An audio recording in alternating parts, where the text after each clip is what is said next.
Good morning, good afternoon, good evening, wherever you are. Good night, perhaps. I know that people are listening in different corners of the world, in different time zones.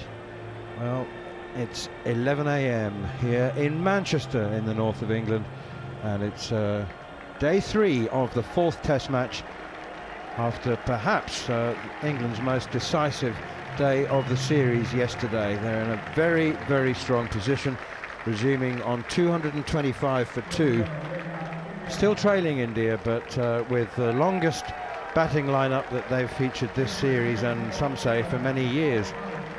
There's every prospect on a pitch that looked increasingly flat yesterday of them building up a substantial lead. For India, early wickets, so absolutely critical, while the overhead conditions are probably still batting friendly. Good morning, Steve Harmison. Good morning, Neil Manthorp. Yes, the best sort of day of this Test match so far from a start point of view. Cloud in the sky this morning when we walked over the ground. India have to be better. They have to be. You talk about early wickets. India just have to be better. They can't. Some will say they can't get any worse than what they've dished up for 46 overs so far. They need to set the tone very well this morning. Jarrod Kimber is going to take the first over.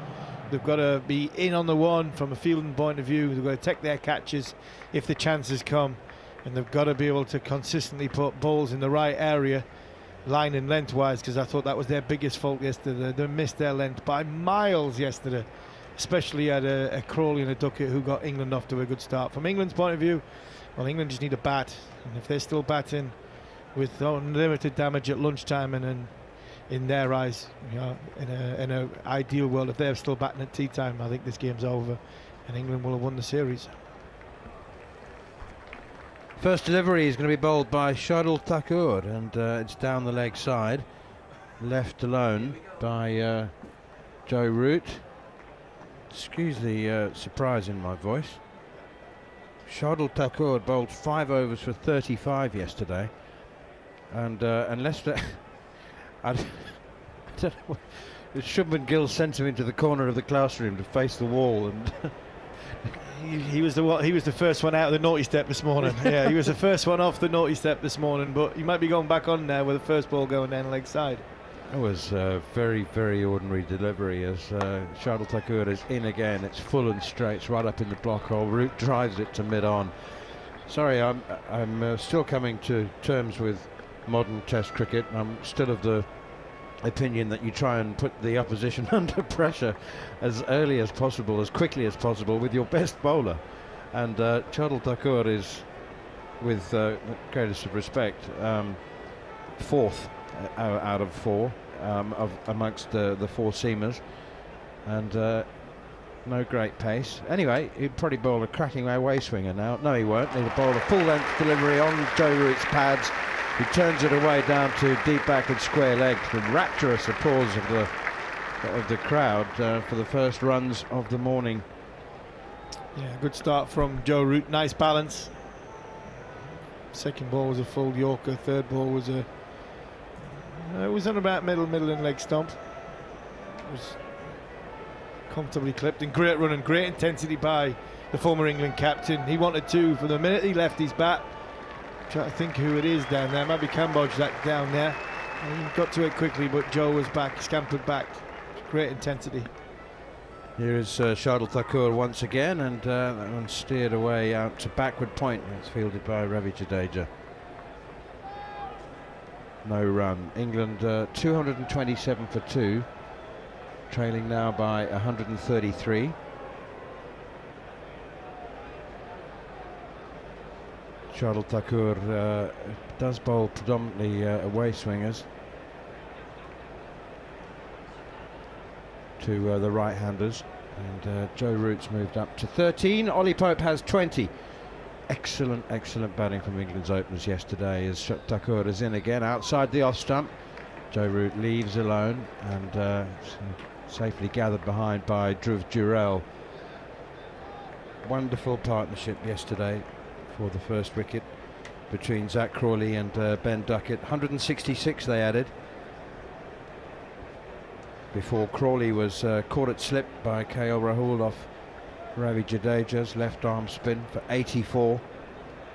Spoke to the media yesterday and was in typically effervescent mood. Here's Thakur again up to the crease, and Root clips it up towards Jasprit Bumrah at mid-on. Now then, we'll see whether Jasprit Bumrah is going to run in from the Jimmy Anderson end. Looks like it's going to be Mohammad. Yeah, it is. It's Mohammad Siraj. It's going to be Mohammad Siraj at the Jimmy Anderson end. Alan Brazil was one of his bugbears this morning. Jon Norman said to me before, what were we talking about on breakfast? But one of Alan Brazil's bugbears this morning, Manners, was the writing which says the Jimmy Anderson end is too small, not big enough for a legend like Jimmy Anderson to have the writing on the wall. It's not big enough, not good enough from the great man. He wasn't happy. I know he's getting on a bit and his eyes are going, but yeah, I think he might have a point. It's not the biggest writing from the old pavilion for the Jimmy Anderson end, and I've been very, very surprised now that Mohammad Siraj has taken this new ball. They did his first over. Yeah, it is surprising, to say the least. I don't know what. I mean, hopefully Jasprit Bumrah is all right, and he's well and strong and fit and ready to go.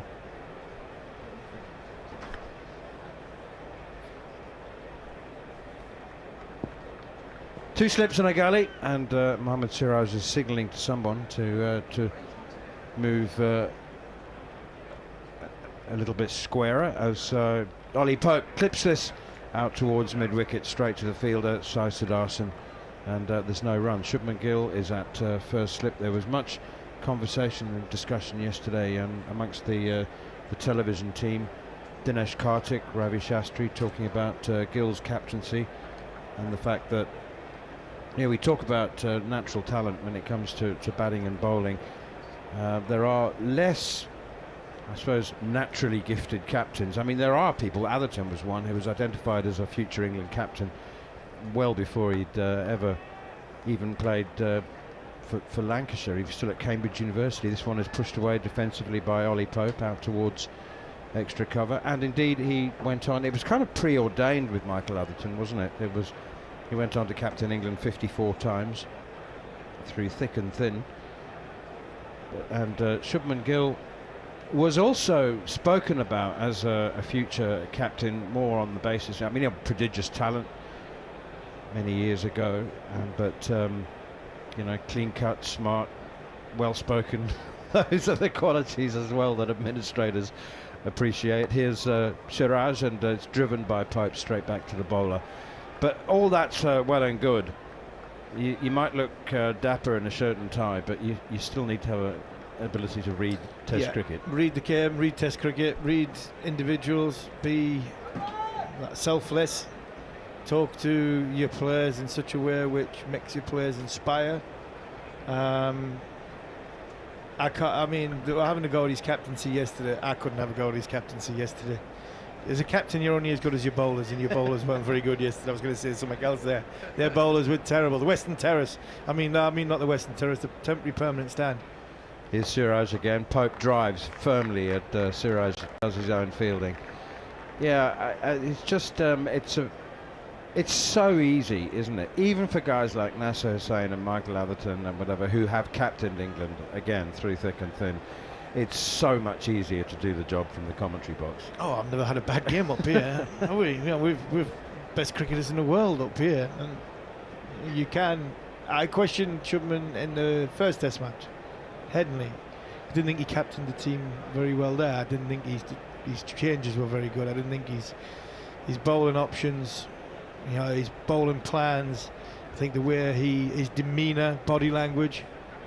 Here's Siraj again, and Ollie Pope pushes that one straight back to the bowler. I think you don't want to deviate too much from your natural personality, isn't it? I'm sure you told your kids when they were little, don't tell any fibs, because you won't remember what the truth is. Exactly, you won't remember what fibs you've told. Yeah, no, and and sometimes that's the art of captaincy. Michael Vaughan, he had a sort of laid back, quieter demeanour, quieter body language, but he had a steel in his voice when he wanted to be, Michael. Here's Siraj again. Oh, that keeps low, very low. Scuttles along the ground, and Ollie Pope's he's basically just missed it because it has kept so low, and he'll just be grateful that was outside the off stump, not by very much. That really has kept very low, and Pope can do nothing other than just, well, I don't know if it's a smile or a grimace. Has that gone through the stumps? I mean, it's gone. It's very close to the off stump. Very close to off stump. How on earth is that not missed? It's nipped back. Oh my word! I've just seen it on a big screen. Oh, how is that not? Yeah, declare now. I mean, look at this. Pitch is gone. That's it. Pitch is gone. I've had a heavy roller on this morning. I was watching the roller go up and down this morning, so I've had that heavy roller. Not sure what's happened here, because Thakur's being kicked out after an over, and Jasprit Bumrah's got coming into the attack. It couldn't have been change of ends, because Jasprit bowled at that end last night, didn't he? He bowled at Jimmy Anderson in last night. I can only think that Bumrah, for whatever reason, you would be much better placed than me to have a guess at whatever reason that might be. Just wasn't ready. Just for some reason wasn't ready. I don't know. It's very, very strange. But it is Bumrah now. Stuttering walk and run up, and now he's in. And that one is clipped away by Joe Root for 4 through square leg. Gosh, he timed that well. And it was just a clip, really.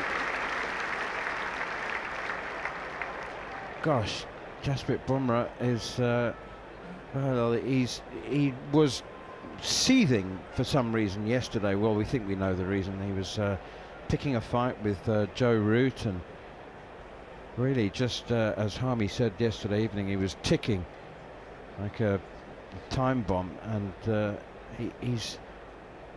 you can sometimes imagine body language. You think you see something that isn't there, but he doesn't look right. He doesn't look happy. He doesn't look settled. He's in though, and gets this one straighter just outside the off stump. Root pushes it behind square on the offside. I mean, of all the people, you don't want to be picking a fight with Joe Root. No, but if you are picking a fight with Joe Root, you have to be Jasprit Bumrah. But he wasn't on it yesterday at all. He really wasn't. He bowled a very good first over, and then it seemed to go downhill. He came back well last night. I'm really perplexed by why he hasn't taken the first over this morning. He couldn't take the first over this morning. He took the last over last night. Oh. Yes. Outside the off stump. Well, and he wanted to change ends. Yeah, so it is a change of ends. Yeah, it is a change of ends. Okay. Yeah, of course. So we're not thinking. I'm thinking he's wanting to change ends, but he can't bowl. There's no wind today. Yeah. If there's any wind, looking at the flag on the left, the flag on the right of the pavilion on the other side, flag on the left's blowing a little bit, and if it's blowing, if anything, it's blowing obviously wind over the back of Jasprit's shoulder. The one on the right and the one furthest right, they're not really blowing that hard at all. So it's a beautiful morning here in Manchester. Here's Bumrah again, and that one is driven sweetly. What a lovely cover drive, but Sai Siddharthan, Washington Sundar it is actually. Sai Siddharthan and Washington Sundar have both got pads on underneath their flannels, so that's just in case they need to feel close to the bat, and at the moment would suggest that there's an element of optimism about that. I'm not so sure that India are in a position, or perhaps will be in a position, to be putting close in fielders anywhere around the bat. 231 for 2. Exquisite shot from Joe Root, but no runs. He's 17.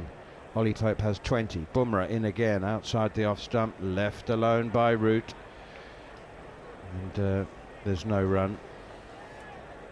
Root, do you think Root, tempo wise, approach wise, Harmy is the same as he was 3-4 years ago, before Ben Stokes became captain, and they had this new approach? I mean, he was very, very quick and keen to join the new party, wasn't he? To throw off the sackcloth and ashes. Yeah, he was. I think he's now found a happy balance. Yeah, a little bit quicker than he was, but obviously a lot more tempered than what he was. Here's Bumrah again, and Root steers it away behind square on the offside. The statistics sort of bear that out. I mean, it's quite difficult to measure. You know, there's different opponents, different opposition bowlers, different conditions, different continents. But generally speaking, he is quicker than the pre-Bazball era, but not as quick.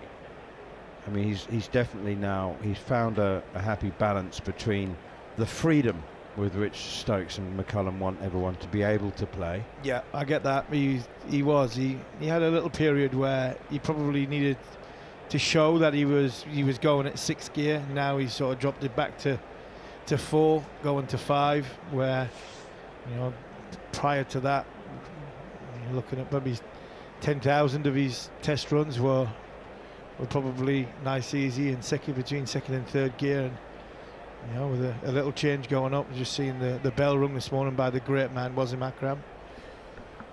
Here's Mohd Siraj, edged, genuine edge from Ollie Pope, but it's gone for 4 between second slip and gully. Sai Sudarshan diving away to his left in the gully, just couldn't get a hand to it. Nobody obviously on the 3rd boundary, but it was along the ground. I mean, it didn't carry. So many edges have not carried into the cordon, or even at catchable height if it wasn't going into the cordon, and that one too was pretty much all the way along the ground from the moment it left the bat. Was it an edge, actually? No, I think it's just an open face, wasn't it? He Yeah, does that a was. lot. It was, you know, it was at the bottom of the bat. It didn't bounce as much. We've seen the bounce. There's been a lot of different. 235 for 2. Pope now forward again, steers it out towards extra cover, no run. In the build-up to today's play on the TV, Nasser Hussain and Stuart Broad were out in the middle, and they were showing the difference in bounce from the Brian Statham end and the Jimmy Anderson end, and I think it was something like 7 or 8 centimetres difference. You know, a good length from the Statham end bouncing, and, you know, the Jimmy Anderson end keeping a little bit lower, and that one there when Siraj where Ollie Pope, it didn't get up as high as he wanted, and it's got the lower bottom of the bat, and that's why it went out at 3rd man for 4. Siraj into Pope again, rock solid in defence, guides it out to extra cover, and there's no run. How old's Stuart Broad now? 38, is he? 38, isn't he? Yeah, 30. Might be 39 actually. Might just to turn 39. Well, either way, 38, 39. He's got 600 Test wickets, bowled about 60,000 overs in his life, 160 Tests. Somebody at Sky, somebody on the production team, or the director or the producer, has got a good sense of humour. They thought it would be amusing to send Stuart Broad out to interview Chris Wokes about how his body's feeling. Turned away behind square on the leg side by Ollie Pope for a single down towards Shardul Thakur at long leg. And so Wokes is 36. He's playing his 4th test of the summer. He didn't play against Zimbabwe, did he? No. So 4 tests, not much time between. And so Broad's opening question is, morning Chris, how's the body feeling? Yeah. Mine, you know, from Stuart's point of view, yeah, I'm happy in my retirement. How you going, pal? You know, you're still enjoying it? Yeah, and Wokes was, a bit sore, wasn't it? It was a bit sore. And he said 2 or 3 times, as you well know. As you well know, yeah. Here's Siraj. Oh, this one is cut by Pope. I'm not very good at telling how much control Pope is in. I mean, he scores a lot of runs behind square on the offside. Has he uppercut that?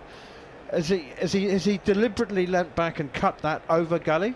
Yeah, I think that was Root. It was a bit too close. Yeah, it was Root. I'm sorry. I think Root plays it that way.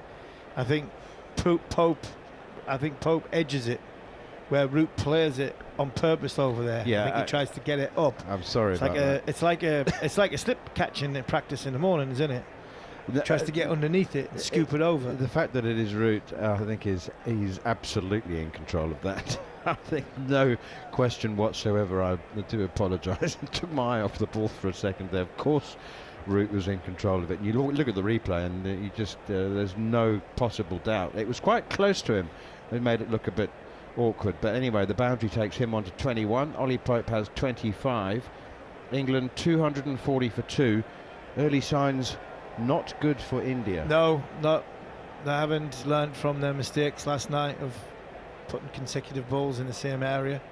I think the thing that confuses you there, man, is in such a way with Joe, is he's had to, because of the slowness of the surface, he's had to really effort it to get it over. So it looks as though he's in a little bit of a tangle, but unfortunately, from pace point of view in the pitch, he's having to use all his might to get it over. But you're right, India haven't started this morning well, and it looks a bit ominous for them with what's to come for the rest of the day.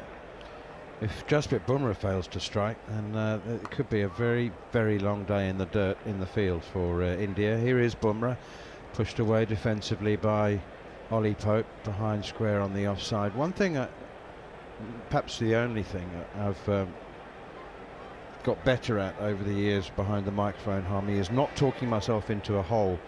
And yesterday I thought I saw something, and then I did see it, but I didn't say anything because I wasn't sure, and I thought maybe there was an element of mischief that I may have misread. But I'll tell you, I'm talking about an appeal. Here's Bumrah in again outside the off stump. You'll remember it, I'm sure. I think we might even have been on air together. Bumrah in, that's left alone by Pope. But Ben Stokes bowled an absolute snorter to Shardul Thakur when he was batting.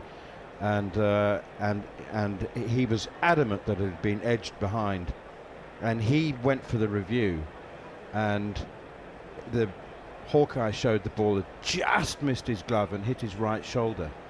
And when the decision was shown on the big screen,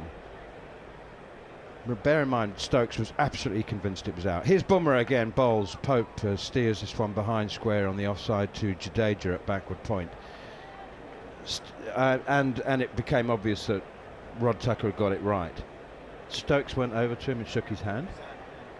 And I didn't know. I thought I saw it, but it wasn't like a big thing, was it? It was just in passing. It was a brief moment. He just shook his hand. And I've had it confirmed this morning that he said great decision, right? Decision, yeah. No, there has to be an element of respect there, and you respect the decision. Sometimes you think you feel awful going to the DRS because you're questioning the umpire. You're not questioning the umpire. Just making sure the decision is right. That's what it's there for. Bumrah and in once again, and Pope again steers it to backward point where Jadeja fields, and and Rod Tucker's in his 95th Test match, so he's been around. Stokes has played even more than that. More, great man, Rod Tucker, and because of obviously the nationalities, the will of being, he'll have officiated in a lot of games that Ben Stokes has played in. So you do have a relationship with the umpires. You do. I had some great friends as umpires. But sometimes you do have to question them, and there, when somebody makes a great decision like that, you have to applaud it. Here's that's Bumrah, and Pope follows it. Pace and bounce, way movement, and Pope's followed that and hasn't got an edge, and is fortunate not to have got an edge. It was a bit wide, and he was trying, I think, to play his favourite sort of chop run down towards third man, but it's the extra bounce has done him. How's the extra bounce? I wonder if he's nicked this. I wonder if this is run off the... It looked as though I thought I seen a bit of deviation. I think Bumrah thinks it might have as well. Has it run up the sort of the side of the bat? Oh, no. No, I don't think it has. He certainly followed it, though. It's just the two slips and a gully in now for Jasprit Bumrah. India desperate for wickets here as Pope is forward and guides it away out towards extra cover, and there's no run. So just to conclude on that, as I said, Stokes was absolutely adamant, and it looked good, didn't it? It looked good. Yeah, just absolutely. I mean, we heard a noise, we saw a deviation, and there wasn't much distance actually between the gloves and his shoulder, because he was playing it quite high up, sort of chest height, and so no kind of play acting or deviation. It's just like, and Stokes, to be honest, I mean, bear in mind that, remember the LBW appeal against KL Rahul? He was at Lord's in the second innings. He was the only one that went up, yeah. Went up, and Umpire gave it not out. No reaction from the keeper. He went for the review by himself of his own volition, got it right. So he's right more often than he's right. And so, you know, when he just spontaneously turned around and shook Tucker's hand. It's a great decision, mate. Hassan Raza made a good decision as well. There was a LBW, shoulder arms, wasn't it, as Zach Crawley, and that was a really, really good decision. So, you know, the two umpires have had a good test match so far. They have, really have. Here's Mohammad Siraj pushed away. Oh, hit the pad, actually. The best decision, I don't know if there's any that come to mind for you, Harmy. England are 240 for 2, but the best decision in a test match I ever saw, and possibly ever will see, was made by Ian Gould in a test match in Cape Town, where it doesn't matter who the batsman was. It's irrelevant. It was the decision. Anyway, he's pushed forward to Dale Steyn, and everybody has heard the nick. Everybody in the ground has heard the nick. Here's Siraj again, turned away out towards mid-wicket, mid-wicket square leg, Washington Sundar. So, huge nick, deviation. Mark Boucher dives to his right, takes the catch. Batsman stands. Absolute shock and disgust from the bowler and from the fielders. Gobful of abuse from Mark Boucher. The whole stadium, the whole of Newlands has heard the nick. Ian Gould said not out. Steyn couldn't believe it. That's guided away nicely by Joe Root into the gully. Sai Sudarshan. Do you know the end? No. The ball's nicked the top of off stump. Oh, I have seen that one. Yeah, I did. Yes, I have seen that one. It clipped the top of our member. Yeah. And the bail stayed on. Was that not England? I think it might have been. Might have been Yes. England. Yeah, I think it was England. Yeah. Yeah, it just clipped the top of the stump. I do remember that one. No, it wouldn't have been England because Gunnar wouldn't have officiated against England. Oh. Could it be? I can't remember. Anyway, that's not the point. Is that Hawkeye shows the ball clipping the top of, just nicking it, but it made a loud noise. Here's Siraj again. Root defends. It's keeping a bit low every now and then, and that one also kept a bit low from the Jimmy Anderson end.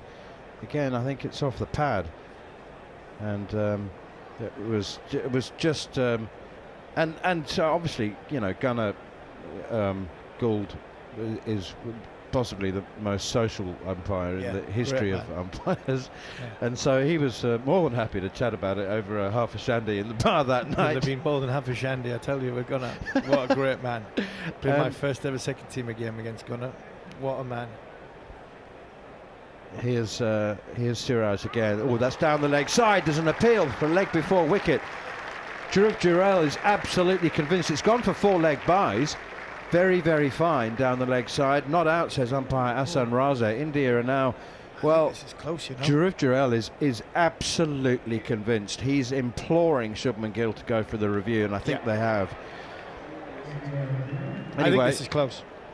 Yeah.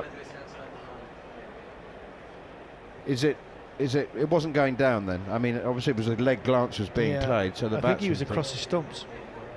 He's across his stumps, and I think, for me, this is close. Hassan Raza was gonna give leg byes, so big screen's got the one. Ooh, clipping. I don't know. It's not. We don't know if it's clipping. That's my instant view, having seen the first replay. There's no contact with the bat, so there's it's given not out, remember, so more than 50% of the ball has to be hitting the leg stump. I think it might just be clipping, Harmy. Yeah, I don't think it's hitting enough of it. Missing, is it? Yeah, missing. Yeah, good decision from.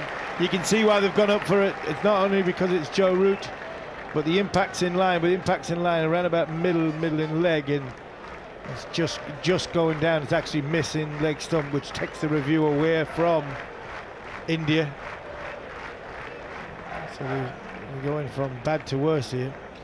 Yeah, they've burned to review now. 240 for 2. Good decision, though. Very good decision. They've made a real impact, these two. I mean, I just think you know you get worn down as match officials, and I think that Saikot and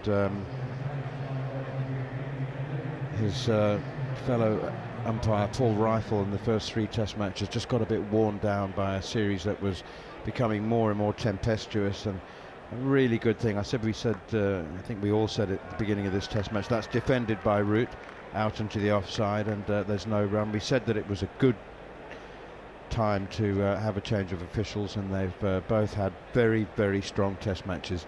Let me just finish the story. Ian Gould in the bar that night says, we said, unbelievable that you saw it hit the top of our stump. He said, oh, I didn't. No way. He said, I heard the noise, I saw the deviation, and the one part of my brain saying it could only be the bat, but the other side of my brain's going, it didn't hit the bat. You know it didn't hit the bat. I don't know what it did hit, but it didn't hit the bat. And he said sometimes you just got to trust your instinct. Yeah, trust your instinct, and it ended up being a good decision. And he's a good umpire, Gunner. He's retired now. Retired now. He was a great man to socialise with. One of the very best. Typical Cockney, got the older rhyme and slang. Absolutely brilliant geezer, you were about to say. Just about to say geezer, yeah. That's what he would say. Yeah. Pushed into the gully, Darson Fields, no run. He came to South Shields. I got picked for Durham as a 17-year-old in the second team game. And Gunner, in them days, coach would be the 11th man, especially when you're travelling that distance. Budgets are tight, so he's obviously former England wicket keeper, so he's second team coach of Middlesex. Obviously he's playing in the game, he's batting at number 11, and he's looking after the young players. Here's Bumrah in, back and across goes Pope, clips it away nicely up to Suraj, wide mid on for a single. Do they still do that? I love that player coach. Yeah, a little bit. So Scott Borthwick, who captained Durham for many years, won lots with Durham. He's second team captain at Durham at this moment in time. Alan Walker's coach. So yeah, you're just educating the young players. But I had this. Obviously, Gunner was vertically challenged, wasn't he? He wasn't the biggest, and I had this ball to the left-handers, which just came back and swung back in. And there was a ridge at South Shields, and this thing, I mean, I put him on his backside first ball, and he did like a backward roly-poly. Here's Bumrah again, and up onto his toes goes Root defending, 245 for 2. And I can't say what he said. He said it at the top of his voice, and a typical Cockney way. And he did this sort of backward roly-poly, shouted some expletives at the top of his voice and looked at me, and he went, "I'm the coach, leave me alone." And at the time I was like 17, with no idea where it was going. Next ball more or less did exactly the same, hit the ridge, and he just gave me a volley like you'd not believe even more.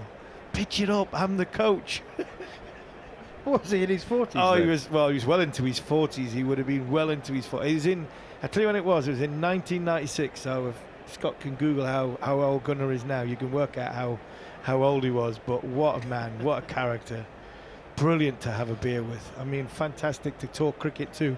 Brilliant when you were at square leg, and he was at square leg in a game. He would give you, and he was so good with his decisions. As much as he was a good friend, even a close one you didn't get. Yeah, come on, Connor, it's not out.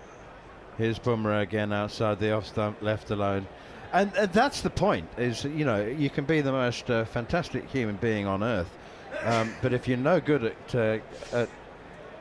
at umpiring, then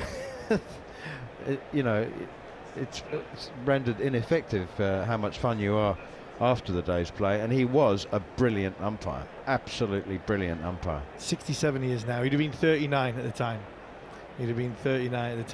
But he was just a good man.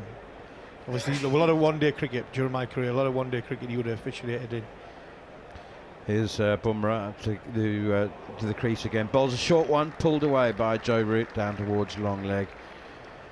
Tell you, in the last, in this series, but also in the last couple of Test matches before that, Joe Root's made a few scratchy starts, and I'm touch wood and try and do everything we can to avert commentators' curse. But geez, look solid. He has looked really solid. He start. Really has. Yeah, he's. Do you know? I'm not imagining that he has made a few a little iffy bit starts, hasn't he? And he has. He's been sort of. He hasn't been the usual. You look at the scoreboard. He's 30 off 30 balls. He's he scratched a little bit. He survived. Here is Bumrah, and one pops up into the air and falls short, and well, it's bounced, it's hit that sort of little ridge from the Brian Statham end, and it's popped up into the air, hit the leading edge. Nobody seemed to know where, Pope didn't know where it was, and all the fielders, there were 3 of them, gully, point, maybe even second slip, momentarily thought that they were in business, but it popped up in the air, seemed to hang there for a second or so, and they all realised they weren't going to get there, and it dropped harmlessly to the ground. And all Bumrah can do is grince. That's a combination between grin and wince. Grin and wince, yeah. Grin and wince, yeah. I'm grincing. I'm normally good at making words up for myself, but yeah, an element of luck for England, and obviously a good ball from Bumrah. Squared Ollie Pope up, and aggression into length. There's been a bit of grincing going on. A lot of grincing going on, especially from the Indians. Oh, pushing a flash outside the off stump here. There you go. That was my commentator's curse moment. It's gone now. Time for us to go, Manners. Time for us to go. Flash at that. All right, I'll go first. All right. Joe needs 8 more to get close to Rahul Dravid. 9 more, to beat Rahul Dravid. 10 more to go third in the all-time list. It might have been, that was a little bit scratchy when it comes, but he's just doing a little bit of gardening now. There's been a lot of difference between ends here. Jimmy Anderson ends, the ball's kept a little bit low from the Bryden Steerham end. It's bounced a little bit. Morning, Jon Norman. Good morning, Harmy, and see you later. 246 to 2 then. And India, not for the first time, in need of wickets. And they haven't got one. They've lost a review as well. It's been a couple of genuine play and misses. Ollie Pope's been flirting at the ball, giving it the eye, and coming close as well, just to pop one up to the bowler or one of the fielders, but he's still there. 26 not out. Joe Root 22. And Mohammad Siraj continues. Oh, a little inside edge there from the bat of Joe Root. Good morning to you, Jarrod. John. That was a entertaining evening last night. I've never felt like I was living in a Barbie world before. The pinkest eating establishment I've ever pinkest eating establishment I've ever been in. Kind of reminded me a little bit of eating out in Asia. Yeah. No. It was very pink. Siraj again, and this is driven, but square and fielded by Jaiswal in the covers. And Siraj just has a little words in his follow-through, as is his wont. But very good burgers. Very Archie's good. in Manchester, if you ever get a chance. Yeah. We were a little bit suspicious at first, weren't we? It was our third choice, let's be honest. It was pink. And it was our third choice. And Lizzie Ammon from the Times. And I'm loath to criticise anyone for their lack of direction, knowing that I have a weakness there myself. But we were on the road where the burger shop was, and we walked 10 minutes away from it. Cut attempted from Root. And this time Siraj gets the ball past the outside edge and continues his little war of words, but Root's not really playing ball. Beating past the inside edge, I think. Yeah. You can see the Indian fielders are just realising this is a moment. They've actually been up for it for a while. You can hear them out on the field. They realise that this is a moment. They had some, unfortunately, a couple of very bad balls. Shardul started with a shocker and Jasprit Bumrah started with a shocker. But since then, they've really just honed in on the right spot. If they can keep it there should be wickets. Why do you think Shardul Thakur bowled that first over? I think Bumrah on the change ends. Right, yes, that's right. That's why it is. Oh, this leaps up. Bounces on the leg. There could be a run out. At the non-strike, you're saying, can he hit? No. Well, the batter had given up. It was, it leapt up, spat up, and hit the gloves of Joe Root, who was ball watching. And at the same time, Ollie Pope was running down the wicket. By the time Root realised, both he and Pope were at the same side of the strip. There was a chance for a run out, but no one behind the stumps of the non-strikers, as you'd expect. The throw came in from Gully, I suppose. It seemed like it might be a catching opportunity. 3 stumps to aim at, but from distance. The fielder missed. What a way to bring up your 50-run partnership. Yeah, someone just had to get the stumps, and I don't know who it was at short mid-wicket, but whoever it was at short mid-wicket. Well, Jadeja threw it. Washington Sundar's at short mid-wicket. Might have been mid square leg, and he just didn't realise. And by the time he started to go over it, he was way too late. And if he'd been at the stumps, Joe Root would have been run out by metres. And instead, in fact, there's a couple of fielders that could have got there. I think Jasprit Bumrah should have got there. So that's just schoolboy from England and then schoolboy from India as well. And because, there's fielders everywhere that could have got to the stumps, John. Jadeja also missed a wicket by about 5 metres. Bumrah continuing, left alone by Joe Root. 247 for 2. We've had a few moments, haven't we? He did miss by a long way, but it wouldn't have mattered. If someone was at the stumps, Joe Root would have been run out by 2 metres. No matter how wide that throw was, he wasn't getting back. There was a lot of ball watching going on. So, yeah, Jadeja picks up the misfield and fires it in. But mid-off and mid-on were just asleep. Someone had to get into the stumps there. It's a good ball, too. It was a very good, and before that, it wasn't a catching opportunity. It bounced along the ground, but it really spat up, hit the glove, and this is left alone by Joe Root, who's 23 not out. And India need to seize on these moments. They have got to get a breakthrough. And as you say, a new batter coming out there, no matter how good, the ball is doing enough. Yeah, they're bowling at the hump over and over again at the moment. That white strip on the pitch, especially at Bumrah's end, obviously, not so much at the other end. The other end's doing stuff as well, though. We almost had the LBW before that was just slipping down leg side that kept low. So the ball's, and we saw another one that he, a moment ago with us, where he just tried to cut the ball and it went under the bat. So there's plenty on offer. Whilst these two are bowling, that is, pushed out to point, no run. Jessica, the Transmetal Alchemist, says, and where was it again? She says Harmy is wearing a grey jumper. Manners is wearing a navy blue shirt, buttoned up most of the way. John is in the background wearing a salmon pink shirt, bit buttoned up most of the way. And she also says the producers are always the unsung heroes of any media production. Well, let's keep it that way and not sing them. Always there in the background, always stressing over problems. Short, and Root takes this on.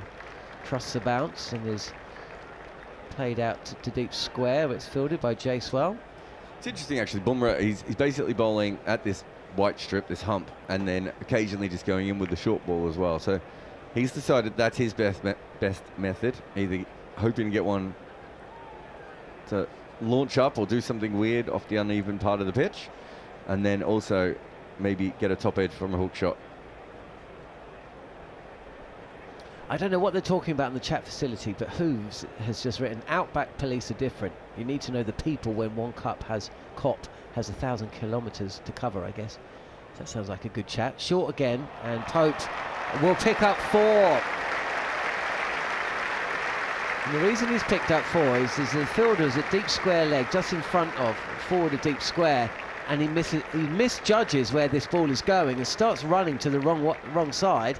By the time he realises it's going to backward of square, it's too late.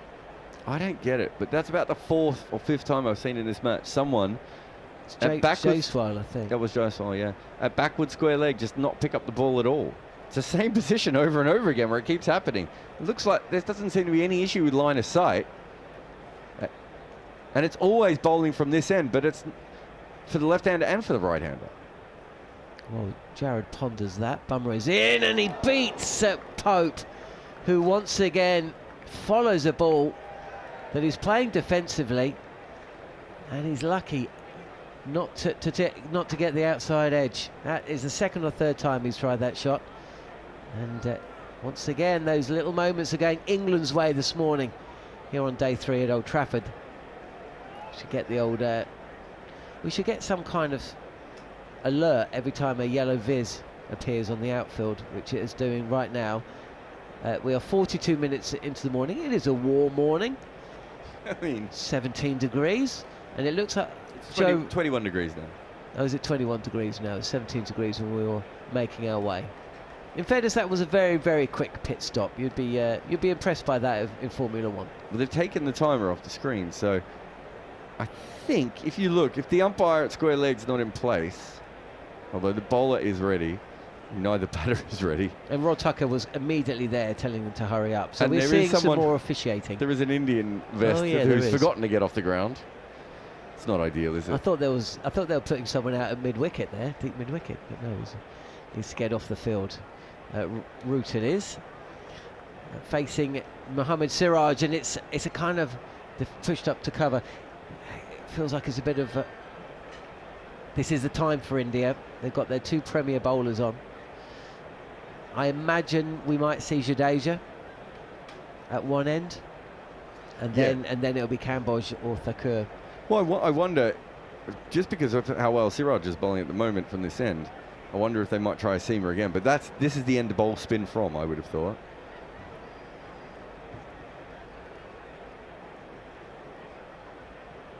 Here is Siraj, and this time it's pushed to just in front of the mid-wicket fielder.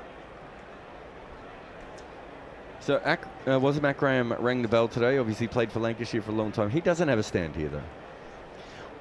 Alan right? Brazil on breakfast talks about saying that the Sir James Anderson end, the size of the font is tiny. It needs to be bigger, and he does have a point. Oh yeah, it's ridiculous. It's so small, and it seems, it kind of felt when it went up there the first time, it was like, oh well, they're just getting it up there just so, you know, just temporarily. It's not just the font. It's in a weird spot because Yeah. it's not on top of the stand. Siraj, and this is guided by Root, but fielded at backward point, no run. So when I'm looking at a stand, I'm usually looking at top in the middle, and I'm looking for, you know, where it says "Welcome to Emirates Old Trafford" at the moment. Yes, is where I that's would where expect it to exactly, be. yeah. The James Anderson end. I imagine there's maybe a sponsorship situation there, but couldn't they put it right at the top? You see that kind of white grill, grey grill? Yeah, that's what I'm Just saying. put it up there. There's multiple places to put it. Well, that's probably the only place to put it. If you maybe you've sold. You don't want to do the sponsors. Yeah, maybe you sold the sponsorship balconies. Just put it at the top. Siraj again, and Root again trying to run this through down to third man, but doesn't manage to do so. They do have it up there twice, don't they? They have the tiny little one under the clock. Well, good which luck. You can't read. Yeah, from well, good anywhere. luck reading that. You You'd literally. you'd have to be in the stand to read that one, I would assume. And then they've got the one down here on the bottom right, which is bigger, to be fair. But as I said, no one would look in either of those directions. When I'm looking, and they don't really do it here, but if you're looking generally for a name in the stand, you're looking for, as I said, in big writing across the middle. But yeah, Wasim Akram doesn't have a stand. They came together to celebrate Farouk Engineer and Clive Lloyd, didn't they, for this Test match? But no Wasim, as this is pushed to point from the bat of Joe Root very, very comfortably, and comes through for a single. 253 for 2. I did have a feeling. I know this is, you know, I don't need to declare my love for Test cricket. I think it's But pretty I'd like you to do so. I did just get the feeling at times, you know, let's just imagine this has been a 3-test series. It would go down as one of the greatest 3-test series of all time. Or does it could peter out? I did a video before this test, saying that with all the injuries, this is the kind of series where the opposition or the touring team is good, but they can't quite get over the hump, and then it just sort of disappears and they get horrible by the end. Oh, it's kept low again. And Ollie Pope's beaten past the inside edge. How close to off stump did this go? Well, actually not quite as close as one we saw earlier on, but if that takes the inside edge, then it's probably heading back towards the stumps. And it's been a few moments like this, and India have got to remember that England, if they can bowl well enough, they do have to bat last. And I don't really think... Oof, that's kept low, isn't it? They should have got a wicket by this time this morning. Surely. Well, again, these things do have a habit of evening themselves out, and You know, add a couple to that score. 253 for 2 becomes 253 for 4, and England's still ahead of the game. But new batters at the crease, a bit of luck going India's way. It's just started to cloud over a bit. In fact, if the weather is coming from the, I'll say the left, I don't know if it's an east or the west or the north or the south, that way. You know, you've got to still believe, especially when you've got Bumrah bowling, as they do, running away from us, and he's in. And again, Root can't pierce the gap between gully and backward point. No run. Yeah, interesting to see how much longer these two stay on, because we're getting to the point where one of them could easily come off here. But as you said, that could just change everything. And Shardul just can't keep the ball in the right area enough. He might still snag a wicket, but he's going to probably allow for some more runs. And Cambodge has bowled one good spell and one bad spell yesterday, probably fair to say. Oh, it was interesting to hear Sid speaking about Cambodge after what was a little bit of a horror debut, wasn't it? 3-ball duck and then that first 5-over spell. It's not really what you want. Bumrah's in and defended, gets behind the line of the borders, Joe Root. But, you know, you're saying there's a lot of excitement about his capabilities, you know, and he got the wicket. Let's see what he can do today. But Was it particularly a good ball? No, it wasn't. 3-test series. I mean, this is the problem with the 5-test series, isn't it? Because it's all well and good saying, right, let's play one of these, but our players conditioned to do so. It's all right for England. They play 6 tests every summer, every year, and will do. They're used to it. Here is Bumrah, and this time played in front of point, or through point rather. That's a gloriously timed shot on his toes, on the back foot really, a punch through point. And I think Jadeja maybe, the fact that Root has tried to get the ball through gully and backward point about 4 times, he might have just been a little bit narrow, might have just been a bit close to gully there, because that's beaten by quite some distance. Well, he didn't move, is what happens there. He doesn't really, it wasn't like it was smashed. Washington Sundar turned around straight away, and Jadeja took quite a while before he actually starts to follow that ball. It's an odd moment. Backward point's gone out to the boundary now, and that's where the ball goes. Oh, Root wants 2 there. Yeah, he wanted 2 and looked up and saw Jadeja and decided against it, which is probably smart. So the deficit between the two sides is at just 100. England at 258 for 2. So yeah, I mean, if it had been a 3-test series, it was like, that's brilliant. What a 3-test series that was. Now what's next? Because there is talk about an increase in the number of 5-test series, which on the face of it everybody celebrated. Like, that sounds great, that's exactly what we want, we're going back in time. But which test nation is strong enough to come and play a 5-test series outside of Australia and India, as back of a length delivery is pulled to deep square by Ollie Pope. It's a little bit big on him, but flicks it away really rather than a pull. If you go through the history of cricket though, there actually aren't that many close, interesting 5-test series. Well, just saying, hashtag, you know, maybe 3-test series. A 5-test series with South Africa right now, okay, you think, yes, great, World Test champions. But can you remember the last 3-test series we had against them here? In fact, the last 2? Bumrah. In fact, actually, it was a 4-test series possibly last time we were here. No, it was 3. Was it 3 or was it 4 the time before?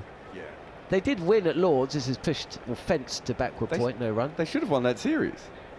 No, they shouldn't have won that Yeah, series. because Elgar got the... No, they should have won that series. They got the toss wrong in the test, in one of the tests, and if they got the toss right, I think Rabada would have run through England, and it would have been very hard for England to win that test match. They got the toss completely wrong. So I'm not saying they were the better side. I'm saying that things went into their favour. They were terrible. They couldn't bat at all, but their bowling was still fantastic. Who was it? Yes, good bowling, fantastic bowling. But who was their top 6? They didn't have one. They forfeited the top 6. They've only just recently started making runs, and now they can't stop. But that's what I mean. So we think to ourselves, because of this last 6 months or so, I mean, New Zealand, could they play a 5-test series at that level? They, remember the old Bazball summer? They were down a bowler in every test, and that was just a 3-test series. Siraj in, and this is pushed to well, it goes to square leg, and the mid-wicket fielder is Sundar. Runs around and fields. How many overs have we got? Bumrah's bowled a 5-over spell. Siraj has bowled a 5-over spell. I'm not sure. Will we see one more from Bumrah? I think it's unlikely. Well, Cambodge is warming up, so someone's coming off. Unless he's doing a Wokes. Damn it. He's route past Dravid now, is he? In the list. I should probably get that list up, actually. Driven up to mid-off by Ollie Pope, who is 31 not out. He can go second all-time today, can't he?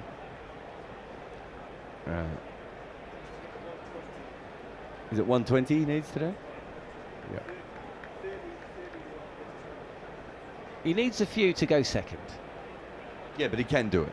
Can do it. Yeah. Well, he could go past Tendulkar if he scores very, very quickly, and England just bat through for 3 days. I just don't think he'll score the 2,000 runs required. Oh, that's because you're always quite negative. It's true.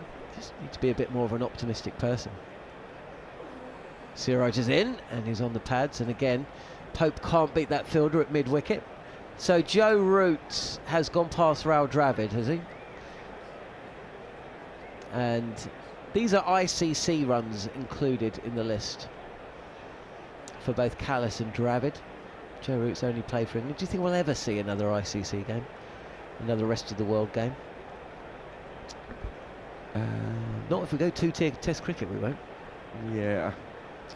I think it's unlikely. It seems I like don't see a bit of a throwback feel to it. I can't see it happen in the next 10 or 15 years, but I can see things changing and being useful again. Again, on the pads, and this time Ollie Pope hits the ball finer, so he can get off strike. He moves to 32. England trail by 98. England 260 for 2 here at Old Trafford on day 3, where we just feel today could be the day that England ease past India and into a position of strength for this test match. And of course, if they do that, the series will be theirs at some point in the next day or two. There was a lot of chat at Archie's last night that this test could well be over on day 4 for the first time in the series. Siraj is in, and Root, in the customary way, just plays late, opens the face, pushes it forward a point, and comes through for a single, which I don't know, am I missing something? Is it the milestone? I'm assuming that's I guess the so. driver. Here we go. 3rd highest run score in Test cricket. Joe Root, we're watching him right now. He just lifted one hand as if to wave it all off. He's probably like, guys, I'll be going past someone else soon as well, so give me some time. 13,290 Test runs at an average in excess of 50.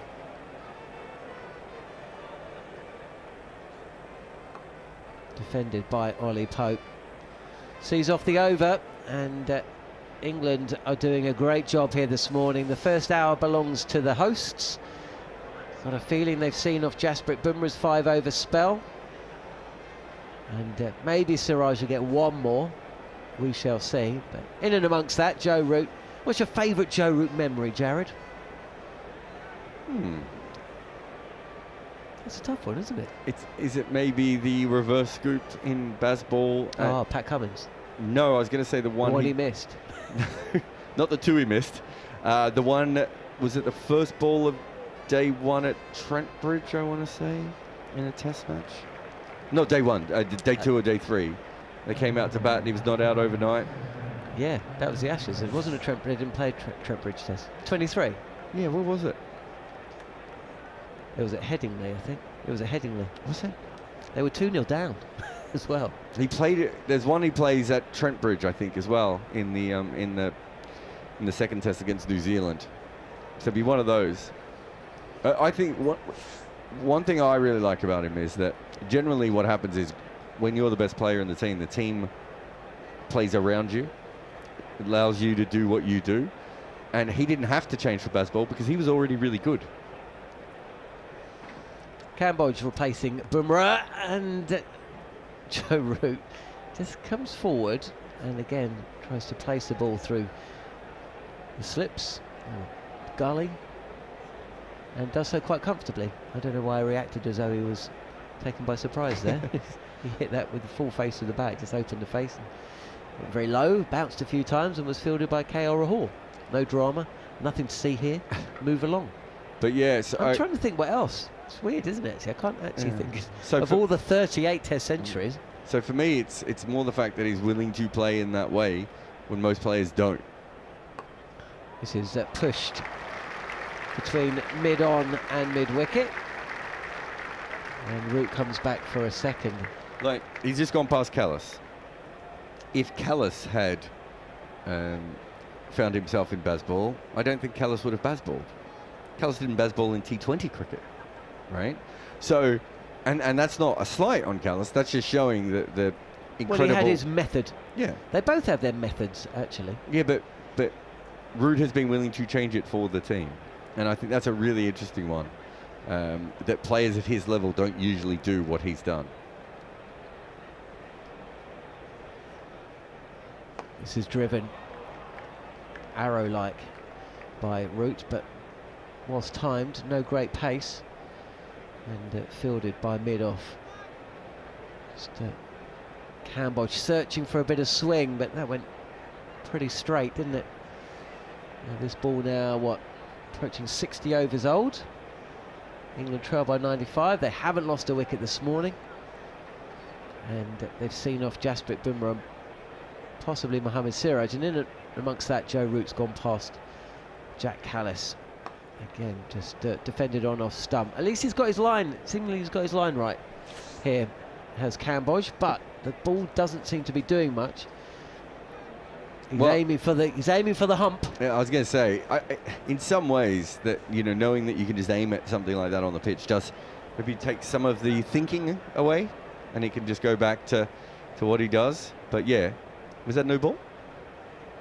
It was a no ball. It was a no ball. So I take it back. 263 for 2. Trail by 264 for 2. Trail by 94 with Ollie Pope 32. But it's Joe Root facing, and he's driving, and he gets the ball past cover point. There's a chase on. It's timed really well actually, but Jadeja, who is all the way round at deep backward point, runs around to field, but not before Joe Root comes through for another couple. Joe Root or Ricky Ponting? Who's in your list? Root's higher. Root's higher than Ponting. Where was Root? 14? Yeah, 14 or 13, isn't it? Because I think him and Dravid I switched at the last minute. A bit like they switched today. I think I had Dravid ahead of him, and Root kept making runs, and I was like, no, I'm pretty comfortable having Root above Dravid now. Even though he's still in his career and things can change. Here is Cambodge, and he draws a defensive shot from Joe Root. I think I had Ponting at 18 or 19. So a little bit further Ponting down. is second in the list, and he's at 18 in your list. Yep. Tendulkar is top, and he was number 2. Where's Steve Smith in amongst this, by the way? 10,477, but he's played a good 40 Test matches less than the majority of the big. He had a holiday in the middle. I don't know if you remembered. Feel free to talk about that. Very rarely mentioned. Last ball of the over, and touch more bounce, but Root is forward and defending, and sees it off. 266 for 2. End of the over, and will probably be drinks here, and a change in the commentary box as well. I think Harmy and Manners both perusing their phones, social media accounts, no doubt. Train times. Train times back tomorrow night. Although you've got a hotel for the next 2 nights, haven't you, Manners? Harmy's driving. We're going to be jumping on a very expensive train back from Manchester at some point, I imagine. Drinks here then. First hour safely negotiated. England 266 for 2. And for the next half an hour or so, it'll be Steve Harmison and Neil Manthorp to talk you through.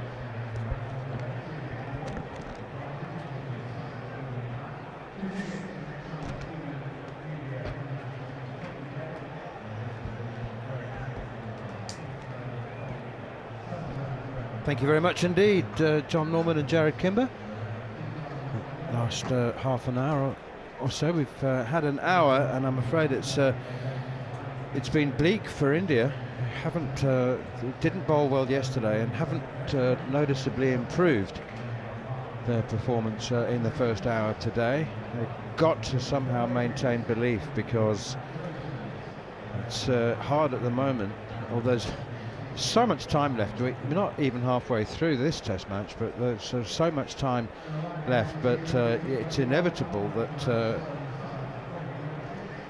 there's a feeling that the series is slipping away right now. In fact, we had that feeling for the last hour yesterday, didn't we, Harmy? I think Jon said at the time, you know, if these two get settled with this massive batting to come for England, it's going to be very hard for India to fight their way back into the test match. We weren't sure that 358 was enough runs, but England are making India's first innings total look pretty meagre at the moment, and there is much to cheer about for the England supporters. Still marginally baffled as to why the first day wasn't more buzzing, Harmy, why there weren't more people in, but gee, yesterday and today it's certainly got a real buzz to it, the crowd. They couldn't get in, man. That was the problem. They couldn't get in. I mean, I know there were problems. Are you serious that people gave up and went home? A lot of people did give up. I think a lot of people were queuing outside for a few hours, because what people have said to me is lack of staff, lack of security in areas where some gates were closed, some sort of light you have when you come in through the gate. You have to get checked, you have to get your bag checked. The size of people's bags were getting turned away. This is what I was hearing from the punters over the course of the last sort of 2 days, and the lane that you have for people with non-bags, which is like a fast lane, and the people with a bag, there wasn't any of them lanes, so there were people in a queue who didn't have a bag having to wait for patrons who have got picnics with them, who have got bags with them, who are getting security checked. Then the bag has to have a colour sticker or a label on to get past the next check, and I think all that culminating with queues of miles around the corner and people not getting in for quite considerable length of time. And that for me is frustrating to hear, because whichever argument you're on, from whether mine and Bumble are a little bit more old school, where we're talking about over rates and losing 10 and 20 and 30 overs over the course of the first 2 or 3 test matches, I think when you put all that together, that doesn't paint a great picture for test match cricket. You know, when we were in India, do you remember there were a number of England supporters who were absolutely distressed about the fact that they weren't allowed to take sun cream and binoculars and their own bottles of water. Yeah, crazy, wasn't it? Well, I have to say that my experience, here's Siraj continuing to Ollie Pope, who whips it away through the leg side. There'll be at least 2 here. Shardul Thakur is running around from long leg, and in fact it'll just be a leisurely 2. But there was a moment yesterday I just found heartbreaking. There was an elderly gentleman, well into his 70s, I'd say, and he had a very carefully packed sandwich box, and I was right next to him, and he had a can of raspberry soda pop. It was obviously, it was from one of the upmarket supermarket. It was from Waitrose, really nice, and it was taken off him. Just a small can of drink. Here is Siraj in again, short, wide, and cut powerfully by Pope, but only as far as Jadeja at backward point. No run, 268 for 2. And I don't know. I mean, you see, there are reasons. There are always reasons. And some time ago, there would have been a reason that they decided, okay, right, that's it, no cans in the ground. I know that's a rule, but I mean, this chap, what is he, 76, 77, 78 years old, with his sandwich box and 1 small can of raspberry soda. and he was taken off him. Here is Siraj in again. That one keeps very, very low, so low that it's gone past Jarrell down towards the boundary. Probably buys, actually. Shubman Gill chases back from slip and retrieves it now. Did he get some bat on that? He did. I think he's outside edged it. I think he is getting a little outside edge. It's nipped back. I think it's a good job he gets an outside edge on it, because I think that's heading towards the stumps. Yeah, he gets he gets down on it very, very late. He gets under toe of the bat and it runs, because I think this is going on towards the stumps. Oof. Keeping low from the Jimmy Anderson. Very, end, very low, yeah. But I think my take on this is, yes, there's rules here, but there's no level of consistency, because you can do one thing at one ground, something else at a different ground. There's different restraints on another ground. You take a hamper and bottles of champagne at Lord's. At Lord's, yeah. So it just doesn't make sense. Here's Siraj again, bowls to Ollie Pope, he comes forward. He's got to put that low bounce out of his mind, just play everything. You can make certain adjustments for a pitch that's bouncing low, but by and large you've got to just try and put it out of your mind. 270 for 2. England trailing by just 88 runs now. Yeah, and I suppose, you know, you can't say, like, you wouldn't want a bunch of lads in their 20s bringing in 6 cans of beer. No, you don't. And it all is trying to maximise the sort of revenue stream you've got inside the ground. I do get that, but you've got to have a consistent level of playing field, and it's not monopoly market, isn't it? Here's Siraj again. Pope drives sweetly through extra cover. That's a lovely, lovely shot, and there's a laboured chase on for Jasprit Bumrah, but he can't get there. He gives up now. It's a classic extra cover drive from Ollie Pope, rather like Zach Crawley. When he's good, he is not only good but pleasing on the eye, aesthetically charming. Ollie Pope just driven that just so sweetly. Didn't open the face either, and he's tried to hit it nice and straight rather than the slice drive, because of the lack of pace in the pitch. Really hit through the line of it. Lovely shot. 4 runs to Ollie Pope. He moves on to 40 now as Siraj's in again. Short and pulled now by Pope. There's a man out there, deep backward square leg. And go through for another single. Anshul Kamboj doing the tidying up out there. In fact, I think that might be Karen Nair on the day. Karen Nair's on. He's on as substitute. Pope moves on to 41 with that single. Route 35. 275 for 2. The thing is, Harmy, I am a stuck record with Kuldeep Yadav, but you know, India need to do something. They need someone to create a little bit of magic, and they've only got Jasprit Bumrah. Yeah, I've been stuck on that same broken record that if you want to change the sort of, you want to keep the balance and have as many batters as you possibly can, fine. But then you identify at numbers 9, number 10, number 11, who out of your squad are the most potent bowling options that you can put pressure on the opposition. One would be Jasprit Bumrah. Probably one would be Mohammad Siraj, because he's been one of your best bowlers. I think the other one would be Kuldeep Yadav. Here's Anshul Kamboj outside the off stump to Ollie Pope, who leaves it alone. There's some flags appeared on the balconies of the 2 hotels, a couple of which have really caught my eye. There's an Indian flag, and then to the left of it there is a Greek flag. To the right of it there is the flag of Barbados, and then in the second hotel there are 2 England flags across of St George. One it's got Ashbourne on it, and the other one has got Barbados. Here's Anshul Kamboj driven up the ground towards mid-off, fielded by Shardul Thakur. So is that a group of Derby supporters who have an alliance with Barbados? Barbados. I've never described it as Barbados before. I'm in Barbados next Tuesday and Wednesday for Derby or Barbados?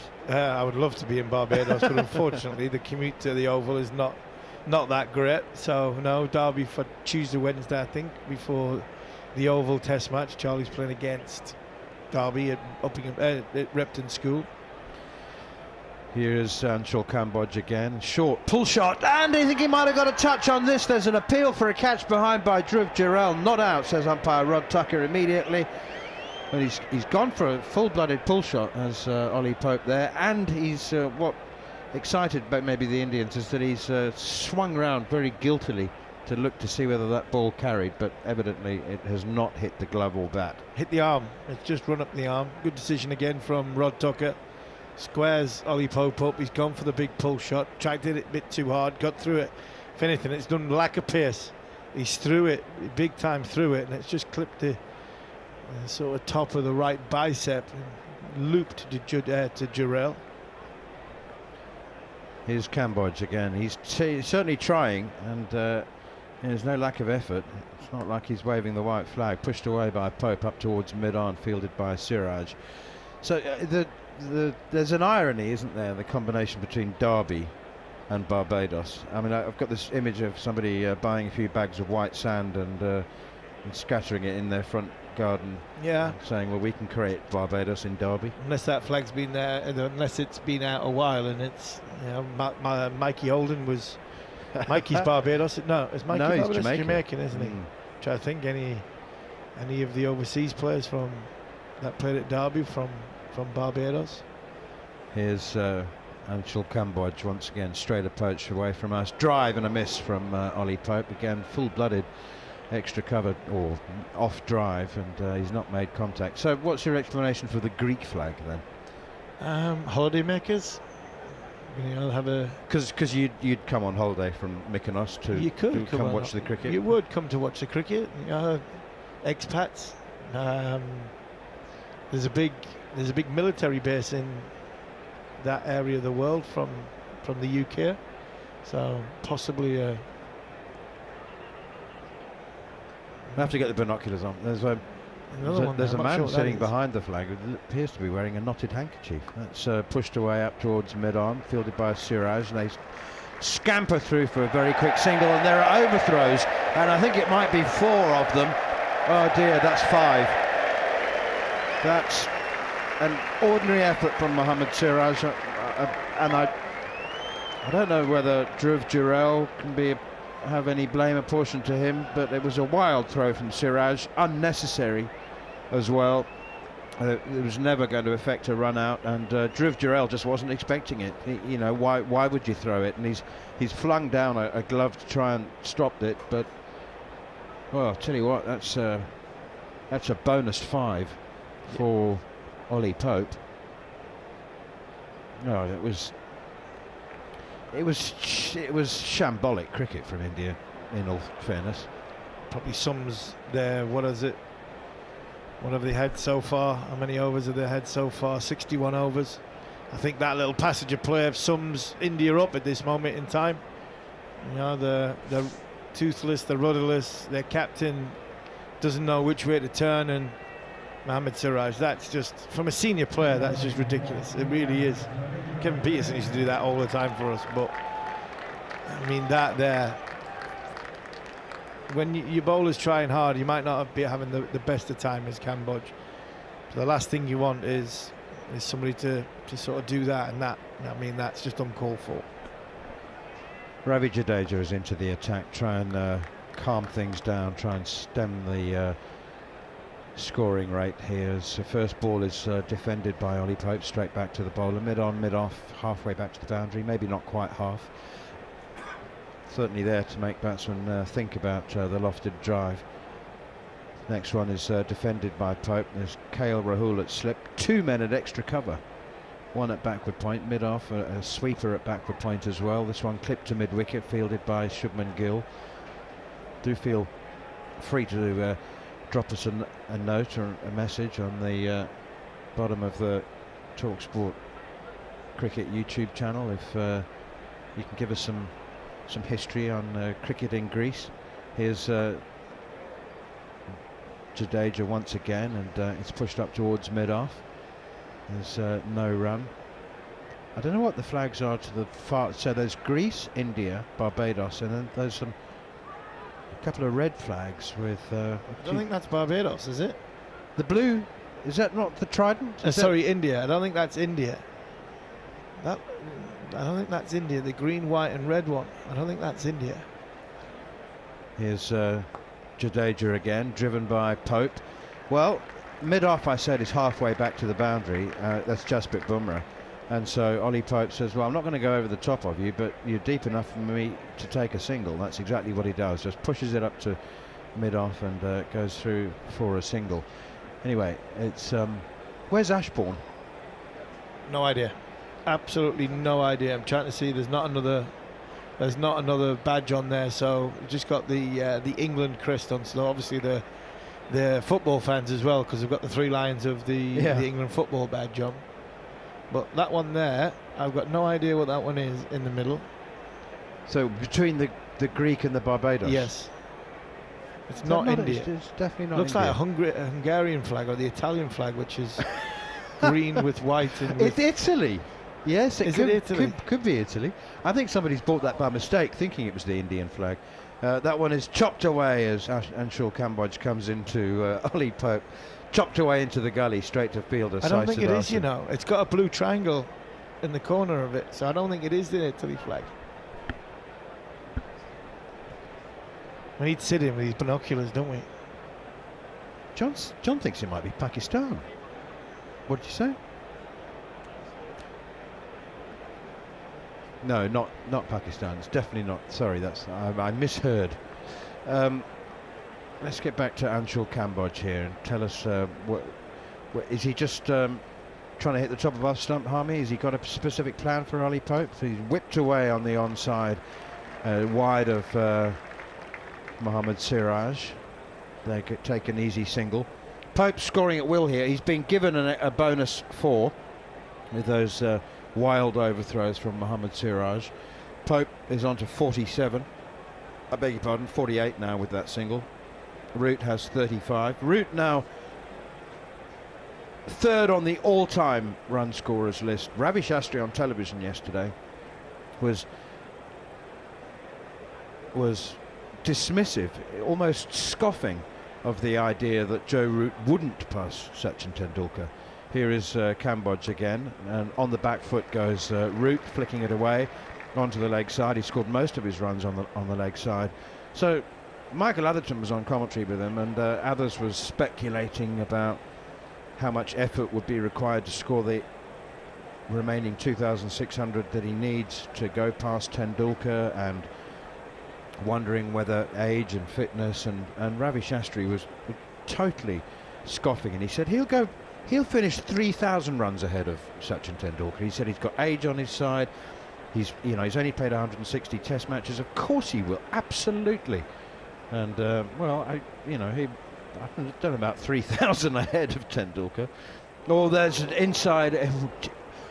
Pope trying to chop it away through the gully, I think, has been beaten on the inside edge, and the keeper is standing up now, Dhruv Jurel. He didn't take it clean. He did take it. No, he didn't take it cleanly. It's hit him on the glove and bounced down towards the stumps. But anyway, it's a dot ball in the end. Equatorial Guinea. Yeah, that's what the flag looks like. It is. No. That's it. That is the flag. Yeah. Equatorial Guinea. Yeah, it's 100% that flag. Jon Norman has played out of his socks there. He's done a Google search. Here's Anshul Kamboj, and short and wide and cut away to the sweeper at deep backward point. Well, that is the most eclectic group of flags. What are those ones on the right then, John? The red flags with a looks like a gold star. Isle of Man. Yeah. A little faint edge off that, just shown again on the TV screen. It was a glove. It was a lower glove, bottom edge glove into Jurel's gloves, out of Jurel's gloves. One thing I'll say though, if Jurel's standing back, that doesn't carry. True. That's gone down. That's not carrying. So it might be a drop catch. Harsh one. Here's Anshul Kamboj, but it was. Yes, it was. That's steered away nicely by Joe Root for yet another single to deep backward point. So we have Turkey, we have Equatorial Guinea, we have Barbados, and we have the Isle of Man. Those 4 flags in a row. You couldn't get 4 more obscure and less connected than those 4. and they're in 3 rooms, hotel rooms together. Last time, Greece, Equatorial Guinea, Barbados, and the Isle of Man. End of the over. England 285 for 2. Such things amuse on days like today. It does. While things aren't going swimmingly on the field for India, and it's going through a quiet passage, you look for entertainment. There's some fancy dressing on the left-hand side as well, in the sort of permanent temporary stand. So a few bananas there, yellow hats. There are, aren't there? There's got to be hot in them, there are surely. half a dozen bananas. There, got to be hot in there. Saturday's a traditional dress-up day, isn't it? But there's a few who are confusing the third day, which is usually a Saturday, but this test started on Wednesday, so we are third day. Here's Jadeja to Joe Root on the back, onto the back foot, tucks it away for a single. Harmy, wax lyrical about Joe Root. He's the 3rd most prolific run scorer, soon, possibly even today, to go past Ricky Ponting into 2nd place. Yeah, Ricky said this morning, didn't he, on TV, that he believes Joe Root's got a great chance of going past him. The way the bowlers have been bowling so far, you wouldn't put it past him. I mean, it's been an unbelievable career. Jadeja in, Pope drives to a deep mid-off, sets off for a single. I like it, it's clever. India have got their mid-off halfway back. That's 50 for Ollie Pope. Very nicely played indeed. 93 balls, so they put the mid-off halfway back to deter the batsman from going over the top, and instead he just takes singles there. It's clever, it's sensible. 16th Test 50 in 60 matches to go with his 900s. 100 in the first test at Headingley, as Jadeja is into Joe Root. Pushes it straight back to the bowler. Yeah, well played, Ollie Pope. Really has. He's been proactive. He's been busier than normal. Yes, India might have given him some chances to score runs.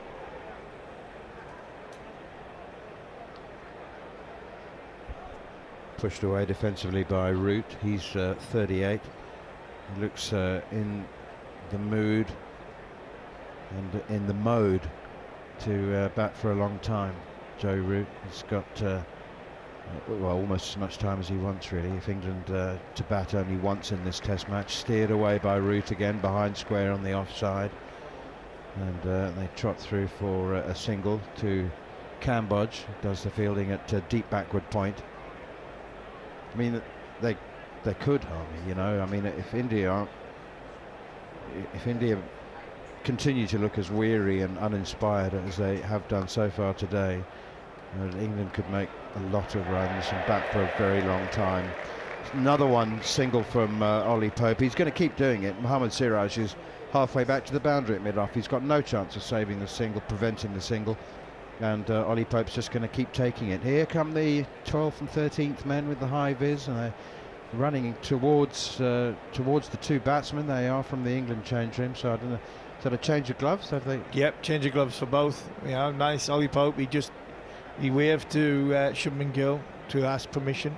Can I change the gloves? Yeah, but permission was granted.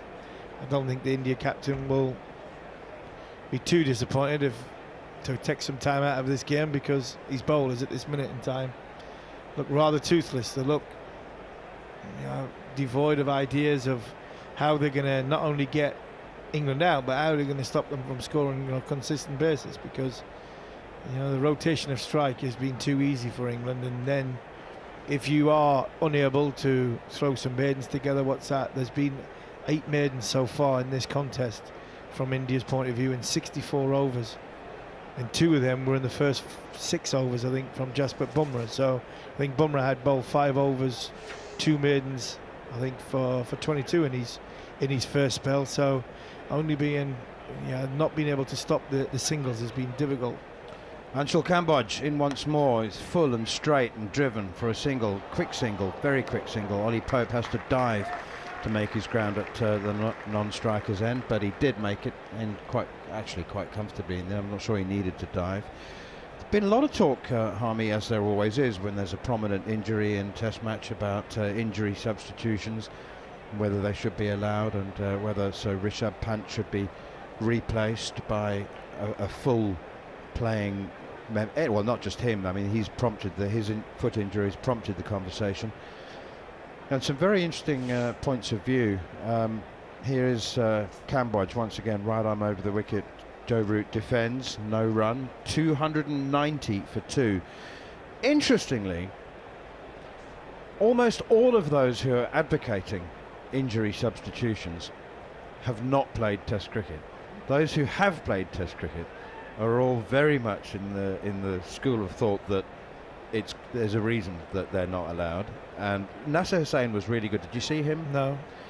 He said, have we not just seen in this series and for decades before how players push the boundaries, and if there's a change of regulations they will exploit a loophole, they will find a loophole, will exploit it.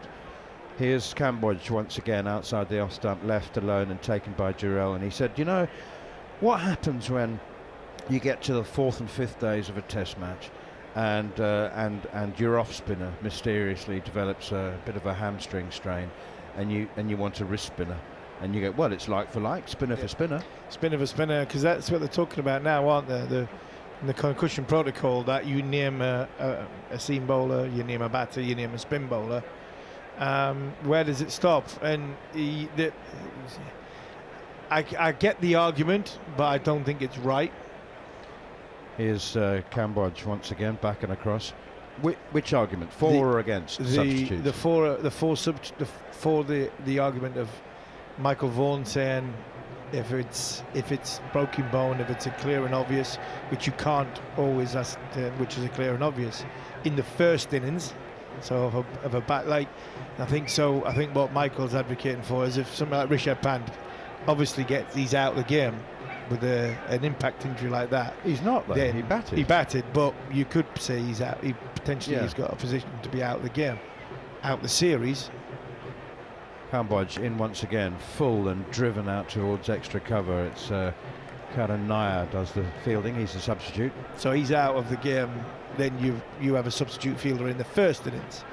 You have an independent doctor, an independent adjudicator, and when the scan comes back, if that doctor looks at it and says he can take no further part in the game in that first innings, then there's an argument for that. And I don't mind that argument for the substitute, but I'm with Nasser. Manipulation can be done, and there's so many grey areas in that, so I just think while it's like that, just leave it the way it is. Cambodge in again, left alone. Nice take from Dhruv Jurel. Root 39, Pope 52, England 290 for 2, trailing by just 68. Harmy's going to talk for 30 seconds about the Isle of Man. I've never been there. I'm not even sure where it is, but they are. Oh, you haven't been? I don't think I've been to the Isle of Man. No. Jon Norman and Sid Mongear will take over from us. No, I don't think I've been to the Isle of Man. I think the Isle of they play cricket in. I think it's the Isle of what? Is it the Isle of Wight? Isle of Wight or Isle of Man has a cricket festival every year at the end of the season where Surrey tend to go. Lancashire have been before. Durham went, but I wasn't part of that group. I think there's like 4 professional teams go, but I think that's the Isle of. Is that the Isle of Wight rather than the Isle of Man? Isle of Man is between Ireland and England. In England, well, it's not that one. It's the one that's on the south the coast. Isle of Wight, yeah. I'm thinking the Isle of Wight. They have a cricket festival at the end of each season, big marquees up and lots of corporates. And that's what you talk about, guys and gals, when a Test series is drifting away. Pushed up to mid-on by Ollie Pope, shy at the stumps. But even if it had hit, Pope was in, so he moves to 53. Joe Root, the other end, 39. 290 for 2. Sid Mongear is with us for the next half an hour or so on the talkSPORT Cricket YouTube channel. I'm going to run through all the county championship scores very shortly. This is pitched up, over-pitched and driven square of the wicket by Joe Root, who moves to 54. How would it be greeted if and when Joe Root does go past Sachin Tendulkar in India? Graciously? Enthusiastically? The man himself will do it graciously. Jadeja again. Oh, he's cutting on off stump there, Ollie Pope, and then dances down the track, as does Joe Root, but it's gone straight to Washington Sundar.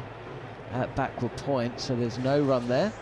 I can't speak for 1.4 billion of his compatriots. Yeah, you can. So It's, that's it's exactly a big what I'm asking you to demographic. do. There'll be tears, there'll be laughter, pushed to short cover, square cover. And Jadeja. Oh, a little inside edge through the legs as Pope props forward. Will excuses be made? You know, will there be a kind of, well, he only scores runs at, I can't think of an excuse. Oh, yeah, exactly, a bit like Jimmy Anderson. Oh, he only takes wickets when it's cloudy. Oh, he only scores runs all around the world. I'll tell you what it'll be. This goes past the outside edge and left alone. He's never scored a century in Australia. That's what it'll be, won't it? And he will himself be desperate to correct that later this year. Yeah, he'll have a chance to do so, won't he? That's the only thing, I guess, wouldn't it? Maybe his record as captain, that kind of was a little bit of a, but what's that got to do with scoring test runs? And not that Tendulkar's captaincy record is great. Exactly. So Sachin had that same situation, didn't he? But as I said, the man himself will be gracious about it, and he will be looking forward to seeing how the Root is playing and gets towards his records. I'm sure he enjoys watching Root bat. Sachin Tendulkar, did he have a poor record anywhere around the world? No. Only against Hansi Coney and medium pace, like Anshul Kamboj is right now. It is Kamboj, and there's another run down to deep backward point from the bat of Joe Root. Yet to hit 130 kilometers an hour today, which at test level as one of the strike bowlers. We have talked about the selection at times throughout this series. Do you think it will come under the scrutiny again? Absolutely. And as I was saying yesterday, I had actually forgotten about Kuldeep because I don't want to sound like a stuck record. He should be playing. You should be doing anything possible to make him play. It's just so negative, isn't it? To play Thakur and Kamboj drilled back past the bowler who sticks out a boot. That's how straight it was. Didn't go too far from the stumps actually at the other end. And this has just been power to the boundary. 4 more. Yeah, the first hour when we saw Bumrah and Siraj bowl well, that's what I was telling people next to me. India cannot afford to have another 1 hour without a wicket, because now they don't even have backup in their ranks to bother England, to trouble England on this pitch. And England are showing it. England are actually now even making it a point, like in your face, taking singles straight to mid-on and mid-off. Check this out. This is Sachin Tendulkar's batting average. He's pushed to cover. In Australia, see if you can guess actually. In Australia, what do you think it is? I'm not expecting you to get it to the point. I had seen the Australia one, so 53. Whew. Batting average of 53 in Australia. In Bangladesh, 7 matches. Yeah, he might not have 136. Oh. 17 matches played in England, Sachin Tendulkar. What's his batting average? 50? 54. New Zealand played 11 times. Yeah, New Zealand, he had a double 100. Kamboj is in. This is pulled away. He could get this through between the fielders. No, fine leg's just going to run round. So just be 2 more runs to Ollie Pope. He moves to 59. He scored a double 100, but he also had a tour where both the tests ended in 2 days. So I would go around 50. Yeah, 49.52. So yeah. 50, you'd say. In Pakistan, 55? 40 from 10 matches. That's So he had a high scoring tour, but then his debut tour was not very high scoring. in fact, that figure is bolstered by a red inker when he scored 194. Thanks to Rahul Dravid for declaring when he was not out. This is pitched up on the pads and clipped, and good running as well. Set off super fast did Ollie Pope, and he moves to 61. This is a bit of rubbing it in. England can score in other ways also, but this is a little bit of showing that you guys are flagging and we are strong and we're going to pick up singles and twos straight to you. South Africa, 15 tests played, batting average of 45? 46. Wow. In Sri Lanka, 12 matches played, batting average of 75? oh, nearly 67 or 68. West Indies, 10 matches played, batting average of, is Cambodge continuing, this is left alone. It can't have been great. I would say 42. 48. Oh. And then in Zimbabwe, the lowest, he's got his lowest batting average. He only played 4 tests in Zimbabwe. Yeah, facing Edo Brandes and Heat Streak, 38. Bang on 40. Oh. 40 dead. 240 runs from 4 matches. So he averaged over, well, actually didn't average over 40. In every country. But he averaged 40 and above in every single country that he played Test cricket, which is extraordinary. And Zimbabwe is the only country where he didn't score a Test century. So, in fact, he scored double centuries in Australia, Bangladesh, India, well, that's not overseas, Sri Lanka. and Sri Lanka. And his average at home in India, where he played 94 Test matches, is less than his average in Australia, England, Bangladesh, and Sri Lanka. So you're learning stuff, man. I mean, this is the good stuff. My school of Tendulkar Pushed it out to cover studies, by Joe Root. I didn't attend my classes at School of Tendulkar Studies. You did well. I mean, you got his batting averages pretty much. You got within. It's extraordinary, isn't it? We'll have a look at Joe Root's in a second. This is guided fine. There's a chase on for Sundar, and he will claim the ball. So it won't reach the boundary, but runs just coming so easily now for England. They're toying with India, and as you say, Sid, they're pushing those runs. There was a couple of occasions where India opted for 2 rather than taking 3. Yeah. The outfield just seems to be a touch quicker than it has been in the Test. Got a little bit of sun on it yesterday when England were batting. It's high cloud today, there's not really much sun. Yeah, appreciably quicker, in fact, yesterday than day before yesterday. I would say it was worth 20 extra runs for England.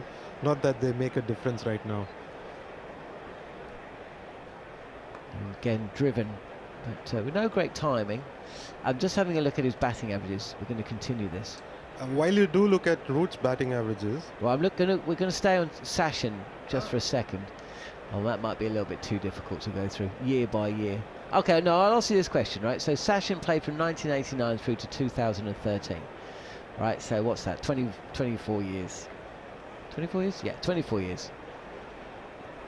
Of those years, how many years did he average over 40?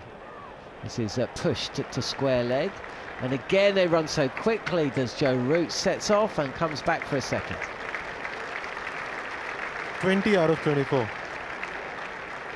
He averaged over 40 in 1990, 92, 93, 94, 96, 97, 98, 99, 2000, 2001. He's averaging over, oh my days, he's averaging over 60 in 1997, 1998, 1999, year 2000, the year 2001, and then it dips in year 2002 to 55. So I think he averaged over 90 in 2004. I think he missed out on 7 years out of 25, so that's 18. Wow, that's absolutely ridiculous, isn't it? Yeah, the 2004 was proper flat tracks in Australia when India went to Australia. Everybody was scoring runs. We somehow managed to get a result at Adelaide after Australia scored 550 and India scored 600. In 2001, he scored 1,000 runs in 10 matches. And those were real tough pitches at home. And he did it again in 1999. 10 matches, he scored 1,000 runs. So he's on the pads and pushed up to... We've got a bowling change. It's Washington Sundar. It's a slight surprise we haven't seen Washington. This is pushed up to mid-wicket for a single. We haven't seen Washington a little bit earlier, especially as Jarrod Kimber was saying yesterday that, you know, Ollie Pope does have a little bit of a problem with off spin. But still just goes on to show India have picked a number of bowlers, but not a quality of bowlers. There's a sameness, isn't there, as Joe Root brilliantly, deftly played. You know, sometimes the reverse sweep looks a little bit chancy. You're risking everything. You're really hitting the ball very, very hard, trying to basically move the field around, and then it's played essentially because it's the right shot to play. Yeah, this was just guided. It was guided to fine leg. Jadeja was at long leg, didn't overhit, placed it really. And now he's resulted in the deep point moving to third. And Pushed he this gets time. a There two. you go. He'll push for a 2 towards deep point, He's- but it's Jadeja. I think they looked up and they said Jadeja. Could have been buzzers there. Yeah, not long leg and fine leg. I'm confusing myself. No, it was long leg to fine leg when he reversed. Yes, that's what confused me. 50 up, another 50 for Joe Root. He always looks embarrassed. Look at him. Yeah. He looks, that's a subdued a 50 celebration, as you'll see. 67th time he's raised his bat. Actually, that's not true, is it? Because he would have raised it on the way to one of those 37 Test hundreds as well. So the best part of 100 times he's raised his bat for 50. Pushed up to long on or mid on, and the fielder runs in and dashes the ball at the stumps. Again, having their way with the fielders who are there to stop single. This is a session where this is the hour where they are making a statement. Hey, we've got you on the ropes. You are looking tired. You are not sharp. Just imagine what's going to be happening when Brook and Smith and Stokes come in. Sindar flatter, and it's a decent bit of fielding. At short leg, no run. I don't think they bother about quick singles. Not Smith and Brook. No, it'd be men back on the boundary by that point, wouldn't it? But India have got to still believe, as Joe Root playing deep in his crease, opening up his stance, and with that backward point on the boundary, just trying to push the ball into that gap, but on this occasion doesn't quite manage it. No run. Shall we have a quick look at Joe Root's? Yeah. Oh well, While you look, 16 minutes until lunch. While you look, I've got a learning from here today. Rahul Dravid did him a favor by declaring on 194, thus giving him a red inker, which pushed his average over 40 in Pakistan. So Get that in your piece. Yeah, please revise that, all Sachin fans who lost their collective minds when that happened. Thankfully, I was not in media. I was still studying, so I didn't have to cover all this nonsense. This is Ollie Pope facing Jadeja. We've got spin at both ends. Slow left arm of Ravindra Jadeja. Yet, well, no, he did pick up a wicket, didn't he? Got the wicket of Zach Crawley. Yeah, the first wicket. The first wicket. They've only picked 2. We can't forget who did that. Momentarily. Again, defensively played. Just trying to get Joe Root's figures up here. See how they compare in the breakdown. I mean, they are mind-boggling numbers, aren't they? For it's just a consistency. Oh, what's that from Pope? He's going to get a run. The ball's been fielded by Jasprit Bumrah's at deep point, backward deep point. But you know, we do see him. It's an almost Ben Duckett shot, but from a right-hander. It's almost like a hockey shot. It's flicking at the ball. He's trying to hit it through the covers, I think, but it goes out to the point, and Root defends. Right, okay, so how does Joe Root compare? In Australia, 30? batting average. 30? This is pushed to mid-wicket by Root. 35. Wow. Bangladesh, only 2 tests played. Bangladesh could be low because they were like really, really square turners when they went to Bangladesh. Yeah, 25. 20? Yeah, 24. 24.5. Just dropped to his toes here, and there's a little yelp because Jadeja feels that has almost beat Root's defensive prod past the inside edge, but actually hasn't come that close. In India, 15 matches played. Joe Root has an average of 75? 45. What? Oh yeah, because that series was followed by 3 square turners. I think until that Chennai Test 100 that he scored, his average would have been really high. And then there were 3 proper square turners, where his bowling average improved. It was a tour in 21. Yeah. There was a 2-day test. Where his bowling average improved with, I think, a 5 for 10 runs or something. In that 2-day test. Yeah. New Zealand, he has a batting average of 50 from 12 tests. In Pakistan, 70. 47. He wasn't one of the ones that cashed in so much. That was actually around the time his batting average actually dipped a bit when Bazball came in.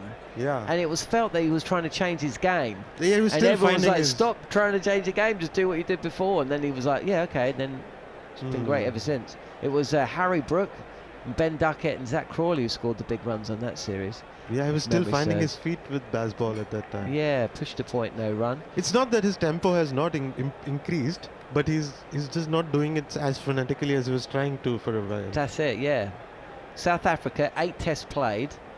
45? 50. Sri Lanka, 5 tests played. 60? Yeah, 65. He's got a good record there, but it's not a stellar. It's not the Sri Lanka. Push back to Washington, Sundar. It's not the Sri Lanka side that Sachin would have been playing against. Still on those tracks, and he had a good series. I think all 3 matches had a result in that series when he was the captain. No Murali though. Clipped away, and another run from the bat of Ollie Pope. In the UAE, so of course he would have played Pakistan in UAE. Yeah, those would have been flatter. They're flat. Yeah, 65. 57, and then in the West Indies. There's been a defeat in the West Indies, an unexpected one. So I'm going to say 44. England haven't beaten West Indies. In West Indies, this is driven powerfully by Joe Root. It's almost like he's had enough. Get out of my face. Just smashes. Washington goes through the motions of attempting to catch this by diving to his left, but he knows. But not wanting to. He knows he's not getting close. We know he's not getting close. He knows he doesn't want to get close to that. I don't even think he hit it that hard. It looked a little bit toe-endy, but hard enough to reach the boundary. 4 more to England. 4 more to Joe Root. There have been finger injuries in the Indian team. I don't think they want another one. West Indies, yeah, England haven't beat West Indies since 2003 in a series. And they had it was actually a series in the West Indies that ended Joe Root's test captaincy. Pushed a point. In fact, if you have a look at that series, that was, I imagine, I don't know, I mean, maybe there's someone watching who can tell us, has there been a series in the history of cricket which has ended more careers than England travelling to the Caribbean in 2022, start off? Push back to the bowler who collides with Ollie Pope. There's no damage done, no single taken.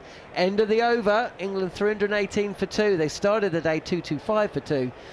And as we push towards lunch, 10 minutes to go, that feeling that the test in the series is going England's way definitively. Well, if it was a whisper, started shouting it now.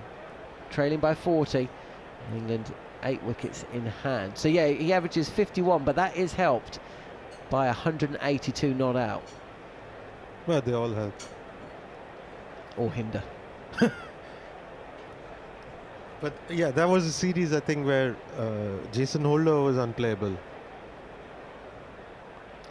Most bowlers are unplayable because the pitches were so turgid. This is a smart run to Jaiswal at mid-wicket, who picks the ball up cleanly, fires it in towards Jarrell, but Joe Root is even quicker. The throw wasn't brilliant, but Root would have been home anyway. Root moves to 54. Ollie Pope is 66. That's the number Joe Root wears. And England trail by 30. Who would have thought they'd be up where India were inside 2 sessions? Just over 2 sessions of play. Yeah. Pushed out to short mid-wicket, no run. Not after seeing what the ball was doing in the first session and a half yesterday. This is driven back to Jadeja. So, having gone through all the figures, Sid, in 2 years' time or 3 years' time, when Root goes past Sachin, as long as he doesn't, hit 717 against Australia this Ashes. 4 more from the bat of Joe Root, guided between first slip and deep gully, down to the boundary. He moves to 58. The deficit is now 35. England 323 for 2. That's what we're going to be talking about, isn't it? That's the difference between Sachin and Root. His record in Bangladesh. But Driven just in front jokes of apart, Sai Siddharthan, who just about fields no run. jokes aside, he's very close to being a batter like Tendulkar. Very correct, very good technique. Pushed again, this time to backward point where it's fielded. RM says, what a horribly weak Indian bowling attack. They must be ruining the decision not to play a wicket taker like Kuldeep. Pathetic again by the Indian think tank. I don't know if they rue it, because if they had rued it, they have been ruining it during Australia series. They would have started with Kuldeep Yadav at the start of the series and would definitely have brought him in after losing the first test, but they have avoided him like a plague. And one of the other things that I've just noticed, and it's going to be smaller, a very small irritation compared to what we have had with India. They sat out Karun Nair, who was their first slip and very good first slip throughout the series. Now they had an opportunity with Pant going out and Jurel taking the big gloves. There would be a substitute fielder coming back in. I would have got Karun Nair on. Sundar is in, yes, very good point. And put him at first slip, but I have not seen him on the field. You want to maximize every advantage you can get. Not that it has played any role here, but that's the first thing you imagine would have happened.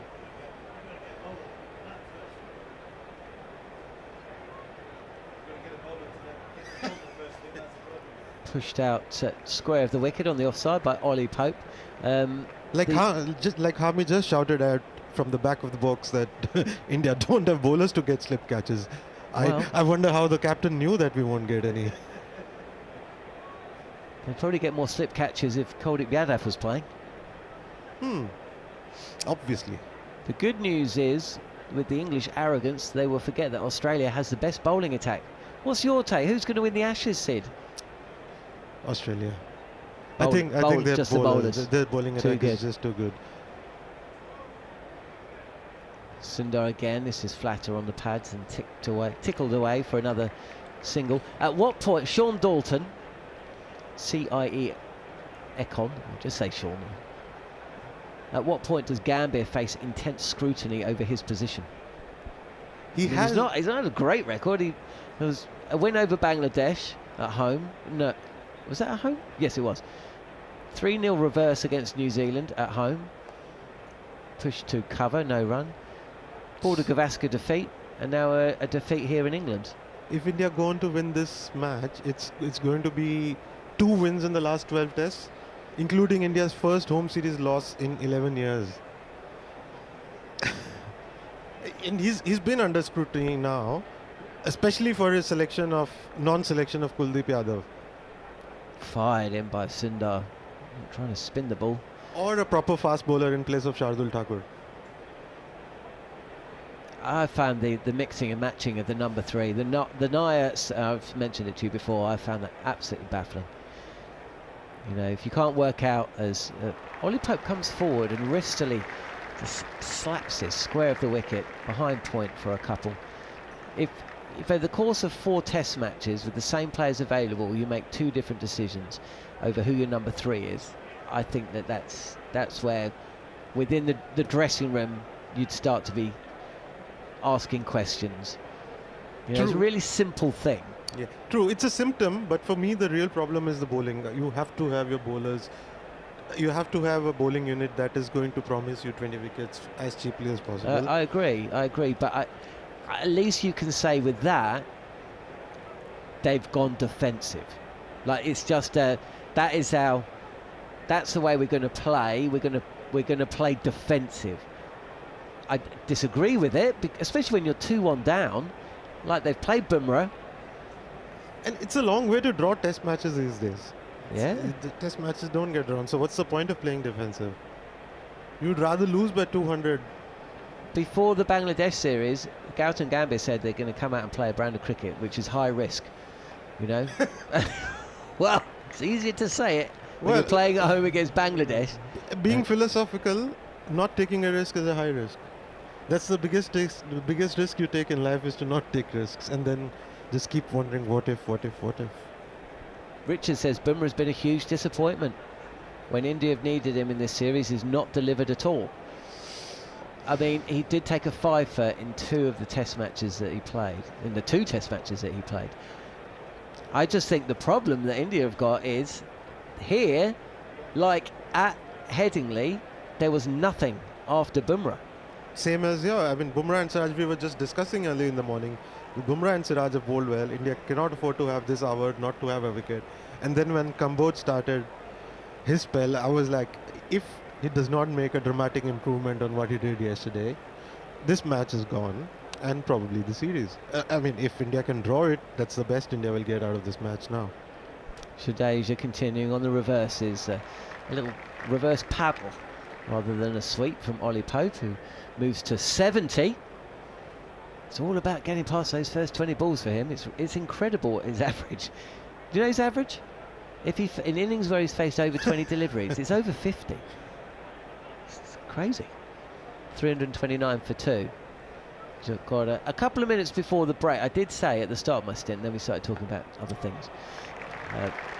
Nicely placed by Root, and there'll be another. Well, I think it's going to be 3 here. Just played fine to deep square leg. Comes through for a third. This was to 63.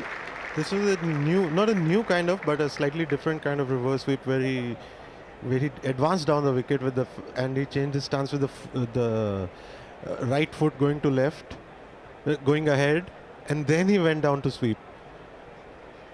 Have you been following the county championship? Yes. This battered away, pitched outside leg stump. No, battered away. Sorry, padded away. Not battered away. No, I have seen this shot in the county championship before. Have you? Yeah, I think not this year. This is pushed up to mid-off, and Joe Root is saying there's not a single there, and Ollie Pope's just watching the ball. He's just not listening or seeing his strike partner, and possibly that would have been a dicey one as he sent back, but doesn't matter. Siraj didn't pick up the ball cleanly. County championship scores as we approach lunch here. 1 ball to go. It's pushed out to cover. Nottinghamshire, Hampshire, the Kookaburra ball. It's going to be a draw. Sussex and Essex. Well, Essex won by an innings and 39 runs.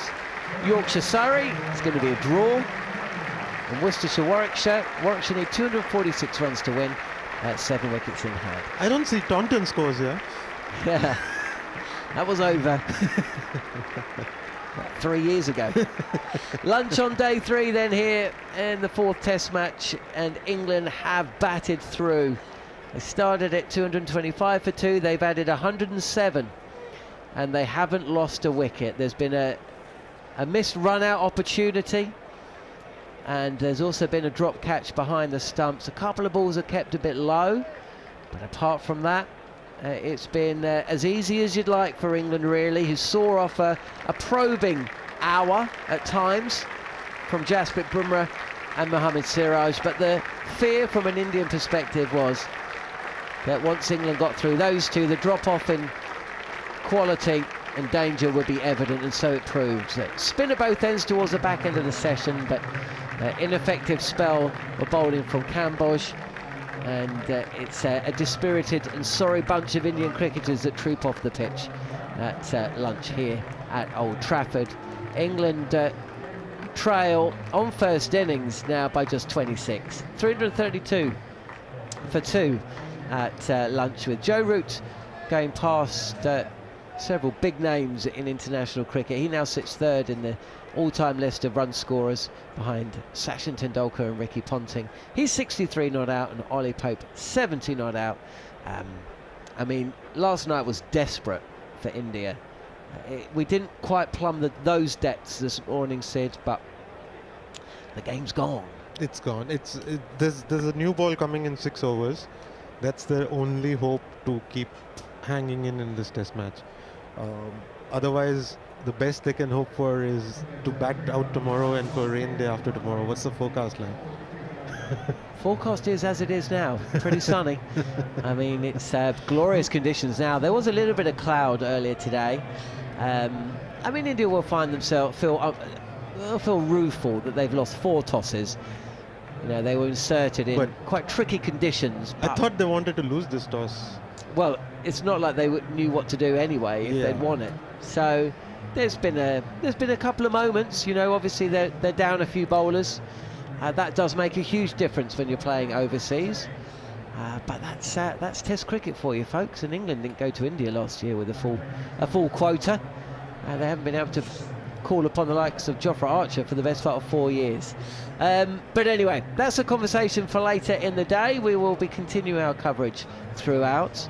Delighted to say, though, after a little pause, we're going to have a conversation throughout the lunch break between Jarrod Kimber and in answer to the question about how many of his hats I have that popped up, I've got one. I actually lost it in the back of the cab and thankfully got it back. But it'll be Jarrod and Harmy talking about their very different experiences 20 years ago of either playing in or watching from afar the 2005 Ashes. Should be a brilliant, brilliant conversation, so don't go anywhere.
Welcome back to talkSPORT Cricket. Jarrod Kimber here with Steve Harmison. We're going to talk about 2005 Ashes, because I bet you've never talked about that series before, Harmy. You've probably forgotten it existed.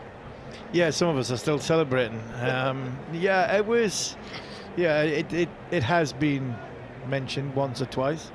I saw Neil Fairbrother out, and I thought he might pop in to see his star client. And then I thought, if he hears you talking about that, he's probably heard you talk about it about 10,000 times. Yeah, absolutely. Yeah, he's got a few star clients in this box, and I'm not one of them. I mean, he's got a few star clients, full stop, and he had a few in that series in 2005. I'm trying to think through.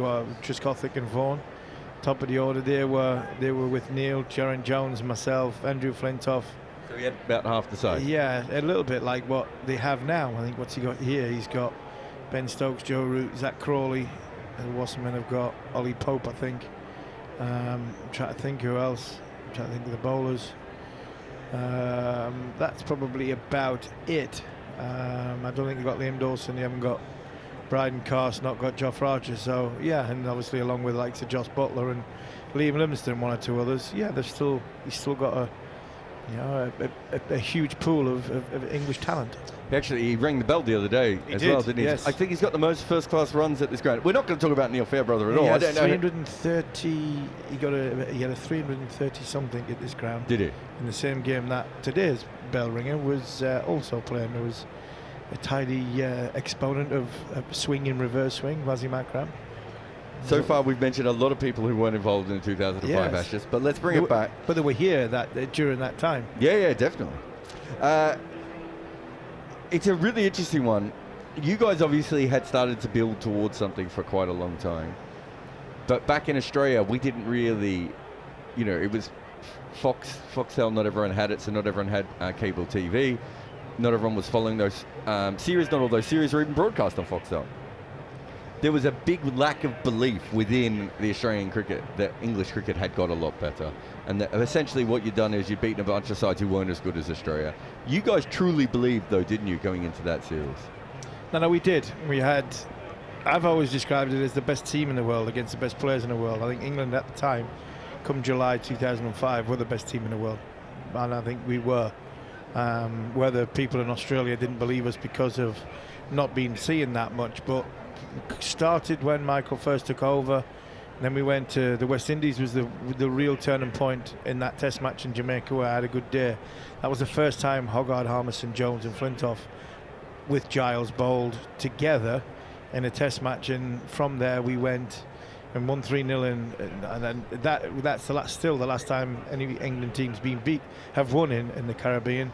Then we came home, we had 7 test matches against West Indies and New Zealand, won all 7 comfortably, chased 260 twice, I think, or 270 twice, I think.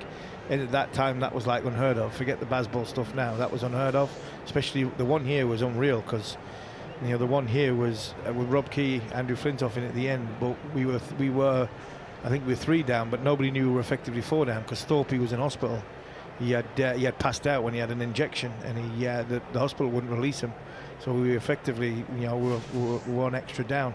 And we built up an inner belief that we could go and beat anybody. And the challenge that we had after that was to go to South Africa to win out there. First time I think anybody won out there after the apartheid and South Africa's reintroduction. And we won 2-1 out there. And I think a lot of people believe from that we were going to give Australia a contest when they came.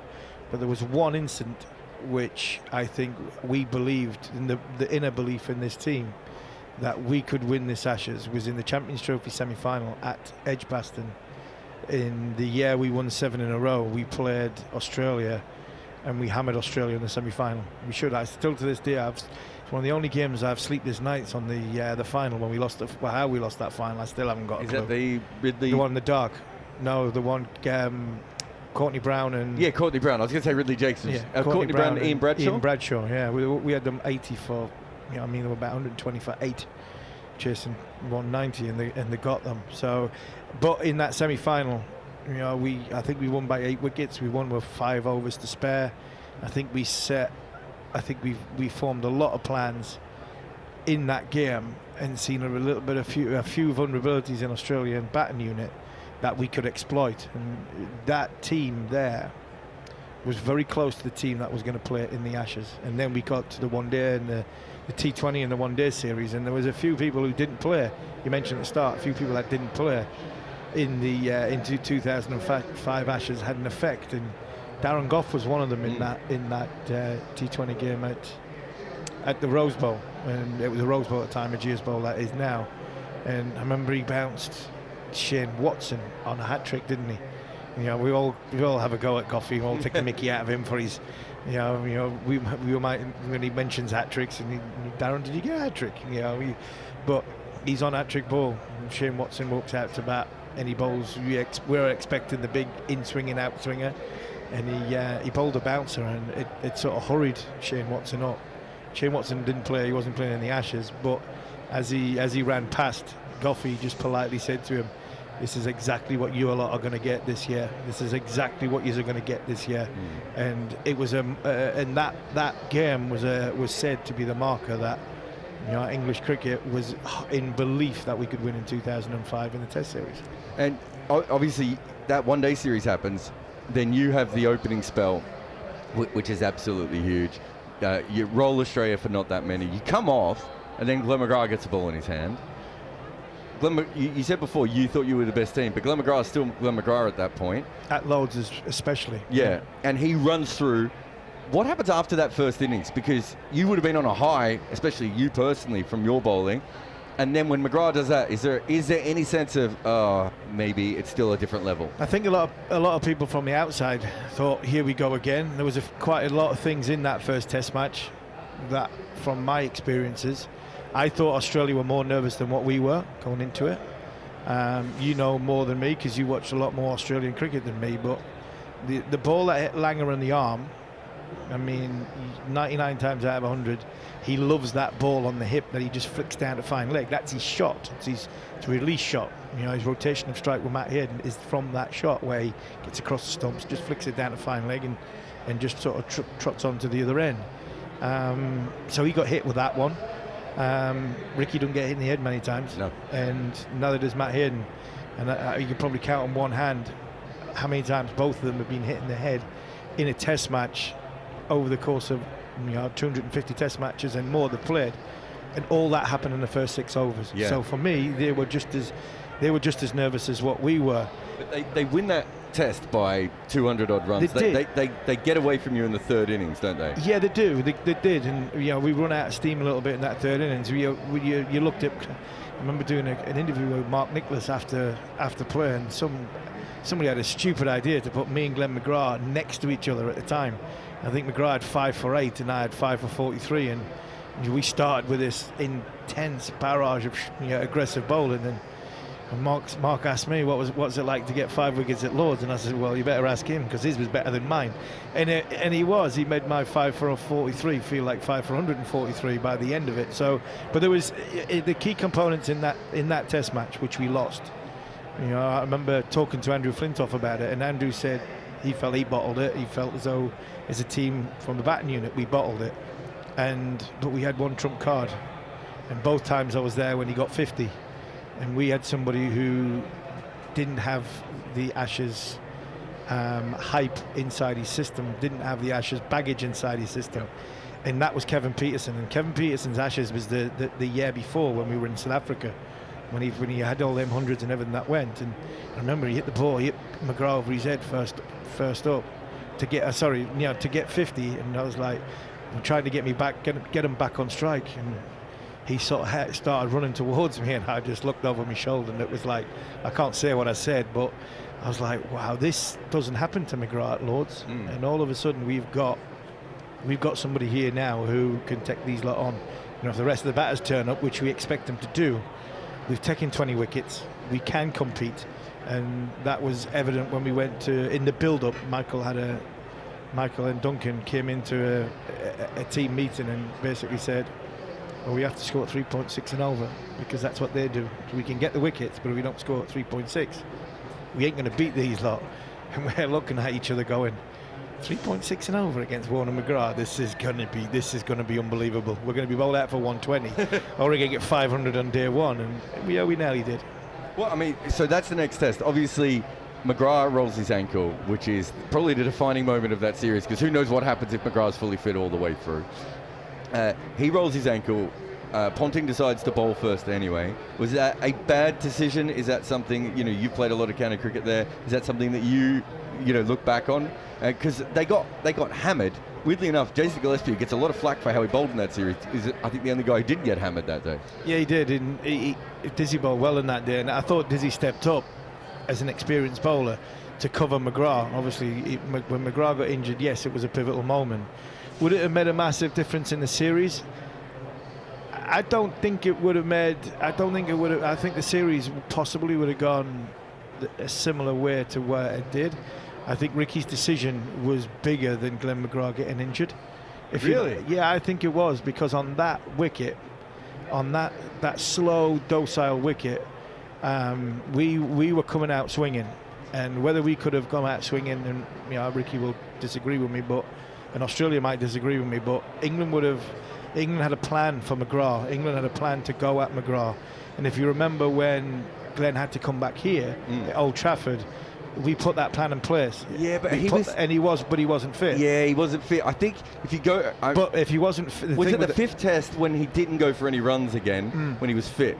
So I just think I don't think you could have done it if he was fully fit. I still think the test series would have gone in a similar fashion, which would have been very close, very nip and tuck, and I still think we would have come out on top, even if Glenn hadn't stood on that ball, because I think that surface at Edgbaston completely nullified any movement. It was so slow, so docile, and I think the bowlers that produced on that surface were the ones that had a higher velocity of pace.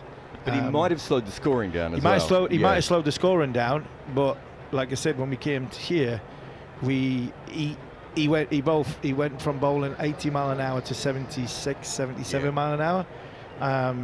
Would have made a massive difference at Edgbaston on that surface. It wasn't a great surface. Would he have bowled any faster than Casper? No, but his lines and lengths would have been a lot better than Casper. But I still think that series, in that moment, England came out with a plan to have a go at Australia. Whether we would have and we done, it's all ifs, buts and maybes. But at the end of the day, we got to a position where, I mean, it was an unbelievable ending, but. It's interesting because there's a Ponting counter-attack at one stage as well. I think Hayden goes out early and Ponting comes out batting exactly the way that you guys had gone, and then he goes out and they never really get back into it. Flintoff he made a weird decision. He's back when he tried to sweep Giles from around the wicket. And he's not even a sweeper. And he's not a sweeper. So again, it comes back to the pressure of the Ashes series, which he's played in millions of. And now I keep going back to the fact that I think Australia were more nervous because probably the first time in a long time that a team from England had a chance of putting Australia under pressure. And I don't think he could have done any more with his captaincy. He definitely couldn't have done any more with his batting. But that one decision that he made, and it was just before a break as well, when he tried to sort of lap sweep. It wasn't even a lap sweep. It was just like a paddle round the corner. And he opened the door for us, if I remember right, in that game, because he had a counter-attack and Australia were in a good position. And then all of a sudden, one brought two brought three, and we all of a sudden we blew. And that's what I mean about the McGrath thing. Glenn would have stopped the scoring rate, but that wicket was a wicket which you had to bowl really quick on. Brett bowled fast on it and got rewarded. Obviously, Warney's something different. And me, Simon, and Fred were sort of the prominent ones in that first innings. I mean, I don't disagree with that. I just think that 9 times out of 10, McGrath just finds a way to get a wicket early on, just because he does. But I definitely understand that. So the game gets very, very tight, and you and I talked about this quite a bit in the last Test match because it kept coming up because it was a similar kind of game.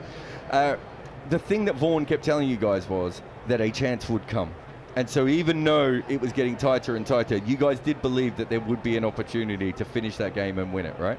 Yeah, we always believed there was a chance, but the chance, obviously, it fell to Simon. And Simon was, obviously, every time Simon left the ground, as in on the ground, off the floor, sliding, diving or whatever, you winced. I mean, I carried him off in Brisbane. I was in front of the stretcher. And when he had to dive forward and his legs hit the ground first and he jolted forward, you just wanted that dive to come to somebody else, because there has to be that has to be a subconscious thing in Simon's mind that when he does go down on the floor, it's Brisbane all over again. So yes, there was always a chance. Michael changed it up. There was a lot of tiredness between us. You know, if you remember the night before, we claimed the extra half an hour, so we'd gone from bowling. I think me and Fred had gone from bowling 45 minutes the night before to then extra half an hour to then come back out the next morning to start all over again. The body and mind, and even when we came here at the end, the body and mind's telling you one thing, but when the legs don't work, the legs don't work. And I lost the ability to bowl a bouncer for about, I put it away for about 40 minutes, because every time I bowl a bouncer, it just like straight down leg side, it just kept blooping. I just didn't have the left side, kept going away. And then it wasn't until right at the very end. And I did the Willow podcast a few months ago, and I seen Brett do it yesterday or the day before. And he talked about that moment, the ball before, where 2 meters either side of Simon Jones in the deep, and it's 4 and Australia win. And he's right. If they win 5-0. They win 5-0. We don't come back from that. But then, I think it was that tenuous. Oh yes. I mean, then Glenn doesn't come back injured. He doesn't have to play in the third test. Doesn't have to play in the third test. Doesn't have to come back injured. So I think we would have, after what happened at Lord's and after everything, the emotion that we had at Edgbaston, I'm not sure we could have. It would have been, like you said, you mentioned there about 5 minutes ago, talking about the mentality of after my 5 foot, then Glenn's 5 foot. Yeah. it's here we get. This is a different Australian side. You're playing against a different team now. This is not West Indies at home or away. This is not New Zealand. This is Australia. This is the Ashes. And 2-0 down in general is we ain't coming back. And not like this Ben Stokes side did with Pat Cummins' team. But I think we lose. We would have lost 5-0. But we always believed there was a chance. And you know, the thing that gets missed on a lot of that is Garrett Jones's catch. It was a fantastic catch down leg side. Whether Casper says it hit his glove and his bat wasn't on, his hand wasn't on the handle, I'm like, yeah, right. I don't really care, because if I was in that state, if I was in that position, I don't think, with the amount of disappointment, because I know the ball's hit my glove, I don't think 15 seconds would have been long enough for me to refer that to DRS as a fast bowler. And you know, we ended up you know, taking a late one and a nail biter. There was quite, if that series was DRS, there's probably quite a few decisions that get switched around all the way through. Damien Martin averaged about, didn't he, 30? He would average about 90. Didn't he? Was it him that kept getting the inside edge back onto his pads? Yeah, twice off me. Yeah. Twice off me, one off me at Trent Bridge, one off me here. Crucial one here, very crucial one here in the second innings. When we were always ahead of the game on that last day, and Ponting was playing magnificent. I mean, for me that's one of sort of top 3 innings that anybody's played when I've been on the field and playing. I think probably Steve was at Sydney in 2-3, and obviously Sachin's will never be beaten in Chennai for what that situation was all about. But so you're talking about they're chasing 4-2-3, chasing 4-2-3, and Ponting is. I remember watching that live. You know, so we watch. It's really weird in Australia because you watch it in prime time. So I think the test started about 8:30, and then they go through till 2:30 in the morning, whatever that may be, 3:30 in the morning. And so you're watching through prime time, and I remember just watching it going, Ponting's going to do this on his own, and it's probably the one thing that as a great batter, he never really had that sort of Brian Lara, or even Sachin had a couple of moments like that where he sort of carried two of his greatest innings were probably the Oval in 09 when he gets run out, and also the one in Old Trafford, and both of those. Probably he was always destined not to win them just because the game was too far away. Did you guys think that he still had a chance, or were you more thinking that the draw was where they were going? I don't think we ever thought we were going to get beat here. Yeah. I don't think we ever thought we were going to get beat. I think we had too much quality of finding a way from a bowling unit to think, right, we will concede these runs to lose the game at the run rate that it was at. So I didn't think we were going to get beat, but it was all about Ricky. And we always felt throughout that day, if you remember, we were always just ahead. Yeah, and Australia was always losing wickets. Yeah, there were 9 down. There were 9 wickets in hand on the last day. Yeah. I think Huggy got Langer out. We got Langer or Hayden out first up on the night before, and then we had that sort of unbelievable pressurised day where there was 10,000 people outside this ground, couldn't get in. It was madness. We were driving on the wrong side of the road to try and get in the ground because I was late again, and get another fine off Fletcher to say, with preparation and you're not on the field. But we weren't the only one. I've never seen a scene like it. I thought there was a bomb scare. And we driving in, it was like, what's going on to the security? And the security said, these can't get in. It's full in there. And you're going, wow, this is probably one of the first times you realise that last ball win at Edgbaston, it was massive, and there was a lot in the media and the public and everything that goes with it. But I think it was with the people locked out here, all of a sudden, right, in both dressing rooms. I don't think it was just ours. In both dressing rooms, I think it was about, wow, this is something special. And that day, Ricky's innings was very, very special. We always felt we were just 1-2 wickets ahead. Freddie got 2 wickets in a short space of time. Similar, he got Gilchrist out and Katic out, playing away with a reverse swinging ball. I got Martin from what is, obviously I'm looking at the ground now, but it was facing the other way. I got Martin out from sort of the city end, and it was a massive inside edge onto his pad. I mean, it was huge. We were giggling when he was walking off, and we thought, right, that's the door opening. Freddie had Gilchrist where he wanted him, I think, at that time. in Katic, the ball was reverse swinging massively. So Simon came on, Freddie came on. Fred got Katic and Gilchrist similar way, playing away from their body and caught it like the gully region. And we always felt as though that was going to be it. Then Clark came in and fought back hard. Simon bowled a brilliant spell from the media stand end, and then all of a sudden we were thinking, right, we've won it now. We've got it now. Simon had this thing going around corners. He really did, and then he got cramp, and all of a sudden, I think our hopes finished with him. Once he hobbled off and he got cramp, I think that was it, because I just had a long spell from the other end. I was gone. Legs had gone.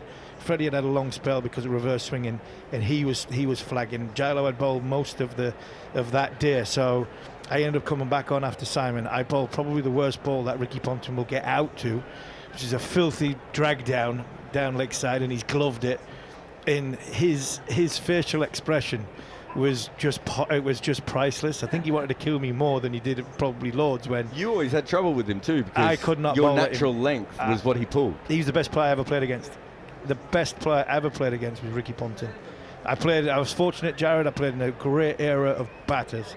All these players that Joe's getting close to, they are world-class batters, and a lot of them played in my era.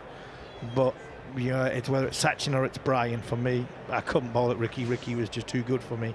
The short-ish length, bang, 6. You pitch it up, floated, bang, 4. And on that day when he gloved it down leg side, that's when you think that's it. And I think we had 11 balls, and maybe it's a bit more at the numbers 10 and 11. Yeah, McGrath definitely faces a few balls, so you had a chance, didn't you? I had 11 balls, I think, at McGrath and Brett Lee, and I think Fred had 6, I think, when it happened. But I was running in going, I'm going to bowl this, I'm going to bowl that, and I'm going to bowl the other, and my legs are going, we can't even get you to the crease. I'd gone, literally, legs had gone. We had thrown everything at them. So was there a different belief then, because of the physicality of your bowlers, than you had in the last test, where Vaughan's saying there's going to be a chance? At this stage, is it more we hope? I think it was more we hope. It was because of I think the energy we put in the back end of Edgbaston to then come here and do what we had to do here. I think that took everything out of us, and I think the hope, that one chance and that hope, I think it went when Simon went off. So the next one, McGrath's out again. Flintoff and Jones go nuts and put on a massive score for England. Australia follow on, which is already a pretty big victory, even if you don't go. And in the second innings, again, Ponting looks brilliant. And then there's a fielder, I forget his name, but I don't think he was in there. Don't think he played any games. No, he didn't. He didn't play many games with Durham after it, really, did Gary Pratt. That was a brilliant game. It'd be interesting to see what you thought from watching it back in Australia, because we were all over Australia. Then they came hard. And then they probably should have won it. Well, if Pratt doesn't get that run out and Ponting makes, let's say, another 30 or 40 runs at least. Yeah, we chased 200 and we don't chase 200. Yeah, you wouldn't have chased it because, how did you feel about the chase? Because from where we were, we just expect, even without McGrath. If we McGrath couldn't believe Vaughan didn't bowl first. Hey? We couldn't believe Vaughan didn't bowl first. Well, yeah, which is also very fair. We weren't as positive as we normally were. So I went to the 2003 World Cup, and Australia weren't particularly good for big parts of that World Cup. Remember, they only just got over the line against England. Us, yeah. And New Zealand was a similar game, I think, as well. There was another game where they struggled a little bit. But once they got the ball in their hand and McGrath had the ball, you just went, even if it's 180, he's probably going to defend it. Whereas in that one, was the first time we were like, well, can we do it without McGrath? And then, as you say, Vaughan just takes too long to come on, right? It was 30-odd for none, wasn't it? It was 30-odd for none. Trez belted Kaspovic and Brett Lee bowled a fast spell. The delivery he got Freddie out with I thought was virtually unplayable. Somebody in this Test series has got another one. I think he's got it off Bumrah, and it was like 90-odd mile an hour. It nipped back, kept low. I think it was the one that Harry Brook got off Akashdeep at Edgbaston, but it was 10 mile an hour faster. I mean, that Test match will come down at I remember being in the huddle. It was hilarious in the huddle at the end of the first innings, And Michael's gone to us, the bowlers, we can only follow on if you've got it in you. And I'm like, yeah, I'm fine. I'll keep going. I think we sends a message. Yeah. Simon's, yeah. Huggy the same, and Fred will. Fred was on he was on a crest of a wave where you just kept him going. He had just getting the 100. I mean, he was flying. Was Andrew? That was his Test match. That was the defining moment of Andrew Flintoff in Ashes cricket, and all of a sudden you come out to bowl and Gary Pratt's on the field, and you're like, what's he doing on the field? And he was like, Simon can't bowl, and it was like, you are kidding me. And he's like, Simon's ankle's gone. And he can't bowl. And the thing with Gary Pratt was, Simon never come back. He never played. He hardly played cricket ever again off the back of that. So, it's a weird one. I get the argument because I think Chris Tremlett had been released to go back to play for Hampshire because he was the 12. Because in them days you only picked 12. We had a 12-man squad for 4 Test matches, which was Chris Tremlett. Then Twiggy got injured. During that game he'd gone up, released the plane, and then we picked 13 for the Oval, which was Anderson and Collingwood, and it was weird because Simon then goes off and never ever seen again. So we've got this 12th man on who was a gun fielder, and I'd rather look at Damien Martin and Ricky Ponting and try and blame each other than try and blame Gary Pratt, because it was a terrible run. I think there was an element at that stage where tactically you guys... we kept going off. Yeah. But I think tactically you guys were ahead of Australia when it came to reverse swing, the counter-attacking. We haven't even talked about Varney having the sweepers out, right? Yeah. And so I think in Ponting's mind, he's like, they're trying to bend every part of cricket against us. Whereas looking back now, in the next 10 years after that, everyone had a 12th man who was a really good fielder, Absolutely. right? Like, it was just a normal thing to do. But it wasn't something that we had seen beforehand, outside of maybe the West Indies and Roger Harper. Yeah.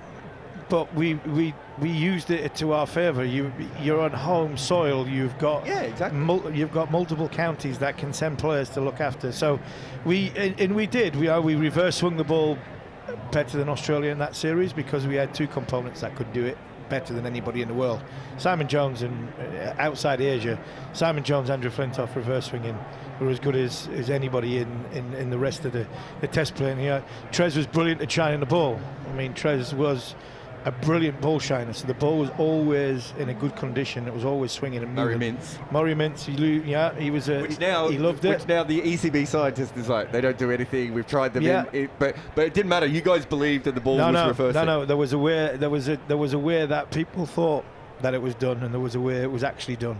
And to this day, nobody, I don't think, realises how it was done. How was it done? I'm not going to tell you on how it was done because tell me off here. That's a different way of doing it. But I tell you what, sometimes when the ball comes to you, you're like, I can't take a wicket with this because the umpire gets this, it'll stick to his hand. I mean, it's ridiculous. But the night we made them follow on, and people talk to me about that spell at Lords.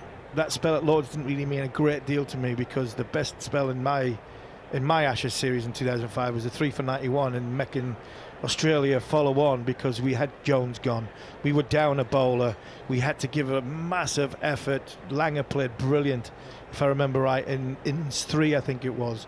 And then we get to the final point, and 30 odd for none, you're packing your bag thinking, right, it's 8 wickets win, we're going to the Oval, we've just got to get a draw, we've won the Ashes. And Warney came on and did what Warney does, but he was backed up by Brett, and it was one of them totals where 2 bowlers were going to bowl to either win the game or impact the game, or we were just going to get over the line comfortably. And them 2 bowlers during that time, Brett Lee in 2005 was colossal for Australia. He was absolutely fantastic. It's incredible when you look back how much of that series is Ponting, Lee and Warne. Like exactly. they really, and that goes back to your point though as well of the better players, not the better team. Simon Kadich would go on to be a really good player, but he wasn't quite ready at that stage. Damien Martin had a little bit of, bad luck. There were some people like Langer who were probably on the downswing of Langer and Gilchrist are probably already showing that their careers are slipping away as well. So it was quite interesting from that point of view. So next test, McGrath's back. England make 373. Australia 185 without loss. That Hayden and Langer put this incredible partnership together. At that stage, are you thinking as a team we have to win this, or we have to draw this, or what's the thinking? We're still wanting to win it. I remember going into that test match, and it was probably the one.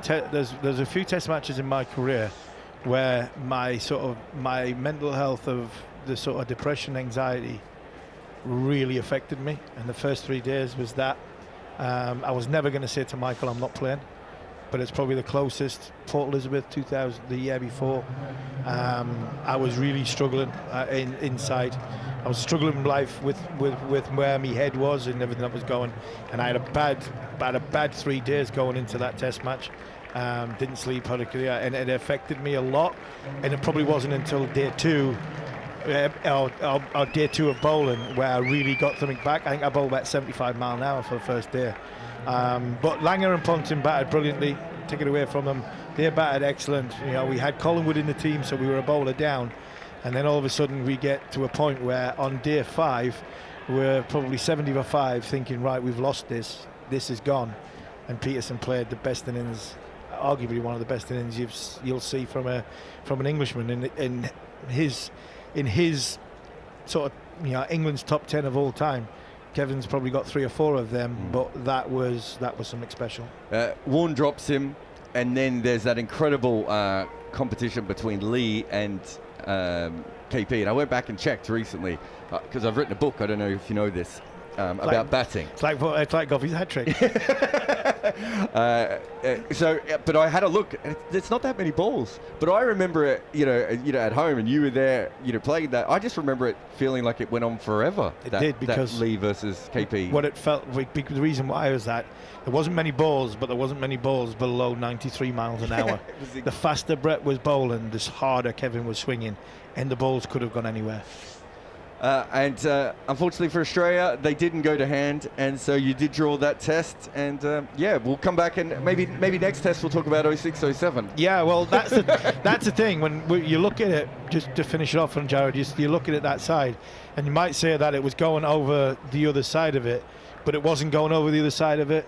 They just weren't in great form, because in 06, 07, it was a similar side that turned up. They were ready for us, and we were nowhere near the side. But even if that 05 England side had gone to Australia in 2006-07, with Michael Vaughan as captain, we possibly would have gotten beaten 5-0 as well, because that side was the great side, and the great side of great players. Thank you very much, Steve Harmison. Neil Manthorp will come in a moment as Washington Sundar starts up after lunch. Beautiful timing off this first ball from Joe Root. They've got a short mid-on, and that is almost stopped by Shubman Gill there. But it ends up, they get a single. Do I have to swap, or can Manners go there? Because otherwise we're going to be in a weird position. We're going to swap. Okay, well, let me call this ball of Washington. It's coming in again. He's got a slip in place. A little bit of flight on this one, and it finds one of the close fielders on the leg side. There's no run this time.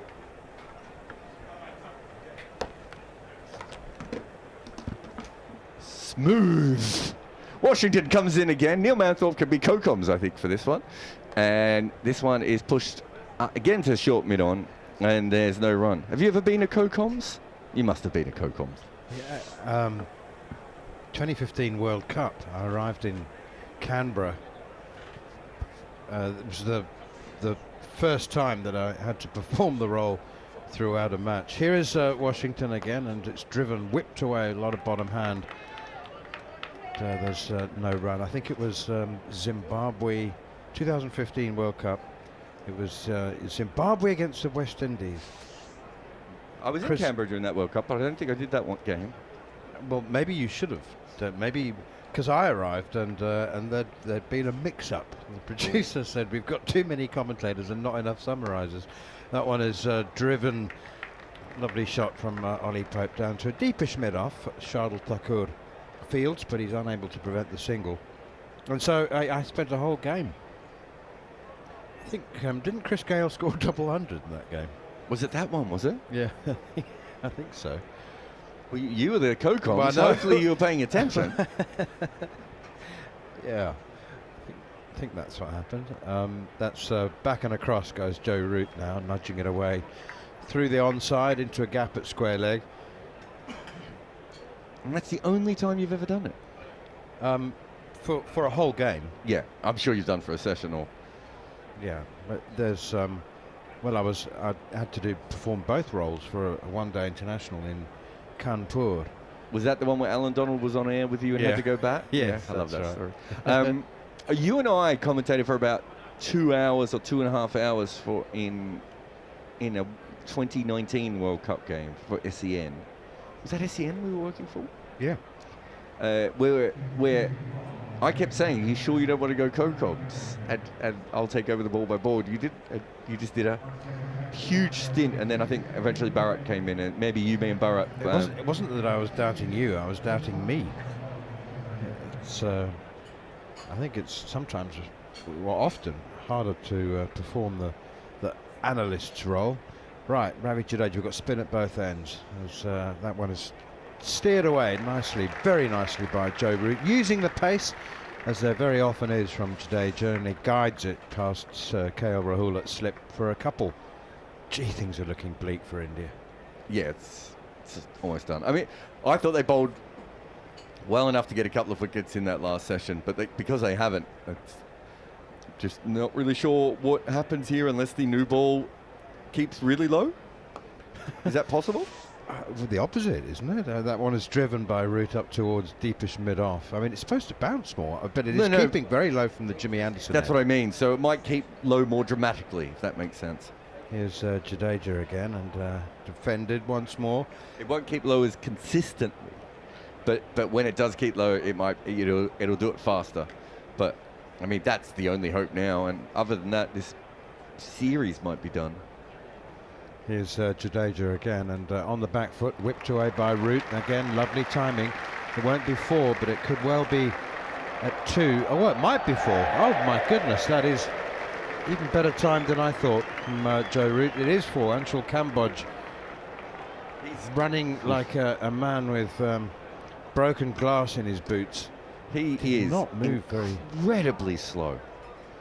When was the last time you saw an international fielder this slow? Josh Tongue's a terrible fielder, and he gets lost. I wouldn't say he's slow.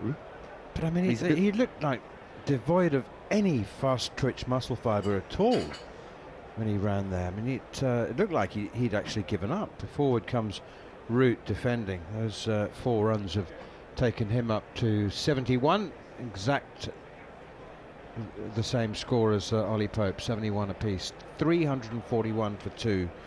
As Jadeja is into Root, drives, doesn't time it. That was a slap drive that he favours so well and has kind of perfected, really. It's 76 overs gone, so a new ball in 4 overs time. But Jarrod, I'm thinking the scoring rate's going to increase. I mean, these two get to their milestones, yeah. But I mean, if you think of if Brooks, Stokes, Smith are in still to come or at the crease, and Wokes for that matter, and Carse and Dawson, that 2.5 hour session at the end of the day, I mean, I'm seeing 160, 170 runs.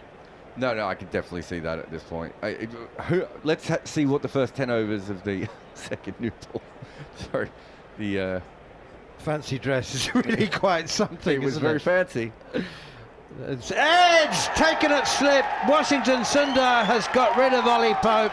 KL Rahul takes a really good low catch to his left. Excellent catch. That was not easy. It was a quick one from Washington Sundar, sliding across Ollie Pope. He swishes his bat in the air in frustration and anger and disappointment.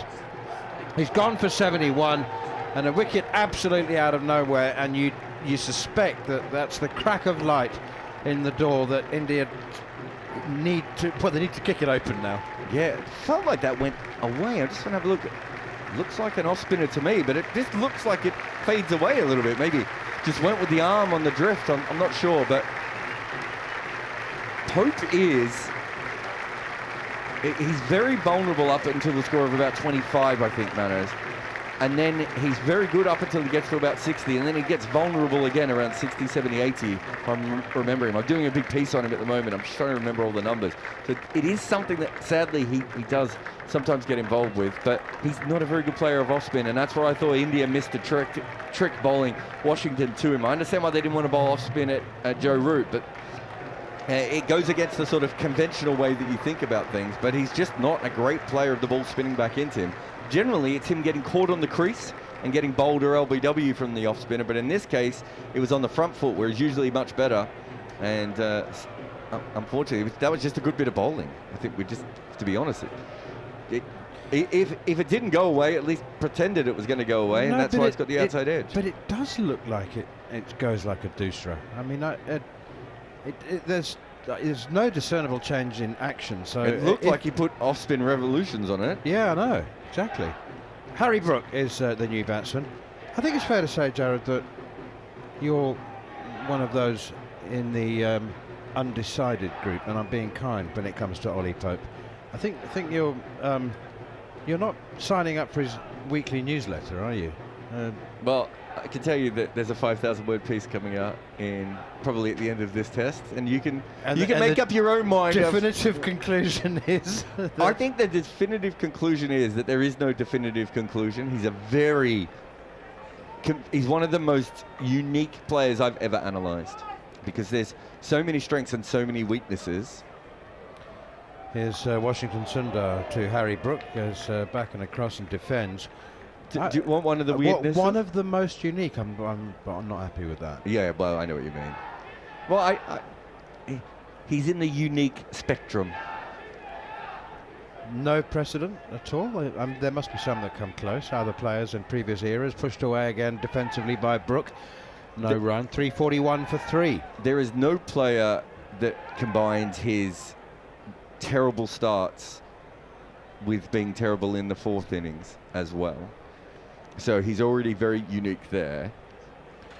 He is Washington Sundar again, and guided away defensively by Brook. No run. He has to be one of the flakiest starters of the modern era. No, he's one of the flakiest starters in the history of Test cricket.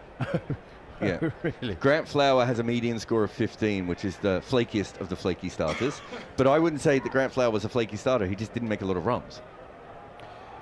Oh, a little push and a miss. He's beaten for pace there, but Washington gets the slider going, and Harry Brook almost follows Pope's example and edging that one. Do you know, that's going the other way. It is just going the other way, isn't it? Is he just not spinning it? I mean, because it looks like an off spinner, and yet you're right. It looks like an off spinner, and it. No, that might have just gone straight on, hasn't it? But the Pope's one looked very much like it's gone slightly doosra-ish. And that last ball of the over is pushed straight back to Washington Sundar, who has, as I say, just about forced a crack of light in the door that was apparently very, very firmly shut at 341 for 2. Now 341 for 3, but there's so much batting to come. No, definitely. The second new ball will change it. Just looking at that again, maybe it just went dead straight, and maybe we're giving it too much credit. There's a bit of an angle the way that Pope pushes at it, so it might make it look like it was going away. So Grant Flower has a median score of 15. Jadeja in, and that's driven up to mid-on. Just explain to our listeners and viewers what median means and why it's not average. Yeah, so median is a better way of telling if someone is a good starter or a consistent player, might be the best way of looking at it. Jadeja in, driven towards cover, fielded by Sudarshan. No, but just explain what median means. Okay, all right. He bowls very fast. He does. He does. Average 2.6 drift, Washington, they just put up there. Jadeja in, defended, no run. It's the middle score. If you look at all the innings he's ever made, from 0 through to, what would he have made, 205 or 210, whatever his top score is? Of all of those innings. Jadeja, again, it's defended, open face bat. 16.5 is the median score, the one in the middle. So the most common, I suppose, the way you would look at it from that point of view. And so you have players like Ken Barrington and Chris Rogers, incredible starters. Sweep shot now from Harry Brooks, hit it hard, there's nobody out there. 4 runs. really. So Root, what did I say? Harry Brook, I'm sorry. Joe Root, 75 he rushes up to. Yeah, so you have some players like them who are really brilliant starters who have median scores around 35, 40, 45 even in some cases. Obviously Bradman's was quite tasty as well. Sachin Tendulkar's another one. And then you have players who are very much extreme players. Jadeja into Root again, defends, no run. So Grant Flower, Marvin Adipatu, KL Raul, Dennis Amos. And I think Gary found this stat yesterday. Dennis Amos has 1100s in Test cricket and 1150s. And of the 1100s, 8 of them are over 150. So Dennis Amos basically made no runs or all the runs. There was no middle ground. So you can't, even though he averaged, 46, 47, you can't actually rely on him to be consistent. But once Dennis Amos is in, you might win that Test match. And Pope is very similar to that, but in no other way is he similar to Dennis Amos. And that's what I was saying, that if you look at all the unique parts about him, like Pope might be the worst fourth innings player in the history of Test cricket. You didn't expect me to say that, did you? No, but I know his record is very poor. Here's Washington Sundar again, and Harry Brook, the real Harry Brook this time, opens the face of the bat and runs it away for a single behind square on the offside. So would it be correct in assuming then that those players with a high median score are very solid, extremely good defensively, so they're not likely to be dismissed early on, and their dismissals that's whipped away by Joe Root straight to mid-wicket, no run, 346 for 3, and that their dismissals are caused perhaps by them accelerating or deciding to play more attacking shots, and so yeah, very strong defensively. I would think that means, if they're good starters. That one defended as well, no run. I think a lot of it is just how quickly you can pick up the ball in your first few deliveries, right? So I think we know that statistically, once you get over a score of 5, you're set, which is very low. Root now pushes Sundar down through mid-on to long on, fielded by Suraj, another single. But if you talk to players, there's some players who will say they feel set after 2 or 3 balls, and there are other players who say they don't. Brian Lara would say he didn't feel set until 20 balls. Right, so I would say that is a big part of it, and then, as you said, defensive would be another one. But also maybe in Barrington and Chris Rogers' case, you're also talking about players who are slightly limited, right? So they don't have the most expansive game, so you can pressurize them in other ways. Flicked away by Harry Brook for a single, again down to long on. Would Sir Alistair Cook, when he was just Alistair Cook or Chef, would he have had a high median? I can't remember. I'd have to go back through the list and have a look at it. But I know Barrington was certainly someone who went out. And one of the reasons I looked at Chris Rogers was because there's this really weird thing that happened in Western Australia where Marcus North, I think, has one of the lowest medians ever, but did play a lot of Test matches. Sean Marsh had an even lower one. Washington Sundar in again, and Root defends. He's 76. 348 for 3. And then I looked up Chris Rogers, and he was at the other end. I was like, well, so it's not a Western Australian thing of that era, but it tells you, if you go back and you watch Western Australia, quite often Rogers would be not out early on, and the other two would already be gone. And then the opposite, of course, is when they go on to make the big hundreds, and Rogers makes his 45 or 50, and then nicks off. So very different kinds of players, and I think that's one thing that median sort of helps us understand a little bit, is just different kinds of players. So Dennis Amos, I think 42 or 43% of his innings were triple figures or single figures, whereas the vast majority in general would be double figures. And I think Marcus North might even have a higher ratio of triple figures and single figures than Dennis Amos did, or similar. So it's not that common that you see those sorts of outliers. It does sound like a club that Zach Crawley might be given honorary membership. Zach Crawley's not far away from Ollie Pope and KL Raul. So there's a couple of guys in this test. In fact, that are there.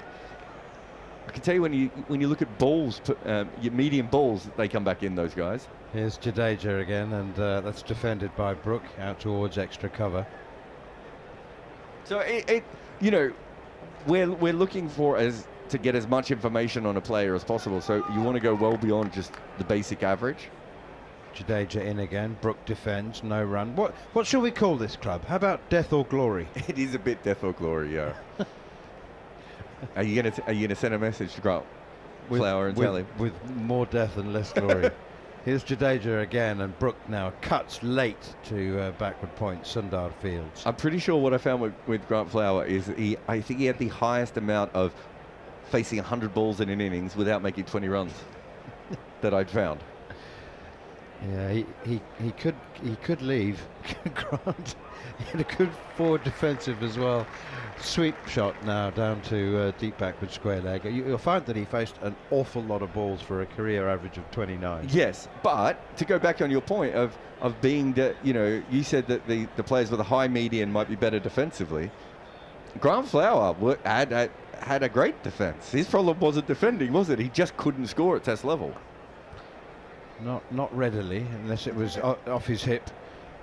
It's tucked away behind square on the leg side. New ball is due in one delivery's time. After this, where's Jasprit Bumrah? Is he warming up? As forward comes Root again, stretching defensively, pushing that out towards mid-off. There's no immediate sign that the new ball's going to be taken straight away. Well, Washington's gone near the bowling crease, but he hasn't taken his hat off. And now he has. So, I think he was waiting, so he didn't know he was bowling 100% because he was looking around waiting to see. And I think, well, he's bowling well. Maybe they're going to give him a couple more. Yeah, I mean, there's always the concern, when you've only taken 3 wickets in 80 overs, there's always a concern that new ball can suddenly produce a flurry of runs. Yes, but with an unset batter? No, well... Brook hasn't got to 5 runs yet. What did I just tell you? Yeah, 11 balls, exactly. I think 20 balls is quite common. You said, yeah, Brian Lara, there's a lot of players who like to face 20 balls before they... yeah, it's not... Washington. In, stumped, got him! He's got him! Harry Brooks on the charge, looking to work it through the offside, and he's been beaten, and Washington's Sundar's slider again takes a wicket. He's got rid of Ollie Pope with the slider, hit the outside edge, catch to slip, and now people will say that Harry Brooks run past one, and he has. He's taken a step and a half down the pitch.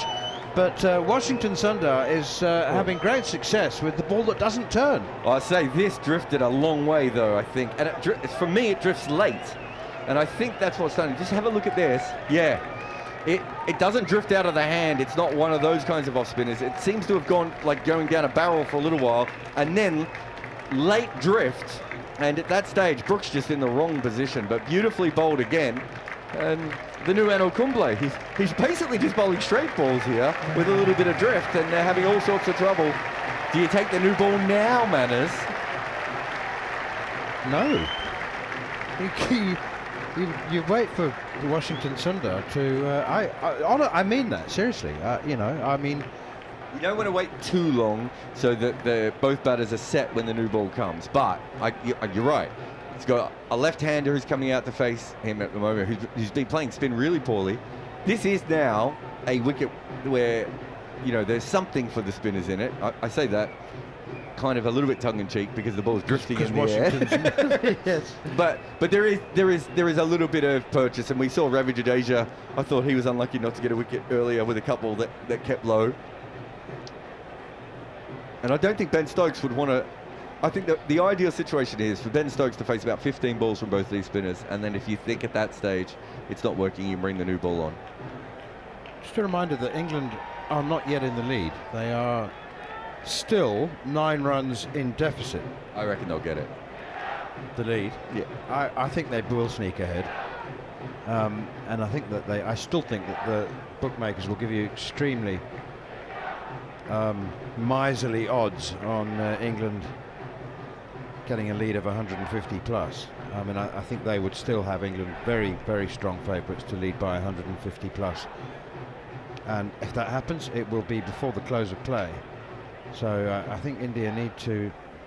They still are in a situation where they need to bowl England out to stay in the Test match and in the series. Has Sai Sudarshan got a do-rag on? And do you know what a do-rag is? I don't know the answer to either of those. Here's Washington Sundar in. Stokes is forward, playing that defensively. Quite hard hands there. What is that? A do-rag is it's a something... neckerchief. No, it's something that holds your hair in that I think Explain it after this. Washington in again to Stokes, and again once more he defends. They're very popular in America, and a lot of African Americans wear them to keep their hair in place overnight, and then it became a fashion symbol afterwards. He's got what it looks like he's got like a red hood on under his helmet. Here comes Washington once again, and defended by Stokes. A do-rag. Do-rag, because it's a hair do-rag. Do-rag. Oh, so D-O... Rag. Do-rag. Okay. I believe, unless I don't know the spelling of do-rag. I would have gone D-U-R-A-G. Here's Washington again. Stokes forward, defending. He was stretching a long way forward. Were you here for the flag conversation a little earlier? Equatorial Guinea. Yeah, Greece. Yeah, and Equatorial Guinea, Barbados, Isle of Man. Barbados. It's the blue one with the gold trident. Is that a flag? I thought that had writing on it. I didn't think that was a flag. Oh well, I've attributed it to Barbados, as Stokes now goes back and across and defends. So excellent over from Washington Sundar. You're not going to get the ball off him anytime soon. 2 for 22 in 7 overs. 81 overs bowled now. England 349 for 4. That's not Barbados. There's no yellow. True. I don't know. I don't think that's a flag. I think it's something else, because that was the one that kept getting me. Everyone else was stuck on Equatorial Guinea, but for some reason I knew that one. Greece. I studied Greek for 5 years. I know how to say yasu, which means hello. Souvlaki, if you say so. And Isle of Man. I went to Isle of Man recently. Yeah. So yeah. Is that where the Bee Gees are from? Yes. You know. No idea. You'd be a Bee Gee. You would have been a Bee They're called the residents called Manx, aren't they? Yes. And they've got cat, the Manx cat. Here is Jadeja, and that one driven square of the wicket on the offside by Joe Root. He's not going to see Joe Root running past any off spinners. He's really set for the long journey now, you would think, as Joe Root. 350 up for England to the delayed response of the crowd. Only just noticed that the 350's on the board, just trailing by 8 now. Do you want my best Isle of Man story? I'd love to know about the Isle of Man. I was on with Harmy and thinking he must have done a couple of dinners there. Nothing? And he has never. He's never been to the Isle of Man. They had in the 1920s one of the most famous cryptozoological occurrences of all time, which is there was a household there, and in the household they had something that was referred to as Jeff the Talking Mongoose. Ravi Shastri, Ravi Jadeja in that thick outside edge, ball running it down towards the boundary. It will be intercepted by Shardul Thakur, and his right boot just manages to kick it back in field inches before it hits the boundary triangles, and it's a couple of runs. Did I put you off there? Were you not expecting me to say the phrase Jeff the Talking Mongoose? I didn't. I was trying to work out whether you were taking me for a ride or whether it was a hoax, a YouTube hoax. Flicked away by Ben Stokes now out towards mid-wicket. He was off the mark with those 2 runs. A genuine outside edge. Didn't carry to KL Rahul at slip. But well, Jadeja's I think enjoying his work at the moment. He's in his element with a new batsman and one who hasn't been playing spin well, as you heard Jarrod say. Noman off again, by the way. No, it's not a hoax. Well, it was probably a hoax, man, but it was definitely something that people believed. Jadeja in Stokes drives it straight back to the bowler. I mean, there were no native mongooses on the Isle of Man to begin with, and it probably wasn't a mongoose, and it didn't talk. On the back foot now, Stokes defends. So what was it all about then? But basically, there was a family that I think there was some mental health concerns in this family. There was also some ventriloquist skills within this family. And I believe when the one or two of the girls moved on, Jeff no longer talked anymore and disappeared. But he was quite the gossip. He would go about town and he would hear things in the town and he would bring back information to the family. And yeah, many. It was in the 1920s. It was one of the bigger cryptozoological things of all time, and then it died out. I think Simon Pegg might have played Jeff the Talking Mongoose in a movie. Cryptozoological? Yeah. You and I inhabit slightly different worlds of nerdism, don't we? Yes, I know. I needed a guided tour of yours at some point, like a proper guided tour with a brochure. Here's Washington Sundar in once again, and steered, pushed out on the offside by Joe Root. How do you think Harry Brook, the little you know of Harry Brook, and we probably know, we don't know much behind the public persona, the public facade of who and what he is as a cricketer. That one is driven down the ground towards mid-on. How well or poorly do you think he's taken that dismissal, running past one up, 12 balls for his 2 runs? I think there's... Because he wasn't trying to score. He was just... I think he was going to try and score. Let's have a look. We'll see it here. I think if he's coming down here, he's planning on scoring. I think at this stage, he's definitely thinking, as he's about to leave the crease, I want to come down and hit it. And then he realizes he's nowhere near it and has to push at it. I don't think it's going to affect him long term. Well, it does look like he's looking at footage of it on the laptop now, so I take all that back. It's scarred him for life. Washington Sundar in around the wicket to Ben Stokes. I think that will hurt him as much as any dismissal. I think that'll hurt him more than getting out trying to slog sweep a seamer at Lord's in the second innings. Stokes now in down the wicket, half a pace down the wicket, pushes it to mid-wicket. Because he's been absolutely done like a pink English sausage on a takeaway barbecue. He's been absolutely cooked. And as I say, out-stumped, playing a forward defensive shot. Stokes now comes down the wicket and does at least swing hard at this one. Doesn't time it at all. Hits the inside half of the bat and trickles out to square leg. So, well, Stokes is evidently not going to play the hard, long grind as he did twice at Lord's. It looks like he's not going to let the spinners dominate him. He'll be aware that he hasn't been playing spin very well. Of course, sorry, that's a statement of the obvious. Of course he's aware that he hasn't played spin very well recently. This time pushed out towards Silly Point, fielded by man under the helmet, Sai Sudarshan, and there's no run. The over comes to an end. Route 78, Stokes 2. I think if there's... I know that within Pakistan and India, they believe that Brook doesn't play the spinning ball very well and that he hasn't been tested as much as he should have been at the moment. And so there is certainly an element from within those camps where they do believe that there is something within that. I don't think he has a big problem with... I think he does have a bit of an issue with spin. If he believes he has an issue with spin, then that should affect him more. If he doesn't, I'm not sure he'll be as concerned as you are. Steered away behind square on the offside. I'm not remotely concerned. Called him a pink sausage a minute ago. Well, no, I said he's been done like one. And I think it'll hurt. It ought to hurt a little bit, to be honest. I really do think that. Jadeja is in again, and that's defended by Joe Root to cover point. It should hurt. Yeah, but there is an element of Harry Brook is that sort of Kevin Peterson, Verinder Sehwag type player, isn't he? Where maybe he doesn't process things the way that Neil Manthorp does. Jadeja in again and pushed out towards cover. In some ways, he's like a cryptozoological creature, wouldn't you say? Mongoose. Well, talking or otherwise.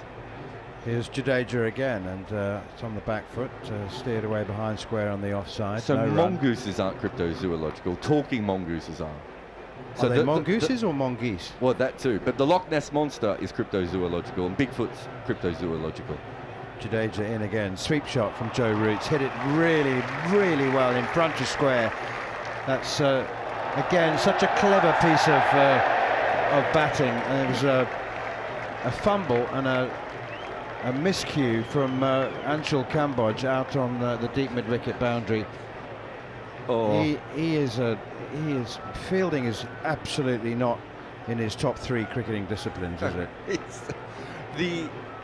He's managed to stop that, then fall onto his belly, and then kick the ball back towards the rope, and he was just lucky he didn't kick it hard enough. It was a bizarre moment of fielding.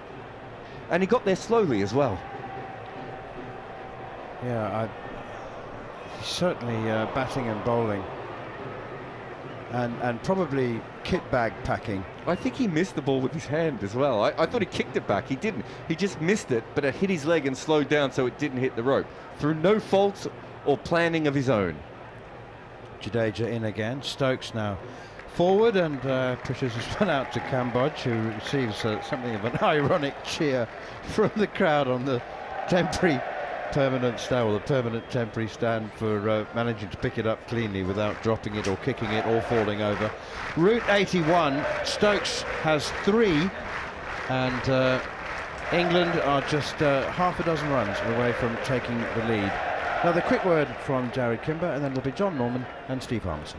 It'll be interesting now just to see if they give Washington one more over. He's bowling against Ben Stokes. That was actually a decent single for India. I don't think they'll be too disappointed with that. And if we see nothing from this over, that's when we'll see the new ball be taken, but we might not. I mean, Washington is bowling so wonderfully well at the moment that they might keep him around for a little bit longer. It's coming around though. We get to Ben Stokes here, and this one is short of a length and punch to mid-on, and there is no run, Jon Norman. Thank you, Jarrod. I noticed something interesting in this room. There can't be that many rooms in the world where on the wall is a very small picture of exactly what you can see out the window. Here's Sundar in, and this is defended by Ben Stokes. Rare excitement, Harmy. 2 moments of rare excitement. It's seemed to be quite a sedate day. Very, very comfortable for England in the morning. Wasn't quite as dramatic as Stokes plays deep in his crease and back and straight to Sundar, who has picked up 2 wickets. He's bowled very well. He's bowled very well I know indeed. Jarrod's talking about giving him one more and thinking the new ball. The way the new ball's gone in this game, and the way the seam bowlers have gone, I'd give Washington the new ball. Bumrah from one end, Bumrah from the pavilion end. This wins the flags, the look-in. You know, that lovely picture we see on the wall is the picture we've got in front of us. It's got 2 flags on that we can't see on that picture, so, and they're blowing towards us. So Bumrah at that end, give him the new ball, and give Washington the new ball from this end, because let's be fair, I ain't giving it to Siraj, I ain't giving it to Cambodge, and I ain't giving it to Thakur. Yeah, and maybe Washington will continue as he does now. This is tossed up and it's driven by Stokes, and it is hit silly point. I don't know if it's bounced down into the ground and then bounced up again. Yes, that's exactly what's happened, but silly point. I think it's Siddharthan has turned round and he's been wrapped on the back by the ball. I think would have been fielded at cover anyway. As Stokes comes forward, and with the meat of the bat, is he finding his range. 3 from 19, route 81 from 143. England in an incredibly dominant position. They trail by just 1. But India have just got a little sniff here, thanks to those wickets, as Stokes places this to mid-wicket, end of the over, no run. Ollie Pope caught at first slip in a very similar manner to the dismissal we saw at Lord's, which Jadeja on that occasion. Sundar today, good catch from Rahul, and then Harry Brook been beaten in flight, stumped from Sundar at Jarrell with as straightforward a stumping as I suppose you'll see. Since then Stokes has come in, he's faced 21 deliveries, he's 3 not out, and Joe Root at the other end. England just need to be a touch careful, but of course that's not how they play. But with that second new ball just there, waiting to be taken, and with India just displaying a little bit of control at both ends, Shubman Gill's not going to be any hurry to take it at the moment, and it just means it's there. So can India strike again? I mean, they need to strike 6 times. What kind of lead do you think they can give up realistically, Harmy? As Jadeja's in, and has he beaten Root there?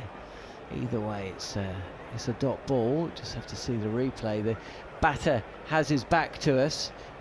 It was an inside edge, genuine inside edge, back onto the pad. So touch fortune there. It's straighter, keeps a bit low, and a bit quicker as well from Jadeja, defended by Root. From a lead point of view, you tend to get third innings when you've been in the field for quite a while. If it's, you can look at it 20 for 1, 50 for 2, 80 for 3. He's in again! He's gone up for a leg before the umpire is unmoved. And Jarrod, after seeing the umpire, is not going to give it out. Just indicates he thinks the ball was going to go down leg side. I tell you what, that wasn't a bad shout. Yeah, just going down. Just going down. The umpires have been absolutely bang Brilliant, on it, haven't they? So they've hurried play up as well, which is good. Yep, they have indeed. But yes, again, the pressure is just there, mounting a touch as Root trying to get off strike, but takes the ball around 4th or 5th stump and clips it towards mid-wicket. I'd like to see that one again, and I'm sure we will. But there's no run. Just getting a bit fidgety, the last couple of overs. Stokes they've joined some dot balls together here of India, put pressure on England. This time pushed up to long off, and enables Root to get off strike, and that applause you hear indicates scores are level, and India, well, they'd love to have bowled England out by now. They haven't, of course. They've only taken 4 wickets, so 358. Just going to see that replay. Yeah, it's clearly going down the leg side, isn't it? Another good decision, and Stokes will face one delivery. He's been tormented a bit by Jadeja. There's no real footmarks to aim for. There's not huge spin, and Stokes, with no mid-off, finds fielder just forward a point. End of the over then, scores a level, 358 for 4 England. Yeah, just getting a bit, a little bit frantic as Ben looking towards Sundar and towards Jadeja. Jadeja's blocking off one side of the ground and basically saying to Ben, if you want to take a risk down the ground, it's all yours. I think from a lead point of view, John, like I said before, you look at it and you think, well, if you've been in the field for the length of time that they're going to be in, which is over 100 overs, tied bodies about to lose an early wicket, and then I've always worked at it as like 20 for 1, 50 for 2, 80 for 3, and around that number. So if England can get 80 in front, now that's a huge amount of pressure on a team which are physically and mentally struggling. Cinder to continue, and he's bowling to Joe Root with a slip. His third cover, mid-off, mid-on, mid-wicket. There's a fielder out on the boundary at deep mid-wicket. There's also a long on. There's quite a short mid-on, actually, as Root is back, and he's a touch frustrated. And he's experienced enough to know he's not going to get too het up about it. Fine leg as well. I also think there's something in this wicket. I think there's some inconsistency from the bounce in this wicket. Sundar again, and draws Root forward, and Stokes thinks there's a run here, but he's sent back by Root, who's usually very quick to get off the mark. He looked off balance, actually. Yeah, Joe just slightly off balance there as he tried to sort of push off, and it was an early call of no to send Ben back. This time, again, he can't rotate the strike. This is very unusual for Joe Root. It's been a while. We've had 1 run from the last 3 overs. And just for a while, just a little passage of play. You can hear the crowd. There's a hush around this ground, which is unusual when you consider just what position of strength England are in. It will take a single to mid-wicket now, though, and England leads by a single. 6 wickets in hand with Joe Root. What is he? 18 runs away, 17 runs away from what would be Test century number 38. 37 runs away from the second in the all-time leading run scorers, past Ricky Ponting, with only Sachin Tendulkar.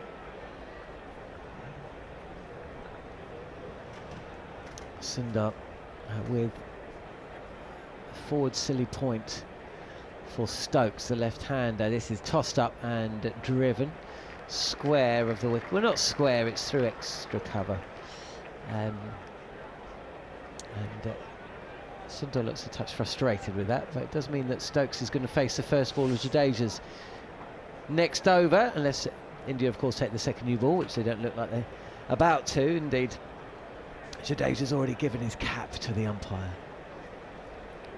Yeah, I don't think there's any real need.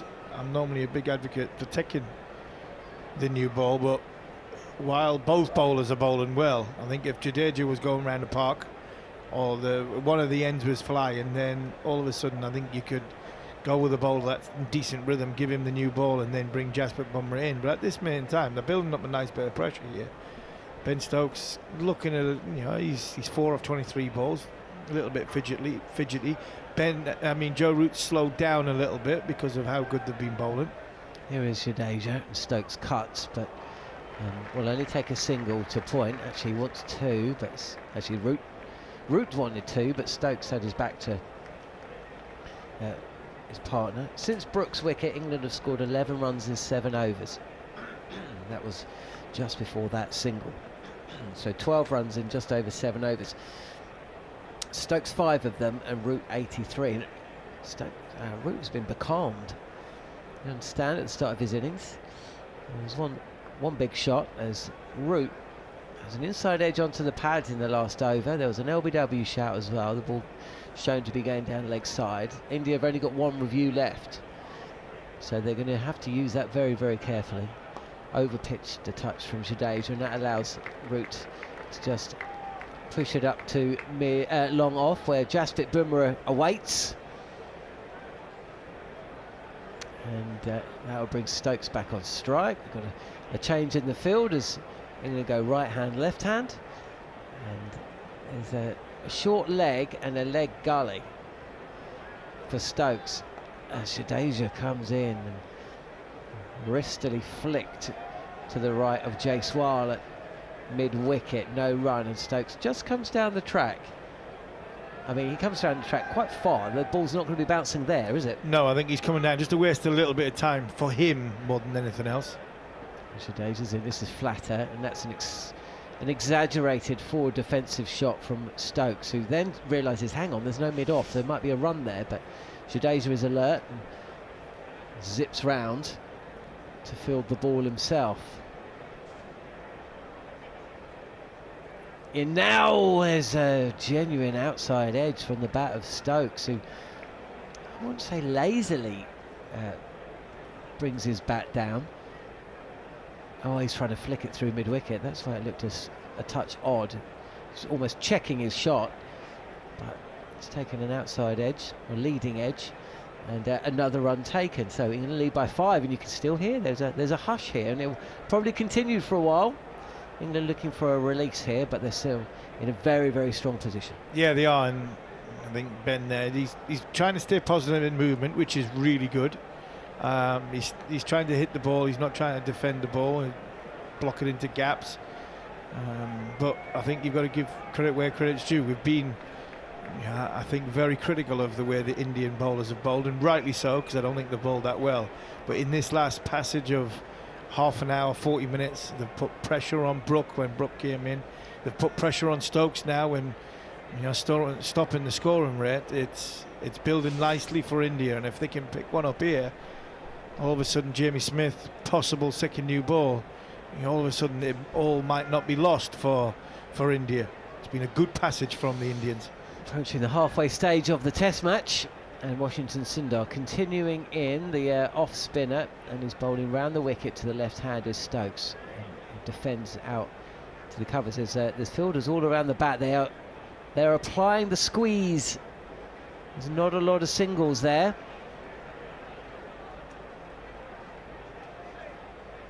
Sundar comes in, and again playing with a straight bat. Stokes does find a single, just pushing the ball to the right of silly point and up to up to cover point for a run. And that again just takes a bit of time out as the field has to change, because Root is 84 not out and a right-hander, and the ball will be coming into him, although the 2 dismissals actually haven't turned.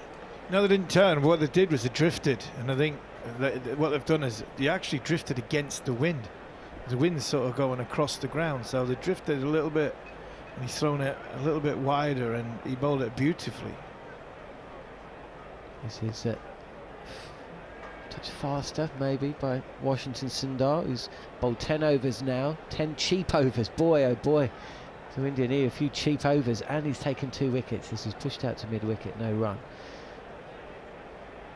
It's over the wicket he comes, and gets his angles wrong here.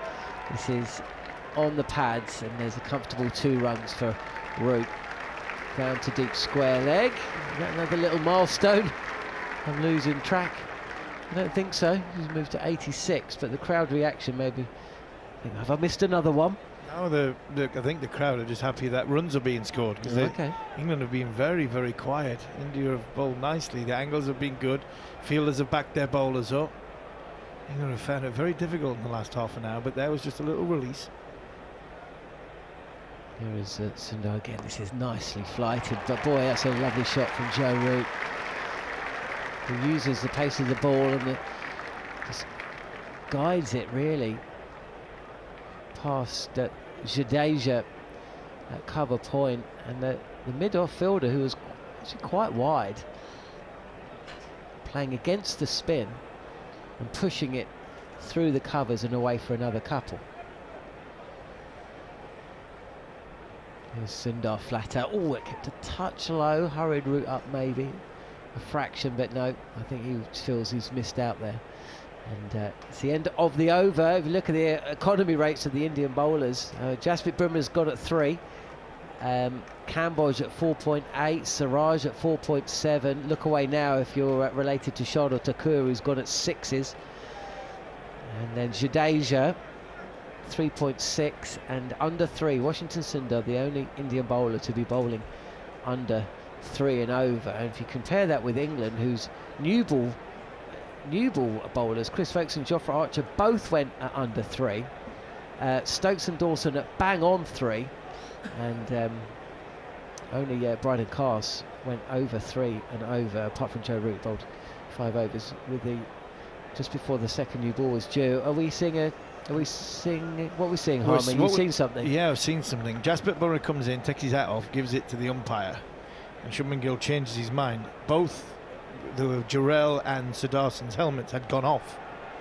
Jasprit was going to take the new ball, but I think because Ben Stokes is on strike, they've decided, no, we're going to keep with the old ball, and we're going to have one more over at the England captain and see if we can build this partnership pressure that we're getting from both ends, and seeing if we can get another wicket. So it was going to be the second new ball, but Shubman Gill just changed his mind for a split second. I like that. I think one more over of Jadeja against Stokes. I mean, what a battle that was. And at Lord's, the other way round though, with Stokes bowling and Jadeja batting. Let's see, can Jadeja prize out the skipper? Oh, he's nearly done so with the ball that's struck Stokes on the pad. It's kind of dribbled out to first slip. There's an appeal there. Oh, he's hit the back leg, isn't he? But nowhere near in line with he's batting on off stump, so he's trying to. Here he comes again on the sweep, and he's going to pick up a single. That's a decent stop from Siraj, but Stokes comes back for 2. I don't think India are going to mind that too much. They want to bowl, or rather Jadeja wants to be bowling at Ben Stokes right now. Good shot, very good shot, a bit flatter towards sort of leg stump. He's batting on off stump is Ben Stokes. He's trying to smother any sort of turn and any sort of bounce. He's trying to rock forward because Sudarson has gone behind square. He's gone a leg slip. Here's Jadeja, and he goes again to Stokes, this time in front of square, and it'll be a single. This might be the last over then before that second new ball is taken. 2:30 here in Manchester. We've had 50 minutes of the afternoon session, so we're past the halfway stage of the match. 2 wickets though, just breathing a little bit of life into this contest. Can India get rid of Joe Root, who's down on the reverse, and that is beautifully, deftly played. There's a slip in place, a backward point, and Joe Root has just wristily got down on a ball that's outside off stump and helped that down to the 3rd boundary for 4. What a shot, what a shot, well executed. He's waited for it to pitch before, because it's really full, half volley if anything, waited for it to pitch, and then just guided it round the corner. He knew the angle that the fielder was on. I think it's a sub-fielder. And this time he defends, does Root. Moved into the 90s. I don't know who that is there. Is that a sub-fielder? Must be.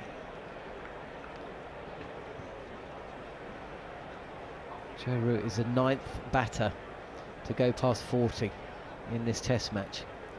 And none has reached 3 figures. You wouldn't bet against him, would you? As he comes forward and just pushes this out. It's a no ball, by the way. Pushes this up to a wideish, quite deep mid-on. And Root moves to 93. And I think we might still have 1 ball left. Well, remember, Shubman Gill decided against taking the second new ball. I wonder if he'll bowl 1 more over as well from this end. Yeah, I think they might give just because it will Sundar enable one, Bumrah to have first dibs. As Stokes. Oh, there's a misfield from Jadeja, who doesn't take the ball cleanly, and that enables. Did he try and throw the ball? Oh, he did. He tried to run Joe Root out at the non-striker's end. A little bit cheeky. Yeah, he threw it, didn't he? He just threw it back on towards the stumps and then realised that his mid-on and mid-off, one was wide and Well, he the other hasn't one was had on the a mid-off, boundary. has he, for most of the innings against Stokes? One was wide and the other one was on the boundary, so yeah, he had to go and chase it himself. England lead by 20. Second new ball has been called for. And I think it's coming on. Yeah. Yep, it is. Mike Burns, former Somerset batter. Don't know if Burnsy played anywhere else. Might play Warwickshire, I'm not sure. But very, very, very good player, Mike Burns. Tough character on the field. Who was the out-and-out toughest character you ever either played with or against? Actually, you can answer both those questions. Probably Bingo. Byers was a tough character to play against early on. David Byers. David Byers. He was a big Yorkshire? Yeah, Yorkshire left-hander farmer. Big, strong man. Tough character to play with. I mean, as much as he sort of clowned about a bit, and he was, he was larger-than-life character. As tough characters go, Paul Collingwood was a tough character. He was very, very determined, very gritty, very. You could hit Collie and he would still come. He'd come back for more. I've really hit him. I've threatened to hit him many, many times in the last few years, and he's still come back for more. But yeah, He Collie went back down. Collie, he's not somebody that backs down. Fiery redhead. I mean, the boy that's on strike at this moment in time takes some beating from a tough character to have played with. I only played a couple of years with him at the start, but Ben Stokes is one of the toughest characters. David Boone.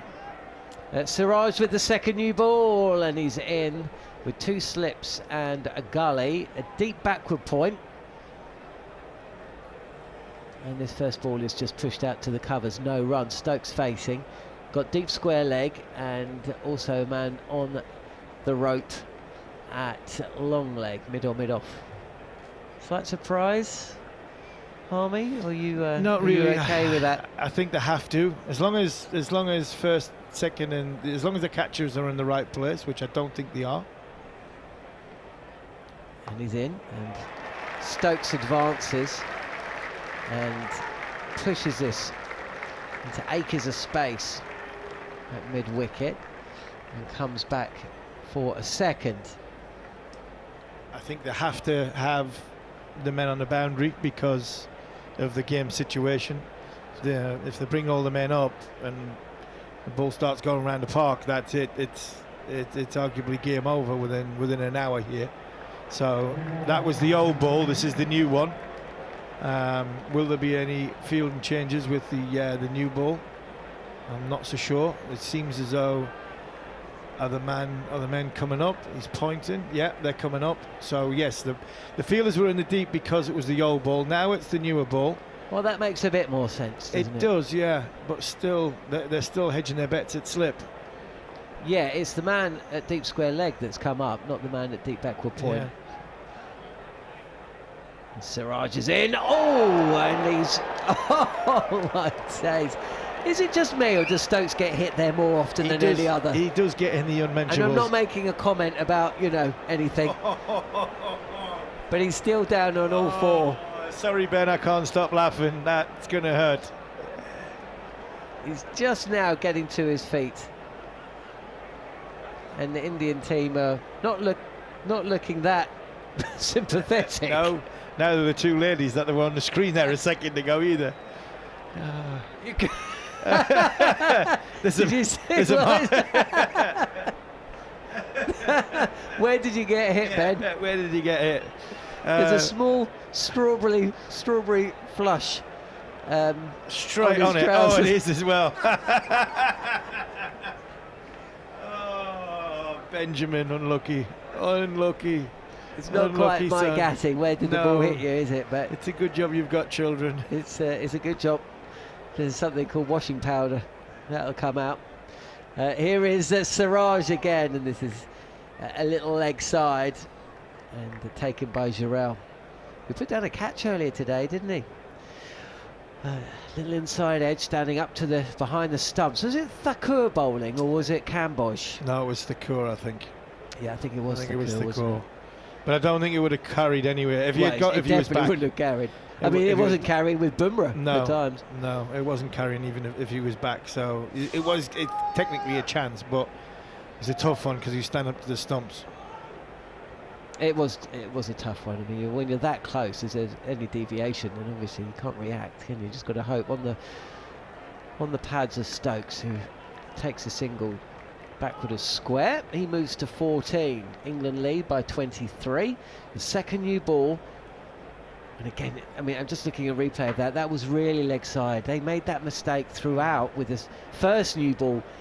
He got away with one there. He cannot be doing that again. I think Ben Duckett had hit 42% of his runs, or taken 42% of his runs backward of square on the leg side at one point. Yeah, I think from Ben Duckett's point of view, you're trying not to give him width out off stump, so you want to urge to be a bit straight, but you actually started off too straight, and the movement that was on the ball was making it go to the leg side, and I think that started what Siraj has started with here. His starting lines are miles away from where he wants it. Siraj is in, and this is gracefully played by Joe Root. Just forward of point, fielder comes round from the boundary and Root comes back for a second. Do you want to hear the county scores? I think our stint is coming to an end. Let's go. Yorkshire, second innings, well, that's going to be a draw. They trail by 6. Surrey hit 537 in the end. Essex beat Sussex. Big one at the bottom there. And big time as well. They won by an innings and 34, and they would have picked up good batting and bowling points there. Bowled Sussex out for 204. I don't know how quickly they hit 504, Essex. But that would have been a big boy, because they were looking like they were teetering a little bit. 118 overs, so you'd think they might have got full batting points there. Yeah, they would have, yeah.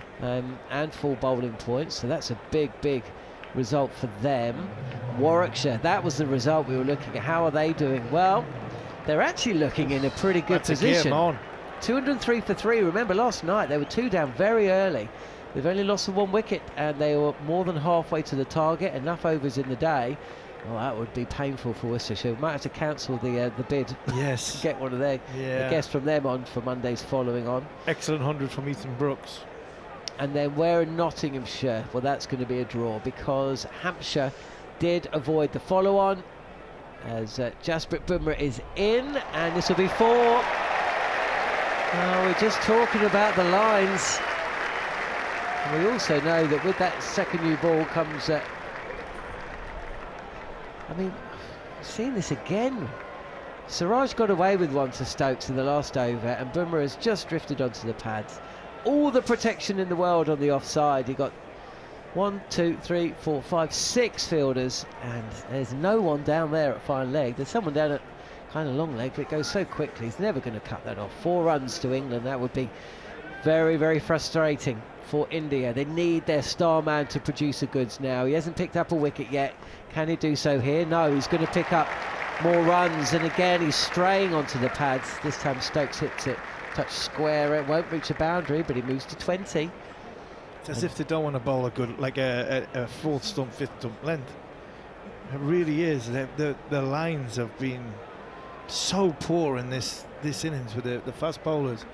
It seems as though they're sort of trying to target sort of middling off stump, and they're losing it. They're saying to, whether there's a plan saying to the bowlers, you've got to start it straight because we don't want to give England width, but unfortunately they're starting it straight and it's swinging down leg side.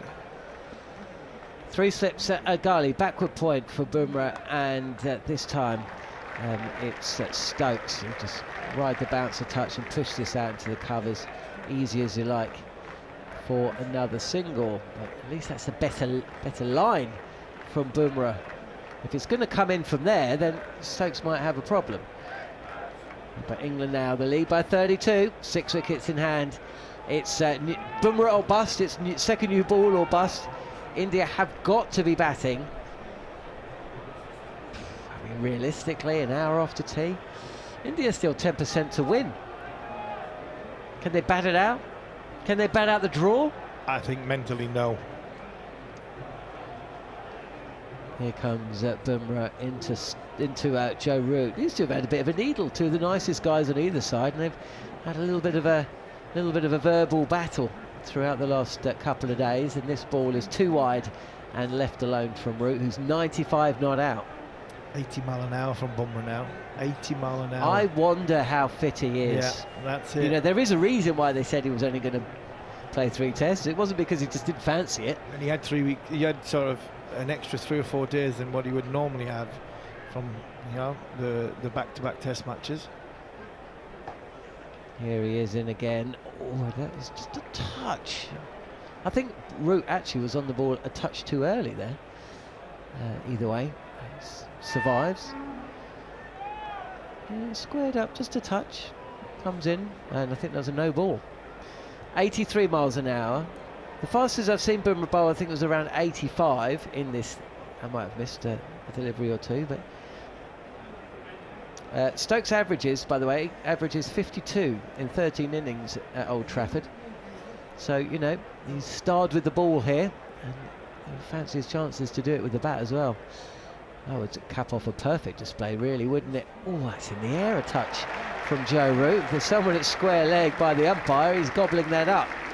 But of course there isn't. It's more mid-wicket, so another couple of runs, and Joe Root moves to 97. Got 2 balls left of the over. Probably should find out exactly how many test centuries he's got, just in case it happens in the next couple of deliveries. What is it? 37 test centuries. We don't have to go too far back to remember that 37th. Root it is, England's best bat, and it's India's best bowler, and it's going to be a run here for Root, and that'll be it. Up to mid-wicket, or rather at mid-on, and that is the end of the over and the end of our commentary stint. Harmy, England 394 for 4 there, 92 overs into the innings. A lead by 36 with Stokes 21, Root 2 away from his 38th test century, and coming in is Sid Monga and Neil Manthorp. Oh, and it's drinks.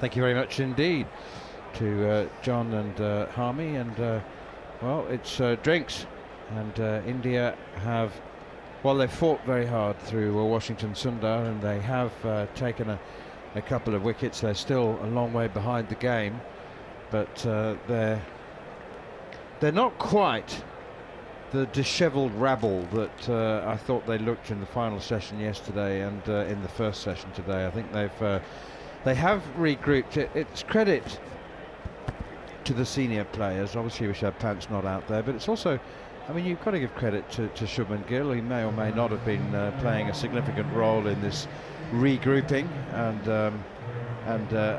regathering, as they have done pretty effectively. But you've got to just keep believing. I mean, they've played enough Test cricket between them, maybe not as much as the England senior players, but strange things happen in this game, and there have been collapses. They've had a few of their own 7 for 41 in the first Test match at Headingley, and they've got to believe that if that happens, Siddharth Monga, if that happens to England, then there's absolutely no reason at all why India can't fight their way back into the game. I must say that the approach shown by Ben Stokes and Joe Root over the last 12 overs is of a team guarding pretty strongly against a collapse, aren't they? What India won't give for a half an hour of casual shots that gives them, I think it'll take an hour of casual shots that gives them 6 for 31. What they won't give for that. That's their only way back in this match. It is, I mean, it still has the field, and Washington Sundar's 2 wickets have changed the tenor of the contest, but it does still feel like India are battling to stay in the series, doesn't it? Of course, right now, today. Absolutely, yeah. And Stokes and Root do not look like they are going to play any casual shot anytime soon. They've just taken the new ball. I think it's only 2 overs old. This is India's last throw of the dice today. If they do not get 3 wickets in the next 10 overs, they might again be looking at some swift scoring with the 2 backup fast bowlers not looking as good as they should at Test level. Joe Root 2 runs away from a 38th Test 100. I'm not sure if you were aware, or you might even have been listening to the television commentary yesterday when Michael Atherton was on with Ravi Shastri, and he said, it'll take a mighty effort, but there's still a possibility that Joe Root might overtake Sachin Tendulkar's record. And Shastri was absolutely gobsmacked, and he said, "What do you mean might? Might?" He said he's going to finish 3,000 runs ahead of Sachin's record. He's got time on his hands, plays enough cricket, he's still at the peak of his game, and he was just, and Atherton saying, well, it is still 2,600 runs away, and Shastri was tutting and almost guffawing at the idea that Root wouldn't become the all-time leading run Test scorer. Sums up both the men, doesn't it? Shastri always bullish, always very positive, doesn't have a negative bone in his body. Athar is very pragmatic, very realistic, never to get ahead of himself. Drinks have been taken, and it's Mohammad Siraj continuing, as he has done so often over the last year or 15 months for India. And first delivery is short and wide. Cut shot attempted by Joe Root, doesn't make contact. And Joe Root has been impeccable today. 98 from 168 balls. What were you looking at? I was trying to see when Root debuted. It's more than age, it's about how many years you put away from home and Test environment. Siraj in again. Root has a little push at this one outside the off stump. He's batting a long way outside of his crease, but he does need to be respectful of the new ball, and he knows that, and he's walking up the pitch now and having a little tap. Wasn't it 2011? 12, yeah. So it's been only 13 years of Test cricket. It's Tendulkar played for 24 or 25 years. So another 5 years you could expect from Root, and 5 years should be good enough for him to get to that mark. May need less. Yeah, if the wickets are like this. England play that many games. There's another one. Bounce. He's taken off, and that's a trio of excellent deliveries that Siraj has bowled. He's got straighter and straighter, and again that one has hit the ridge. Exactly at the ridge, just after the ridge, as in catching the downward slope of the ridge and trampolining of it. Well, that Root on 98, and it doesn't matter whether you've got 13,500 runs and 3,700s. You're always just going to be a little bit, not nervous, but just a little bit more tense, perhaps. Siraj with the golden stare at Root, having beaten him twice in a row now, and this time he goes back and across, gets everything behind it, pushes it up to Sundar at mid-on. We've been waiting all day for you to come with your binoculars. I'm very glad you brought them today, because you need to, if you possibly can, answer a question we've had about the flags on the third floor of the hotel at the old pavilion end. We've got Greece, we've got Equatorial Guinea, and then on the right hand side we've got Isle of Man, the blue one. the blue one. I'm not sure what that is. It's an eclectic mix of flags. Here is Siraj again, and Root tries to flick it away on the onside. It was heading down the leg side, hits him on the pad. Oh, just tense times at the moment, and Siraj has got the old two-handed, double-handed teapot with hands on his hips, glaring at Joe Root. So that flag is RUFC. Is it some football club in Tottenham? I don't know. It is not. Rugby union football. RUFC? Yeah. Let me Google. TOT RUFC. Interesting. Alongside the national flag of Greece, Equatorial Guinea, and the Isle of Man. Sounds like a rugby club. Here is Siraj again, bowls, this time Root happy to leave one alone outside the off stump, and there is no run. It could be Totonians Rugby Football Club, a club located in Totton, Hampshire. That looks about right. That figures. And now that clarifies the link between Greece, Equatorial Guinea, and the Isle of Man. Not. Very, very fine over from Mohammad Siraj. Joe Root is in deep conversation with Ben Stokes now. There's a bit of a old-fashioned application, grit, determination, old-fashioned test match bloody-mindedness being shown by the current England captain and his immediate predecessor here. As they're playing very, very well within themselves, and the irony of that is that the situation is tailor-made for a bit of baseball acceleration. Maybe not for Root in particular, given that he's on 98. But Ben Stokes' 21 have come from 41 balls. Bumrah has bowled 1 over and is off. Just 1 over with the new ball and is off. And we are back to Anshul Kamboj. At least the keeper is standing back. Here is Kamboj around the wicket, and it's driven by Stokes towards mid-off. Karan Nair is on as substitute, does the fielding, and there's no run. Are you? Are there any Indian international cricketers, or in fact any other international cricketers that immediately come to mind when you think of the mass of slow twitch muscle fibres that is Anshul Kamboj? I mean, he runs after the ball like a wounded giraffe, doesn't he? And he certainly dives. Like fielding, as I was saying earlier, not amongst his top 3 cricketing assets. Here is Anshul Kamboj again. He trundles in. Rather than run up, he trundles up. But he's a briskish medium outside the off stump. I don't think he's done himself justice, obviously. But he looks like the kind of bowler who has success by repetitive persistence rather than dynamism. And I'm sure he's quicker than this. I don't know what has happened, why he's not bowling as quick as we've seen him in the IPL. He's a little brisker than this. Here he is once again from the Jimmy Anderson end. Down the wicket comes Stokes, flat batting it straight back past the bowler's feet, down the ground for 4. I didn't think it would be long before Stokes. He's now faced over 40 balls. I didn't think it'd be long before he decided to make a play. And that, I don't know exactly that's where he was trying to hit it, to be honest. I think he was looking more of the carve over extra cover.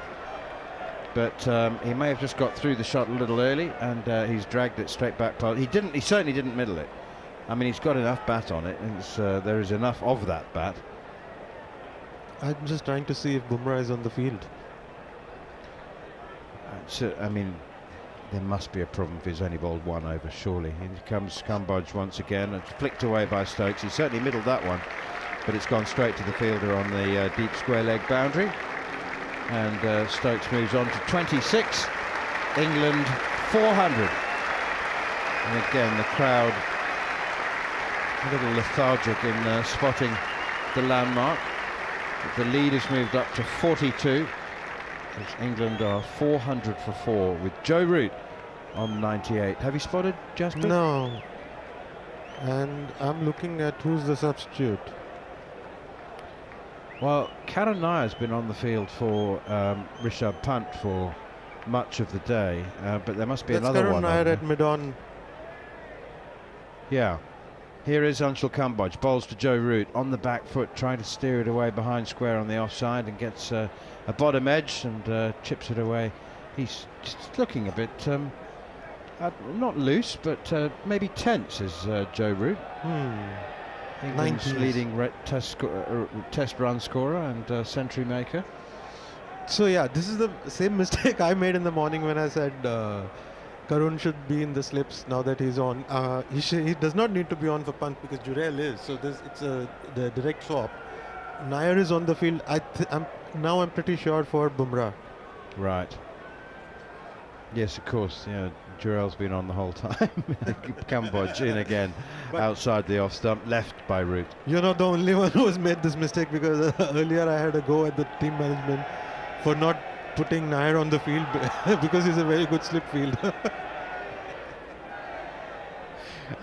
He's not needed in the slips at the moment, although I must say Gill is at first slip at the moment. That's where the position that Karen Nair's occupied when he has been in the team, but as you said, mid-on at the moment, Karen Nair, and it's Jasprit Bumrah who's gone off. Hopefully it'll just be something basic and rudimentary, like a bit of strapping on the ankle, or a sore toe that can be dealt with, and he'll be back and bowling.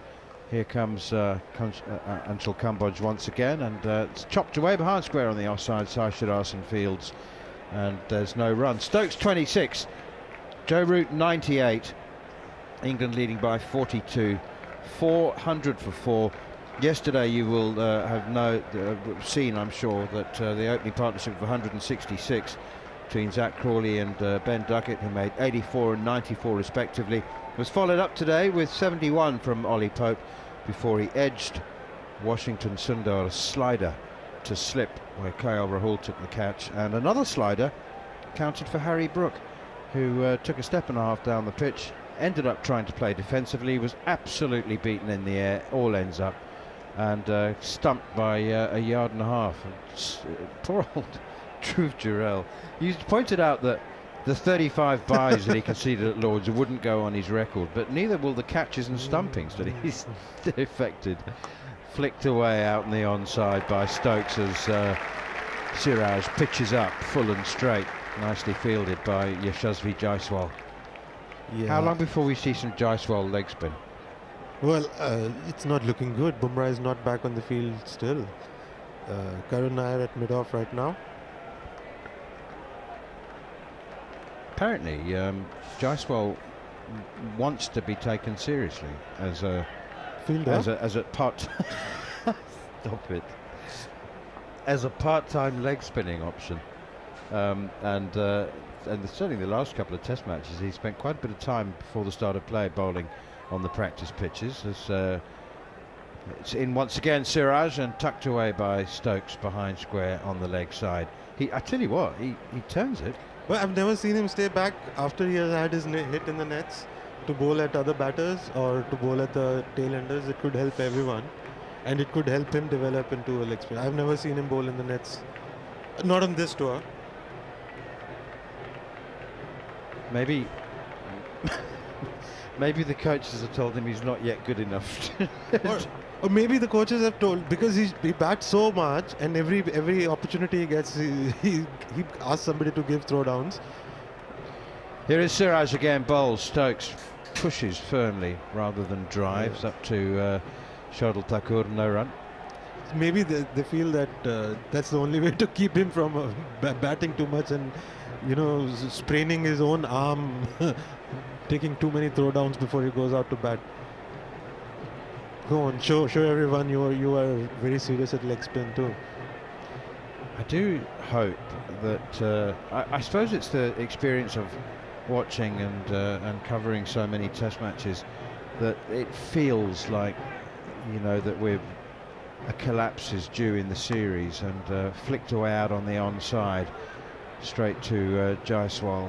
England had one. They were 84 for 5 at Edgbaston before that massive partnership. They still lost a Test match again, but with the likelihood that India will be kept in the field for a very long time here, that third innings demise it's got the feel that what's prompted me to say that is talking about Yashasvi Jaiswal. I'd love to see him score some more runs. He's one of the most pleasing cricketers on the eye if he gets in and builds a big innings, and I do hope that India fight to keep the series alive and that they don't die meekly. That one is pushed away by Stokes into the gap at cover point, and they go through for a single.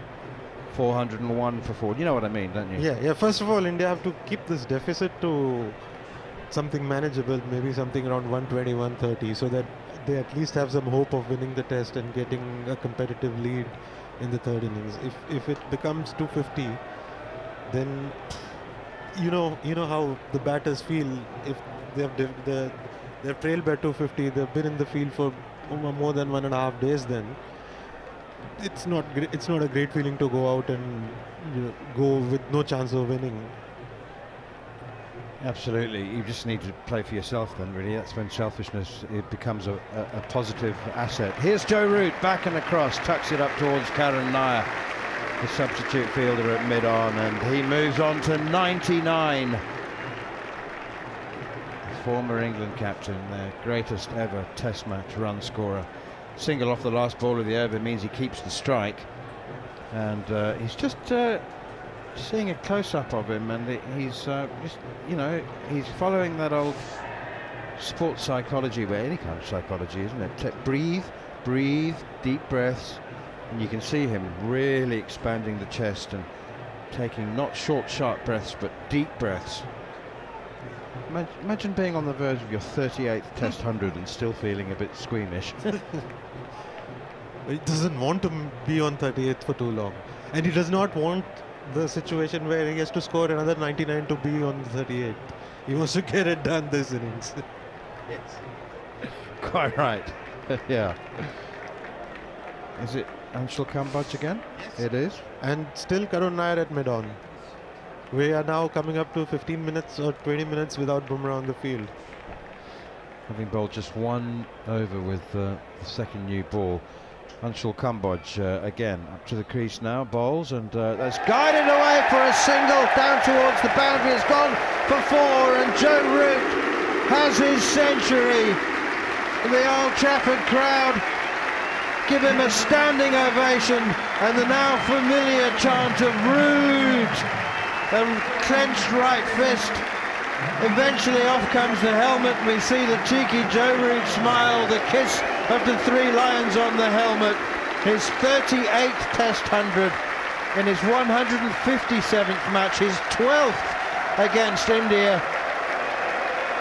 They've been rich hunting ground for Joe Root. What a magnificent innings from the former England captain, who's in the form of his life at the age of 34, now in the 3rd place on the all-time Test run scorers list, century number 38. And after that, we're back underway with Anshul Kambaj wasting no time in bowling the next delivery. Root clips it away through mid-wicket. He sounds counterintuitive, but he was a bit tetchy, wasn't he? He was a bit nervous before that. I wouldn't know what happens in the 90s because I've never been there. And he's looked so good all innings long. He's hardly put a foot wrong. The first hour this morning, India had the best bowling hour this morning, when Bumrah and Siraj were asking questions from each end. But Root looked untroubled, unhurried, kept getting his singles, kept letting Pope take much of the music, and then he's just accumulated. You don't even know when he has scored so many runs.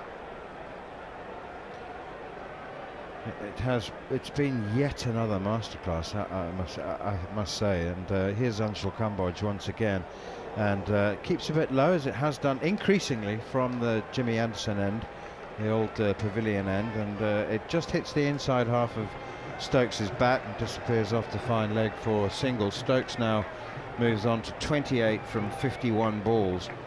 Joe Root 104 from 179 balls. He's played the conditions.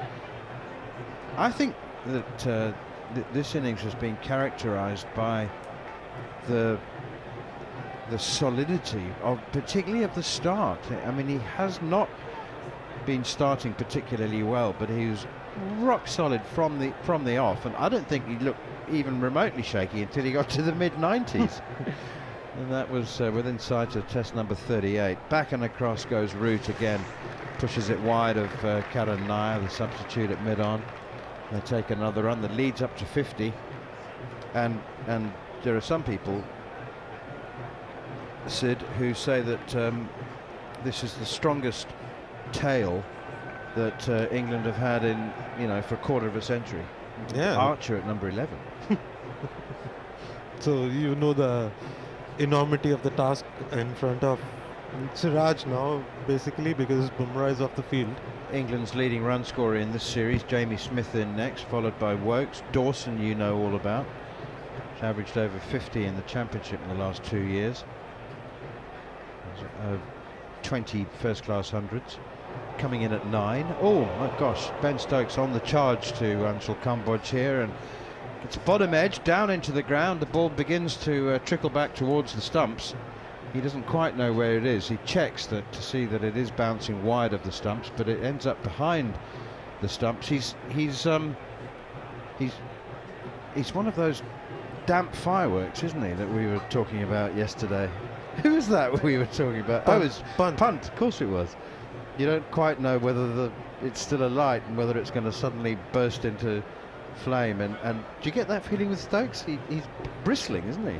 Yeah, and he was not until he saw Kamboj. He was playing the situation. He wanted to see off the new ball before he opened up. Here is Anshul Kamboj again, and it's pushed out towards extra cover.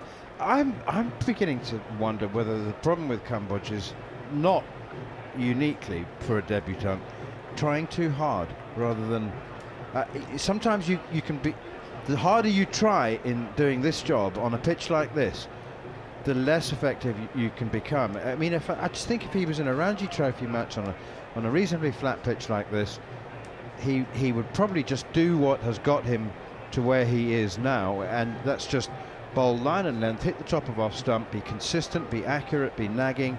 Hopefully you get a little bit of movement, but I think he might be trying too hard, and he certainly hasn't been effective today. Trying too hard and bowling at 125? Well, that can happen, can't it?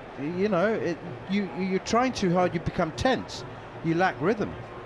If you're relaxed, you can often bowl quicker. I just hope that, on the eve of the debut, on the eve of the match, he knows that he's going to debut tomorrow, but he has a bit of a niggle and he is not informed the team, and because he doesn't want to lose out on his chance. I hope that is not the case here, because everybody says he bowls 135 to 140 otherwise. He's a very long way off that. Exactly. I don't think that tension and nerves on debut can account for that much of a loss. Yeah, that is what is the most perplexing thing, that they must have played him in the nets, and they would have known that he's good. Otherwise, they won't pick him ahead of Prasidh Krishna, who's already in this squad. I trust them not to make such a horrible judgment call in selection, but you never know, because a direction or here's Mohammad Siraj into Joe Root, tucks it away behind square on the leg side, and they go through for a single. I'm with Harmy. I think Prasidh Krishna has bowled better than his statistics suggest, and I think he's had to do the thankless, tireless, and often expensive job of the short ball tactics. And the other thing is that, as Harmy says, he's got the war wounds. He's been part of the series. He's been in the thick of the battle, and I thought it was harsh. I mean, all the other bowlers were injured. I'm presuming Prasidh Krishna wasn't. No, Prasidh wasn't. So he's been preferred ahead of Prasidh Krishna.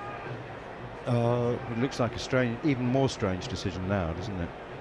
Really. Absolutely. To be honest, 2 slips in a gully.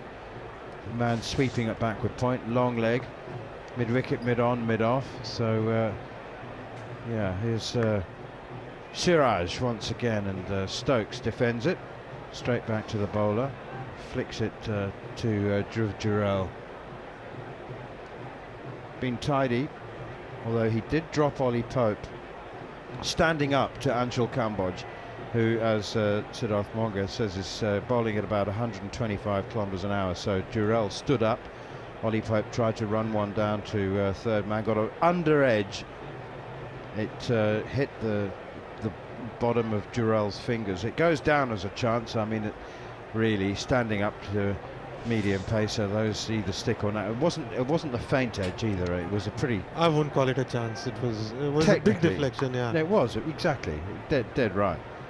I notice there is no record on my scorecard of it, so I'm not calling it a chance. But the statisticians put it down. Your friends at CricViz have got it down as a chance, a drop. No, that's harsh. Yeah, very, very harsh. But like everything else Dhruv Jurel has done in the last 2 Test matches, it won't go down on his record. The anonymous man. I wonder, what will be interesting is that we'll get your mates at CricViz to look into it for us. Has anybody ever kept for more overs in Test cricket without being officially recognised? We've got television images of Jasprit Bumrah. That's short and wide outside the off stump from Siraj. Ben Stokes goes for the lavish, full-blooded cut shot and misses it. Maybe that ball just hit the ridge and bounced a bit. So what's going on with Bumrah? You have done a quick television analysis of he's on the field but just behind the boundary. Yeah, I'll try my best to make sense of it. I think he's getting ready to come back onto the field. Although there was a bit of a grimace on his face. Did I just detect a bit of a grimace? So it's all very mysterious what's going on.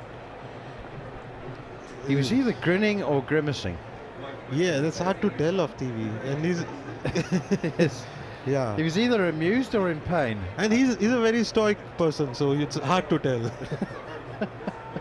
Here's Siraj again, bowls. Stokes again goes for the full-blooded cut shot, almost like a cut drive. It's almost like he was on the front foot cutting that one. Missed it again.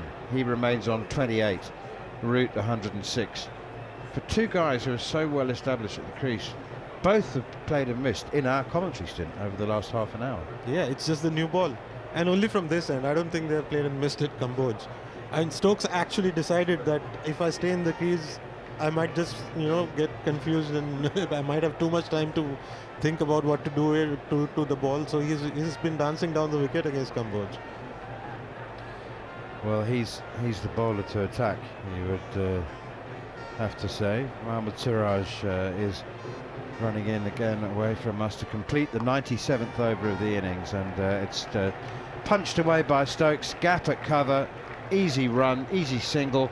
England move to 411 for 4, a lead now of 53 with the great, I can say that without any shadow of equivocation, the great Joe Root on 106, Ben Stokes on 29. Just another quick word from you, Sid, and we'll be changing in the commentary box with Jarrod Kimber and Steve Harmison. I see Shardul Thakur walking very purposely towards the Anderson end. He's taking over from Anshul Kamboj, which is not great news for India, because I still don't see Bumrah on the field even as one substitute goes off. Karun Nair, I think, is still on the field. And I'll let Jarrod and Hami report on Bumrah's fitness for the next half an hour. He looked, Sid, like he was in general good spirits off the field. To be fair, he didn't look like he was injured and he wasn't playing again. But Shardul, is this Shardul's 7th over? Yeah, 7th over. So specialist number 8, number 9, and bowls occasionally. There's Shardul.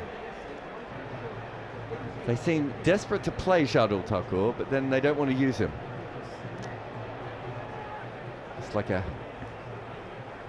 kid in a toy store, absolutely desperate to get the toy home and unwrap it, and then they never use it. Here he is, that shiny toy. He's not as shiny as he used to be, but this is down the leg side, scooped up in the air a little bit by Ben Stokes, and goes out on to mid-wicket, and they're going to take one.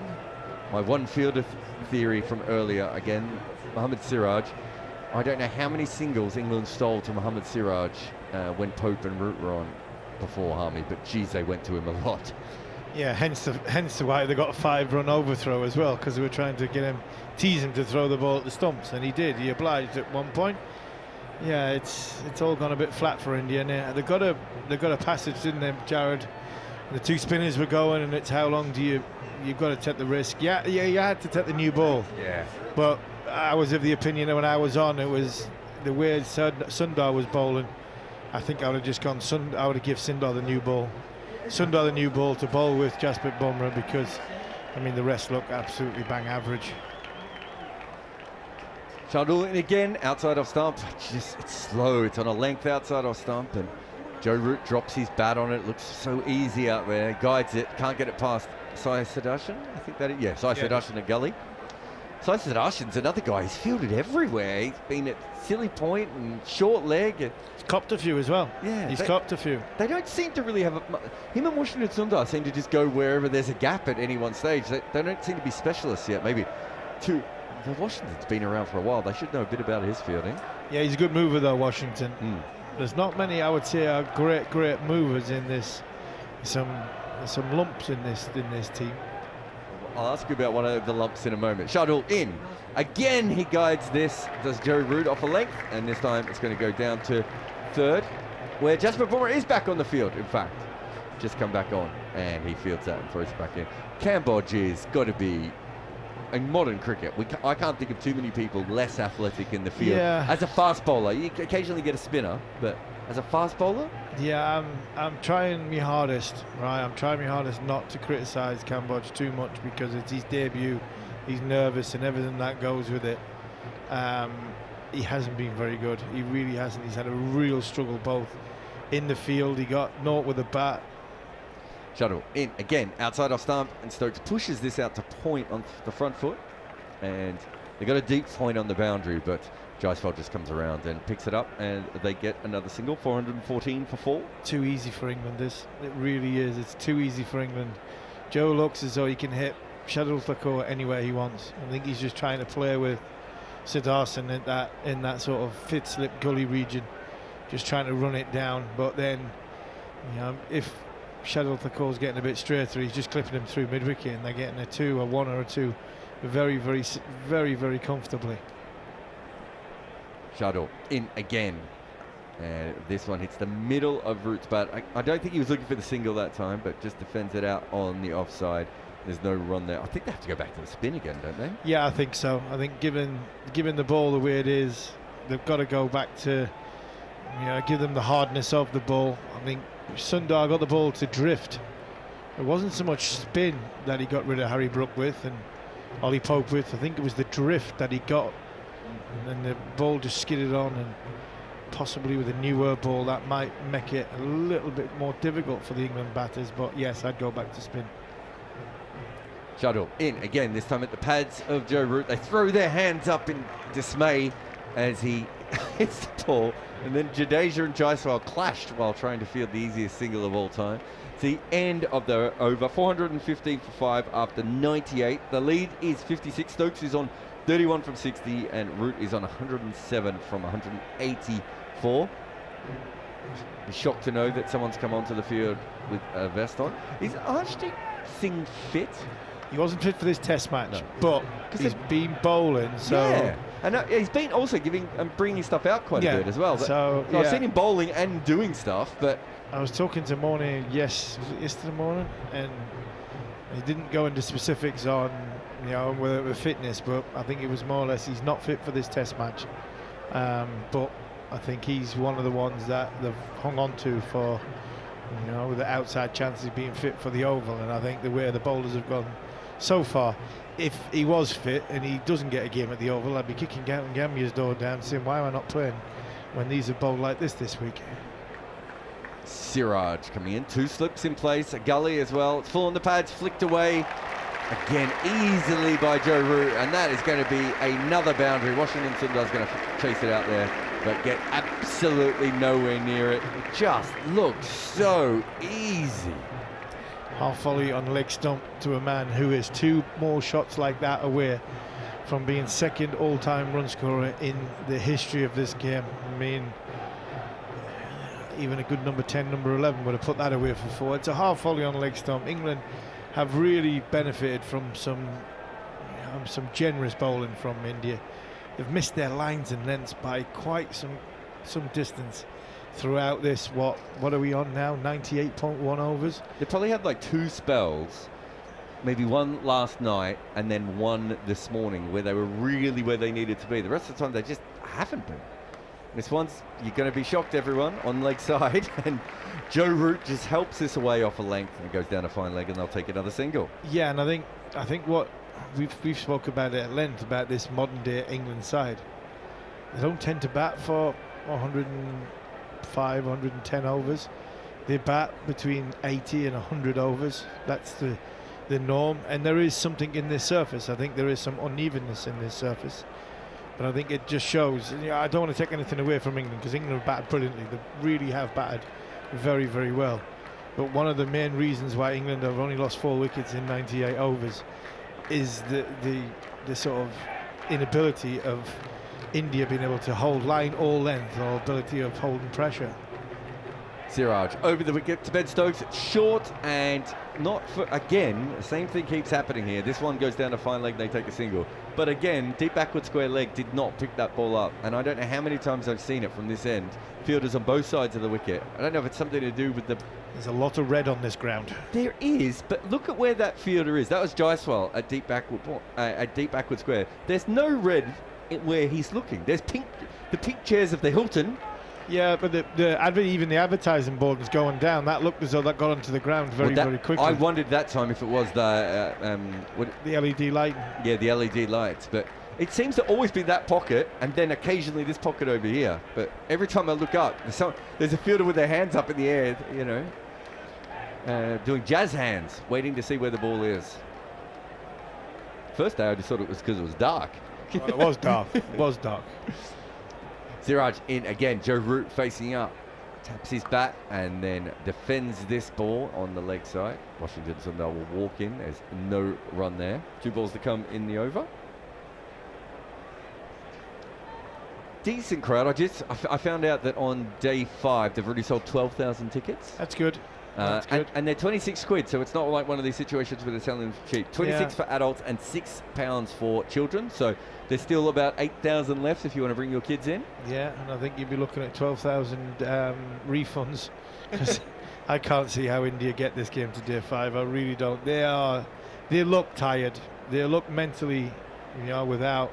Their body language is not great, and the only thing we get into day 5 is England. If England keep batting 2/3 of the way through tomorrow, because the inability of India being able to get wickets.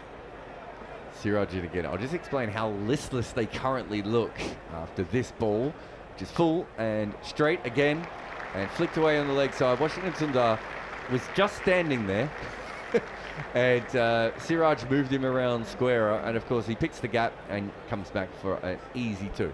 So Siraj at the top of his mark is saying to Washington Sundar, I need you squarer, I need you squarer, which, as I just said, didn't work particularly well for him there. And as he said this, Washington Sundar just gently strolled around. So they just look really listless. Now we've got Siraj clutching at his foot. He's struggling here. He really is. This is about the 4th time Siraj he's hit the... his front foot landing. I think it's on the outside of his foot as well. So now he's dropped the ball as well. He looks in pain, actually. He is. The area of the foot that Rishabh Pant had a problem with. I don't think he carries on here. I think he's struggling. He might get through this delivery, whereas there's 1 ball left. This might be Mohammad Siraj's last delivery in the game.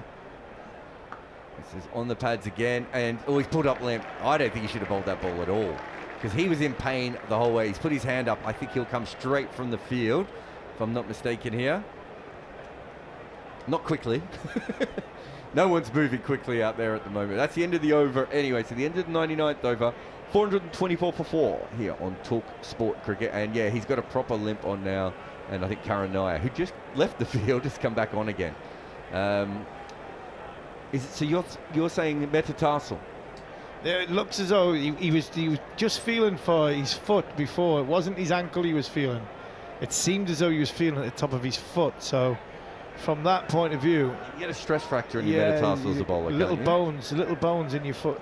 The thing with Old Trafford, not so much now, but it used to be very, very tough underfoot, very abrasive when you're landing. And if you're getting blisters and you're getting sort of when your toes are cutting up, it tended to be here more than anywhere. Here in Trent Bridge more than anywhere else, if I remember rightly.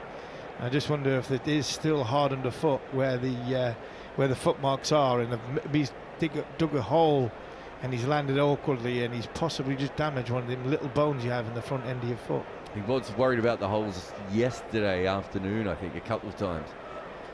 Shardul Thakur coming in to Joe Root. It's outside off stump, and it's driven off the toe of the bat. They've got a catching fielder at close point, and he barely moved, even though the ball didn't go very quickly. And again, they just ambled through for 2 runs. Siraj is, I think, finally up the stairs. It took him quite a while even to get to the stairs. They feel like quite steep stairs here. Yeah, they are. It's a long way up. 2 more to Joe Root, 2 more to go past Ricky Ponton at second into the all-time list. But yeah, the stairs are quite steep here. 2 levels up off the from the in the what is this new big red box, shiny red box we have it. This one's full and punched straight to mid-off, and a no run. There's 3 red boxes here, aren't there? And 1 grey box. Yeah, you've got the point, you've got the Hilton Garden Hotel. There's a grey box, which I'm not sure if it's going to be turned into a. They just not painted it. I don't think they've done it yet. I don't think they've got okay. the outsides of it, and then obviously the changing facility has. It's designed for concert. This place, and the temporary permanent stand that's in there, and there's a concert on that comes down. The big stage and area goes on here. There's some big concerts being on here. I think 40-odd thousand to get in, because obviously to get them on the pitch. Shardul again hustles in, and this is just on a length outside of something. He's down to third without any problem at all, like a 1990s ODI game, and Arjuna Ranatunga is facing. So I don't know if you know this. How much of this was here, the building that we're in now, when you were playing? No, this was just a terrace. Yeah, that's what I thought. It's a big terrace. You had the 2 old buildings either side, which were obviously up until 2011. The square was turned the other way. Yeah. So we used to sit there. Obviously, they've demolished the side where the changing rooms were on the old pavilion. That's now where the point is. But this was just a double bank terrace of seating, which was in front of the tram stop. So now there's the press box is obviously just to our right, which is more directly behind it, and we're kind of on the side of the press box. Shardul coming in again. Over the wicket, Ben Stokes comes down the crease and he hits this into the ground. The crowd got excited. Thought he was going to launch it through the covers, but it was off the toe again. New ball sort of dying a little bit there. So the press box there has these 2 little areas, which are awesome, which allow you to come out and actually you can fit about 2 people on them on either side. I think he might have broken his bat there, Harmy, as well, so we might have a bit of a delay. Yeah. And you can go outside and you can have the fresh air. So the problem with a lot of these press boxes, as you will know, there isn't a lot of fresh air in them, and you can't hear the crowd. And I've been out there, quite a bit, depending on the piece that you're writing and how the crowd is reacting and everything. What we didn't know, though, until some of the England players pointed it out, is that they can hear our conversations from below. Below, yeah. And, occasionally during a long test match, you could have some weirder conversations. And, so one of the media representatives from England had to say, just when you have the conversations, just be aware, A, don't say too much about the players, and B, try not to be as weird as you guys are being at the moment. Oh, well. So they are listening to what we're saying. So Bumrah was only off the field for 12 minutes, is that right? So he can bowl whenever he needs to. So yeah, I think he'll come on now. He has to. I think he'll come on at this end for Siraj. Yeah, he will now, because 12 minutes will be up, because you have 8 minute. You have an 8-minute allowance. So he's off the field for 12 minutes. You'll have an 8-minute allowance, and because of that, and this waste of time, that 4 minutes will be made up, and Jasprit Bumrah should, in theory, be allowed to continue bowling. It looks like Ben Stokes has changed his bat I wasn't sure if it was just the grip had split or anything like that, but he has got a change of bat now. I think, well, it definitely hit the toe, and it might just have felt weird, I suppose. But yeah, he's changed it. Did Bumrah just run in then, actually? Yeah, Bumrah's just warming up now, so we know that's going to happen next. I can't see them giving Jarrod too many more overs. This looks very, very pedestrian. No, we've got 9 minutes, haven't we? We've got 9 minutes till the tea break, so it's perfect time to bring a spinner on. Bring a spinner on. And you'd probably bring Washington on, wouldn't you? Let him hopefully drift the new ball even more. Jarrod back into Stokes' new bat. He just guides this down to deep backward point where there's a fielder on the rope, and they will pick up another single. Yeah, with the new ball. So he's been drifting the ball 2.6 degrees, and I don't think anyone else has been much over 1.2 degrees in this game so far. So generally in England, for spinners, the new ball will drift more.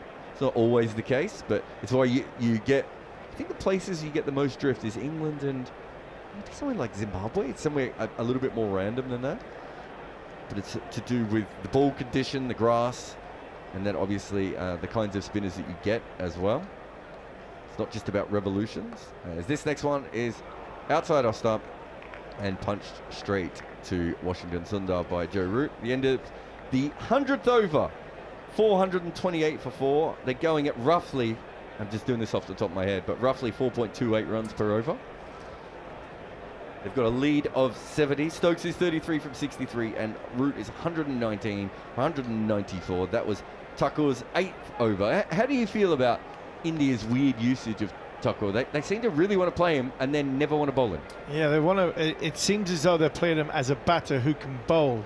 When he's not, in fact, that. When he's when you look at it from an England point of view, it's a bit like having Chris Wokes. Chris Wokes is playing in the team, and even if he doesn't bowl as well as he would like, which he's been sort of quieter coming into this series. I don't think Jasprit can bowl here. He's been told he can't bowl. I think that's exactly what happened. Rod Tucker just looked at his watch, and so you're right. I think he obviously went over expecting to bowl, and the message has come on. So maybe it was slightly longer than we thought. Unless it was 12 minutes after the grace. So yeah, or if he's given 8 minutes. Does the Stokes bat change? Yeah, it counts. Yeah. It's from the time you go off the field to the time you come back on the field. And I think you get 8 minutes grace, which is basically 2 overs. So if you're off for more than 2 overs, you've got to wait the level of the time of coming back. So he's probably been off for 20 minutes, and he's only allowed to come on after 12 minutes of being back on the field, and he hasn't been back on the field for 12 minutes. So now he probably can't bowl until after tea, which is a real surprise. They're going back to Cambodge and not the spin bowlers. Yeah. Cambodge in, over the wicket, 2 slips to Ben Stokes. It's short, he's mishit it. It's going to go all the way out to deep the wicket. Jaiswal's going to come around. They should just come back for 2. Still, he started batting more time, Ben Stokes, but we still haven't seen any sort of fluency from him in this series, have we? No, not really. He has had a bit of struggle for timing, but at the end of the day, he's been very, very good in survival mode and hanging around and being there to sort of bat for the length of that was 73 mile an hour from Cambodge. And that was the over of a man who wasn't expecting. The ball of a man not expecting to bowl this over. But I think it magnifies your argument with Thakur if Cambodge bowls the way he's bowled.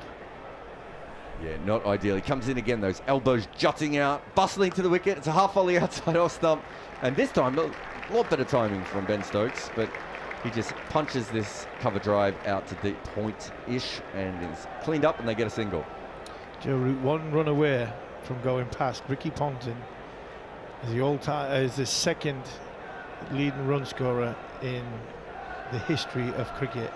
And if there was a bowler to face, and I really try not to be as disrespectful as I'm about to be probably, but I would imagine if there was a bowler to face to go to a milestone, I think Cambodge might be it by the way he's bowled in this test match so far. Certainly this over. Joe Root, can he go past? Ricky Ponting here. He guides this on the offside. He's going to take the run. I'll let the crowd tell you whether he's done it or not. There we go. Just another ball outside off stump on a length. He actually moved. I think he was going to flick that on the leg side and just guided it away. What a remarkable achievement. Ricky Ponting, a great player without question. He's here, of course, commentating for Sky, has been overtaken by Joe Root, who has just, he's been cheered so many times today, he's probably dizzy. He doesn't want to put his bat up, he doesn't want the acknowledgement, he doesn't want to give. It's a standing ovation for Joe Root, and rightly so. What an absolute champion we've got, and you know, proud as a former England cricketer to sit here and commentate on a guy who is, he's one step away from being the all-time leading run scorer. A ridiculous achievement this has been from Joe Root. This ball's outside our stump and left alone. So today's been the fourth, third and second highest scorer in Test cricket. He has. He did, I can't remember if it was when he went past Callis or Dravid earlier, he did lift his hand very, very sheepishly and very quickly. He raised his bat a little bit and then put it straight back down, and he brushed Ben Stokes away. Ben Stokes was on about to walk towards him, and I think Joe pushed him back as to say, look, it's not 100, 150. This is a personal milestone in a career. This is not an individual milestone in this game. I'm not all about that. 13,379 runs, 157 matches, an average of 51.26. Wow. Outside off stump, this one, and mistimed a little bit by Ben Stokes into covers, and there's no run there. Yeah, no, it's an incredible achievement. It really is. It's just have a look. Is Bummer coming back? Oh, I thought he was coming off. He's just warming up. He's just trying to get some blood circulation into the legs. 3 minutes before the tea break. So maybe he can bowl one over at the other end, but that's not the end he wanted to bowl at. No, I think the wind swirling round has changed a little bit. I just think he's trying to keep himself, moving really. Cambodge in again and defended back up the wicket. And there is no run, so it's the end of the 101st over here on talkSPORT Cricket. 432 for 4. Stokes is on 36. Root is on 120, but more importantly, he is now the second highest scorer in the history of Test cricket. And he's going to need a couple more knocks to get past Thatcher. Where are you going? Is he going to do it or not? Yeah, of course he's going to do it. I think he's going to do it comfortably. But I think from Joe's mind, and I think a lot of Joe's mind and a lot of people's mind around it, I think Joe will be so relieved at this moment in time, because now Sachin's so far away that it's gone, it's done. Everybody's going to talk now. They've been talking about getting from 5th to 4th, 4th to 3rd, all that sort of, sort of noise from external stuff. He can't get away from it. It's there. Now it's gone. I think Joe will be so relieved that now he has gone past Ricky Ponting, and Sachin Tendulkar is a long way away. He's 2,500 runs away, and now Joe can just get on with sort of playing the game and batting. Shardul Thakur coming on again into the middle of Joe Root's bat, pushes this out to cover. They've changed the field a little bit on the offside. This had to be an over spin, didn't it? Well, you'd think so, but I think they've gone, India. I really do. I think they've gone. I think mentally, body language, I think physically they're tired, mentally they're tired. I think now it'll be interesting to see where Ben goes with this. Ben's normally a great reader of situations, and if I was Ben looking at this, Joe's now got his runs that he needs to get past Ponting. Thakur in and guided again into gully, and the side Sudarshan fumbles the ball. Root thinks about a single, but there isn't one there. Does Ben, talk about his game awareness and game situation? England are 74 runs ahead, which is time to declare. You're saying but I think Ben might be looking around the room and trying to read the room and go, you know what, these are gone. Now, if we can come out after the tea break, give it a nudge, we can get 125 in front, and then have an hour and 20 minutes at them, an hour at them. We could have them 3 down tonight. That series over tonight because of where they're at this moment. Defended again. Stokes wants a single, but Root sends him back. Really, is it one there as Washington Sundar comes around? Is there a possibility that they just keep batting? They could do. Like, as in... Could bat till... But the problem then is... till lunchtime tomorrow. Yeah. They could do. Because I can see them going in either direction. That sort of... It makes sense to me to have a look at that as well, because Bumrah is playing. If Bumrah wasn't playing, I wouldn't be as interested. But with Bumrah playing, I would think to myself, let's keep him out in the field. Yeah, but It's one of them ones. Bumrah isn't going to play in the last Test match. It's irrelevant Probably, anyway. yeah. And there's quite a few of them that are going to be in that boat. Shardul again just bowling absolutely incredibly into the middle of Joe Root's bat every single time. This one, you know, the top of off stump, and it's just pushing every one of them into covers. No run. England win this Test match, India might try and find a way of not playing at the Oval because they haven't got enough players. Their bowling attack is gone. I mean, Bumrah won't play. If Siraj has gone off and he's injured, that's him gone. Akashdeep gone. Arshdeep Singh possibly not fit enough to play. Sent 2 bowlers home. They've sent 2 bowlers home. They've sent for Cambodge, and if he's next best, what they're going to turn up at the Oval with? This one's outside our stump, and this time left alone by Joe Root. Yeah, Thakur can't play. I'm trying to think of some of the other bowlers that they would have. You've got Krishna. You've got Krishna. Is Krishna fit? Krishna's fit. Okay, so he just wasn't picked. Yeah, he wasn't picked. They have Mayank Yadav, the dynamo from the IPL. Yes. They're not going to bring him over for one test when they've already lost the series, you would assume. No. There's another very obvious bowler that I am missing. They probably will play the third spinner at the Oval. I was going to say Avesh Khan, but I just saw a photo of him online. He's just had a knee operation. Yeah, that's who they sent home, didn't it? So he's not one of them. This is outside our stump, and this time it is guided down to deep third. They're going to get one. So Avesh Khan can't do it. I'm trying to think of who else I've seen, but that is T anyway. So it's 432 for 4, 102 overs. The lead is 75. Stokes is not out on 36. Joe Root has moved to 121. Steve Harmison and I will have a break, but that was the session in which Joe Root became the second highest run scorer in the history of Test cricket.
Welcome back to Old Trafford. We're about to get underway for the final session on day 3, and England are leading by 75, 433 for 4.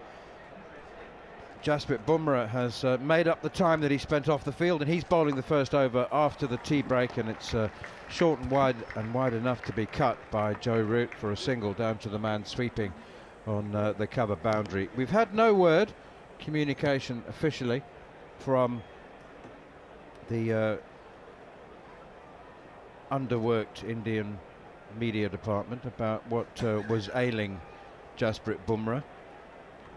No confirmation that... They're very busy not telling us. Do you remember that period? I was talking to Sid Monger about this. About 3 or 4 years ago, they employed a media officer whose sole job was to religiously, at the same time every day, send out an email saying there will be no media engagements today. And he did that for a 6-week tour of England, South Africa and Sri Lanka, back to back. And then here is Bumrah round the wicket, bowls to Stokes, tucks him up a little bit. Yep. And it's pushed up towards mid-on. Their media manager certainly for the Australian tour in 2014-15, but it might have been for England as well. I can't remember if he did both. He had a blazer, and it had the big CCI logo under it, and underneath it said media manager. He was called Doctor, wasn't he? Dr. Babu? Dr. Babu. It might have been Dr. Babu. I don't want to suggest it was Dr. Babu because I might have the names wrong, but it was around the Dr. Babu period. And you know, he put that badge on. He didn't have a blazer made by the BCCI. He made his own blazer. Good on him. It shows initiative. Here's Bumrah again. Stokes now back and across and tucks it away off his hip out towards mid-wicket. And they go scampering through for 2.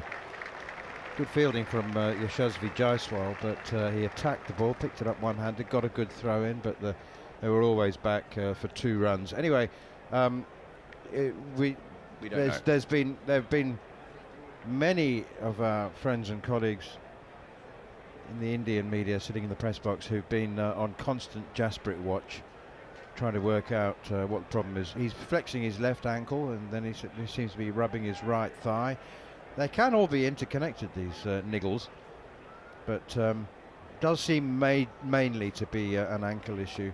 So hopefully he's got some good strapping. Here he is once again, in down to Ben Stokes, hits him on the pad. There'll be a leg by out towards square leg, and England can it's a leg by. Do you want to know why I was late?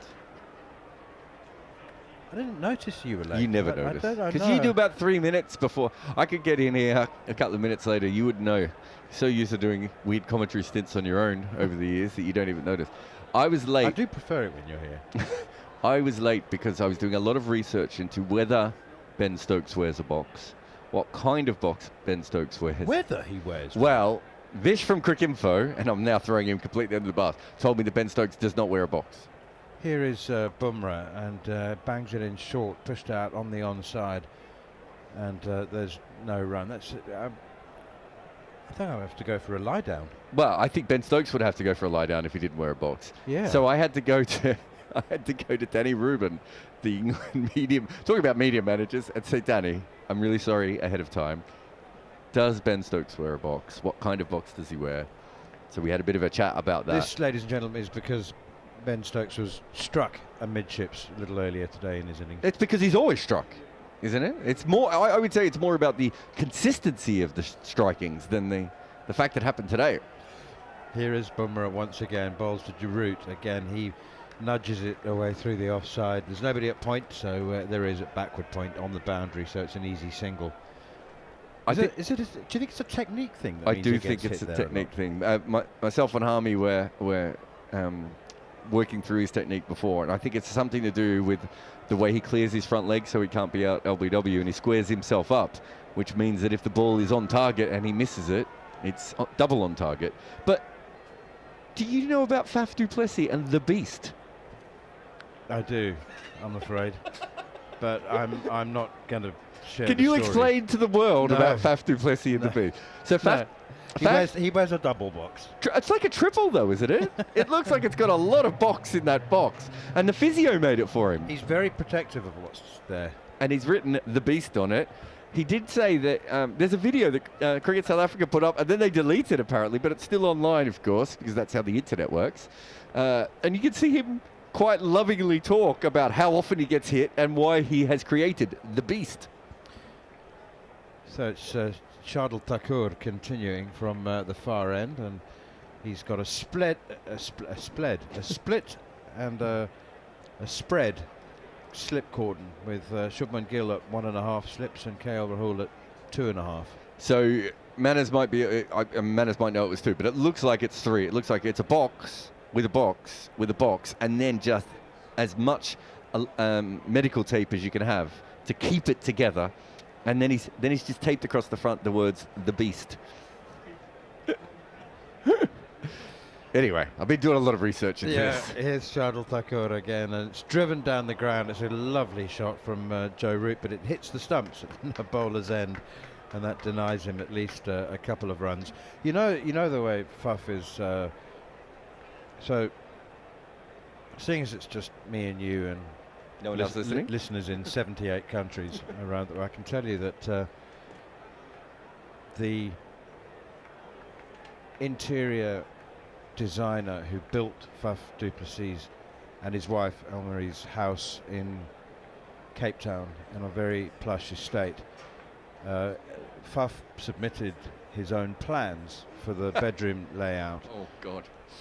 Here is Shardul Thakur once again, and it's chopped away by Joe Root towards backward point. Anyway, I won't go into too much detail, but the long and short of it is, like in designer posh bedrooms, they have little cubby holes for your shoes. If you have very expensive shoes, you have a little slot for them that are built in. Yeah. You have like a shoe closet. Yeah. I've got a shoe wall in my house. And there were 12 slots for Mrs. du Plessis' shoes, and 36 on Faf's side of the bedroom, and the dressing room.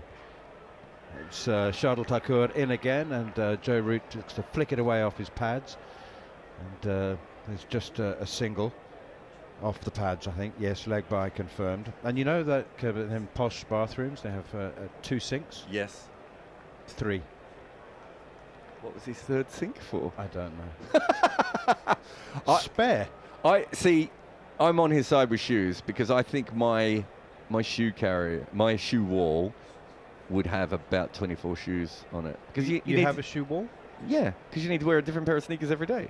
Have you never noticed? I haven't.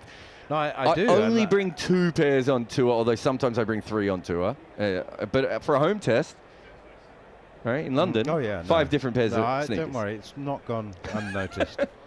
Here's Shardul Thakur again, bowls on the back foot, chopped away by Ben Stokes for a single to the sweeper once again. Anyway, so Faf is very, very meticulous about his appearance, as anybody will see him know. He's immaculately groomed. He has nothing but expensive tastes in clothing, and he wears nothing but designer labels. When he's wearing clothes. Because he doesn't always wear clothes. He's topless more. I've seen him topless more than I've seen myself topless. Would you be more inclined to be topless if your top looked like his? I mean, probably, yeah. Anyway, and he takes great care of everything, including the beast. No. Well, the beast is the defender. Pushed away by Joe Root once again. His appetite absolutely undiminished, although it may have been slightly diminished if he'd been subjected to the scones that we were provided. Anyway, we got tea today. What happened there? Did they just suddenly decide that we should I get think they were leftovers from the corporate suites. But anyway, there was a lot of the food gesture out there. was very much appreciated. Root 124, Stokes 39. England's lead has moved up from 75 at tea to 83 now in the 2 overs that we've had since tea. So I looked at Faf's technique, though. His technique is more like Joe Root's, in that he's sort of lunging forward and then is beaten by the ball that sort of comes back in. Nip backer. Yeah, so to speak. But it's a very different with Ben Stokes. He's very much aiming at the target. Right. Okay, so he needs to stop clearing the front leg so much. That's what I'm saying. It's a side-on game. Here's Bumrah to Root again, and just opens the face of the bat, guides it away behind square on the offside. want single. to ask you this, actually.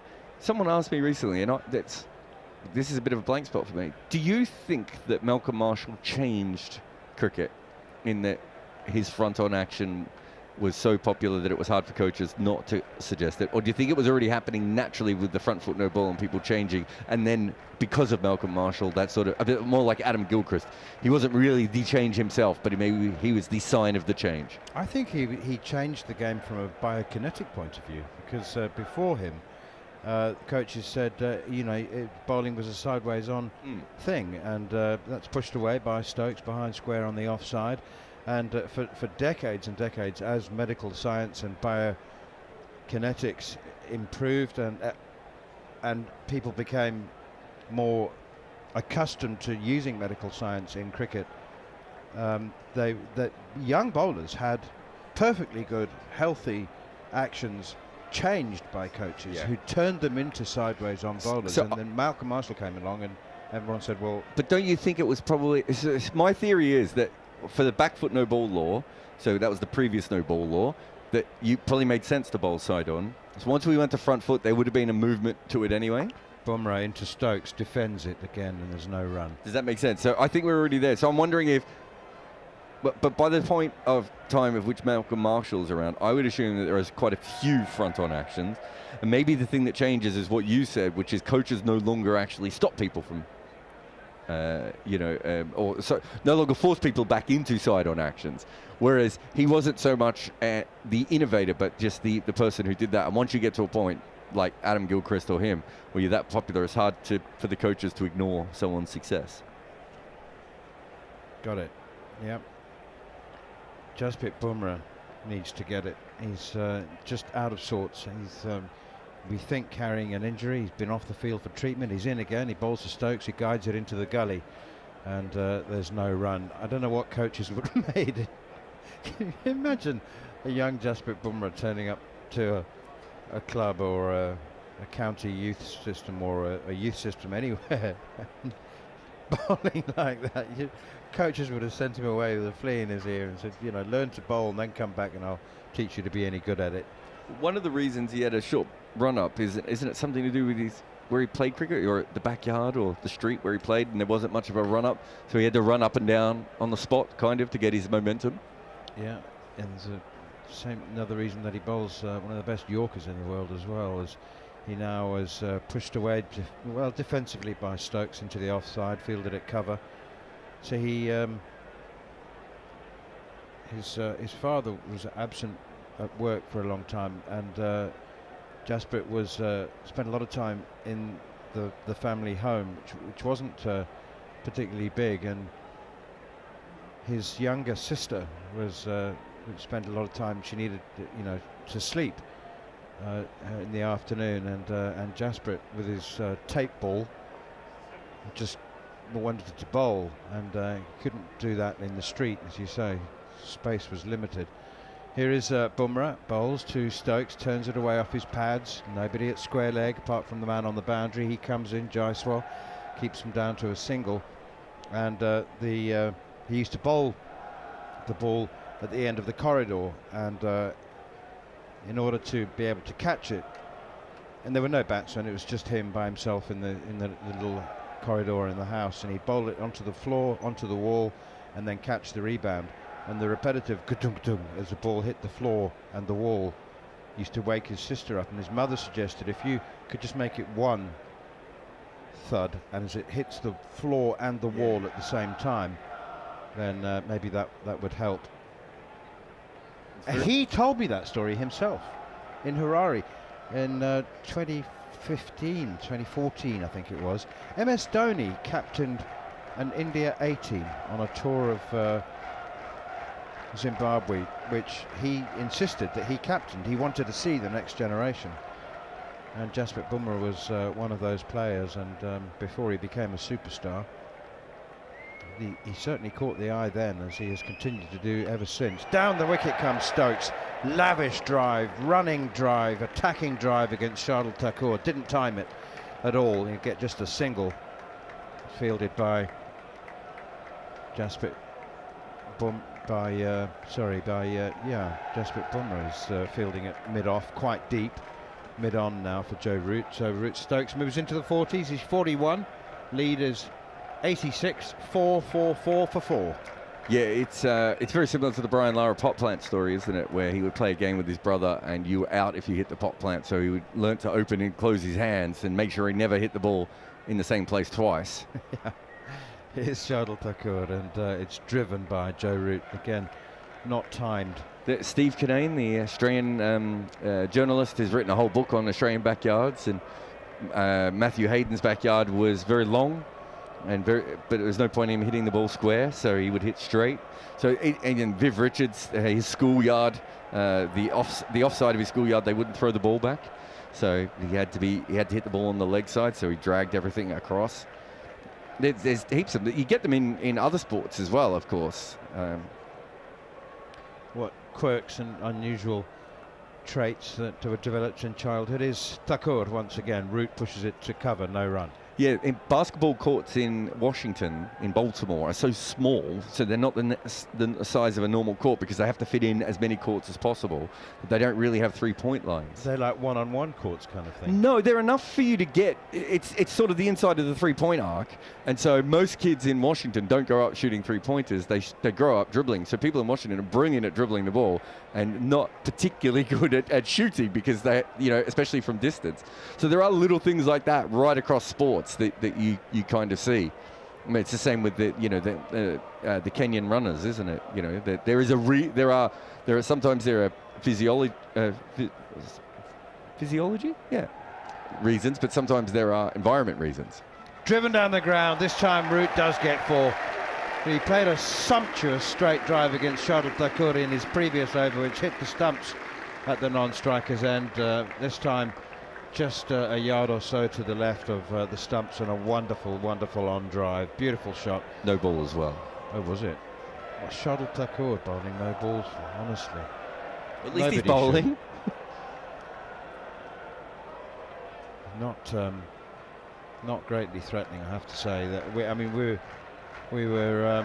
Some might say that we were being unkind during the tea break, but there were a few of us reminiscing about some of the Indian teams of the mid-80s, with a barrage of friendly medium pacers. As Thakur is in once again, that one driven by Root to mid-off. Roger Binney, Maidenlal.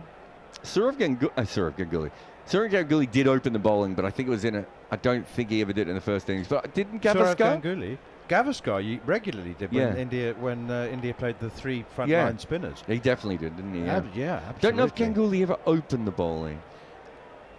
There was a magnificent studio when South Africa returned to international cricket. India was the first team to tour for a 4-test series called the Friendly Series, and the Friendship Series. It wasn't very friendly. Oddly enough, there were some prickly characters, Peter Kirsten and Kapil Dev and the like. And McMillan? Yeah. He was actually very friendly off the field. Not so much on the field, I hear. But didn't he also take a machine gun into the change room once? No, that was edged. It was actually. Did we say that was edged? It was a pistol. Oh, well, that's okay. Oh, I was afraid that it was something dangerous. It was a bottom edge down into the ground. So okay. Yeah, it was a regulation South African Police Service pistol. The story has been embellished over the years to become an AK-47. It was a bazooka, I heard. Yeah, he drove a tank into the. Here's another single for Joe Root, just working it away out towards mid-on, wide mid-on.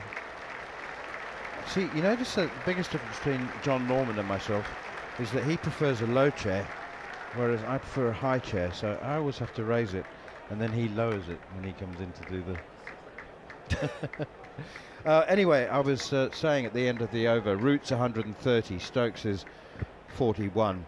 There was a television presenter who had never presented international cricket before, but he was a very seasoned broadcaster, and because South Africa had no international cricket, so there was no television coverage of it, and the studio guest was Sunil Gavaskar, much younger Sunil Gavaskar, and when the Indian team was announced, there were, throwback to the 1970s, 3 spinners in it with only 2 seamers, Manoj Prabhakar and Kapil Dev, who are going to be opening the bowling. And the presenter said to Sunil Gavaskar, I'll break off as Jasprit Bumrah begins a new over. It's a wide half volley and it's driven away by Root behind square on the offside to the backward point sweeper. And Martin Locke was his name, and he said to Sunil Gavaskar, well, it's an extraordinary looking Indian team. There are only 2 seamers in it. Which Gavaskar paused slightly longer than average and said, well, in my day we very often played 1 seamer. And Martin Locke thought this was a joke, and he said, oh, well. And Gavaskar said, well, yes, I actually opened the bowling, that my job was to bowl 3 overs before the 4 frontline spinners came into the attack, and Kapil Dev, or the one frontline seamer, it would have been Kapil Dev in the 80s. Here's Jasprit Bumrah once again, and pushed away by Stokes, straight to cover Washington Sundar Fields. Washington Sundar has been India's best bowler in the last 2 Test matches, but you wouldn't think so by the amount he's bowled and by the evident lack of faith that Shubman Gill has in him. Before the break, Harmy and I were on, and we were kind of saying, well, surely they're going to bring on a spinner from that end. Shardul's not going to keep bowling. He's still bowling. Now it's almost like Shubman Gill's trying to prove a point. I remember when, you remember this, when Ricky Ponting did that with Bryce McGain in Cape Town? I'm afraid it was. Here's Bumrah, and that's tucked away out towards mid-wicket. And they go through for an easy single. Yeah, Jaiswal Fields. There have been a number of occasions, haven't there, over the years, where a player has been imposed upon a captain. It's a little-known fact, actually, that very few captains take to the field with their first-choice 11. There are routinely players who are selected by a selection committee, or find their way into the team, and if a captain doesn't rate them, there have been many over the years who are prepared to throw that player to the wolves and watch the wolves devour him. They'll offer him no protection whatsoever to prove a point. Here is Bumrah again, in at the pads of Joe Root, just tucked away. He's just been let loose in the buffet now, Joe Root. He can have whatever he likes. He's just going for the small stuff mostly now. So Ganguly opened 10 times. Opened the bowling? Yeah. So it certainly happened. Manoj Prabhakar opened the bowling and the batting. Yes. On that tour in way back in the early 90s. And VR Mulder's going to do that one day, isn't he? Is he the most likely? I suppose Cameron Green is someone else. I really don't think. I can't see him opening the batting. I can't see him batting at 3 for very much longer in the Test side. Bumrah in again. Stokes plays a glorious cover drive. Finally, one hits the middle of the bat. I shouldn't say that none have hit the middle of the bat, but more have hit the outside and inside edges than have hit the middle. But that one has raced away to the point boundary for 4. He really hasn't hit the middle of the bat very much in the series, let alone in this innings. So, no, I think you're right. I think that was, Harmy and I were talking about that beforehand, but it's a wide length ball veering into half volley territory, and it's just a beautiful shot. Full extension of the arms. Here's Bumrah once again, stuttering now into his run and bowls, and that one's a quick one. And that angles back in, maybe even nips back and doesn't hit Ben Stokes midships, hits him on the back leg, and I think that was they trot through for a leg by. Oh, on come the substitutes. 3 of them this time. One carrying bats, one carrying a towel, one's got a towel around his neck. 2 of them don't seem to be bringing anything of great value or use onto the field. The one carrying the bats has obviously got, who's got the bat issue? So that was Root's bats. Equipment malfunction. They were New Balance bats that were being brought out, so that's Root. We now have a man with a towel watching 2 other men, one with a towel and one with bats. I don't know why that person went out at all, other than he just wanted to, which is fine. I mean, he's, as long as he doesn't stick. And now, oh wait, did he give a drink? Did he have a drink? No, I don't think either of them had a drink. Perhaps there is a drink out there, but now it's because England have had impromptu subs running onto the field. Rod Tucker is telling him to get off. Look, Rod Tucker's walked up and said, "Look, I don't know exactly what he's saying, but he's cross. He looks like a senior prefect who's found some. He's right to be cross because Joe Root wanted a bat. There's an issue, and he needed his bat. No, none of fine. So three men run on. So there's your first issue, but your second issue has to be, okay, do you really need to then, after you spend 30 seconds looking at bats, now you're having a drink, and now you're using a towel, and now you're mopping up something from your helmet? If I'm Rod Tucker, I think that's fair to say. You said to me you wanted a bat. You didn't say that you wanted all these other things on top of that. And you know, it's like when you arrange to meet friends and you say, look, we'll go out for dinner, but we'll have a drink in this pub first. And your friend arrives 10 minutes after you, and you're halfway through your drink, and so when they get one, and so you get another one, and you end up leaving an hour later than you should have done. And that's what happened there. Those 3 England substitutes ran on, and then the Indians said, well, we're missing out here, so they sent 2 guys running on, and so the whole thing has delayed the game by 3 minutes? About, yeah. I mean, probably a 2-minute delay, and now more so as Washington Sundar's bowling to Ben Stokes, and he's pulled out at the crease. Just as I was saying how underbowled he'd been, he got right into his delivery stride there, and something didn't feel right. So he went back and he's starting again. That one is left alone by Stokes. What a grown-up innings this has been from Ben Stokes. 46 from 82. Gone are the days when he'd just walk out there and have a swing. He doesn't look like someone who's about to declare, does he?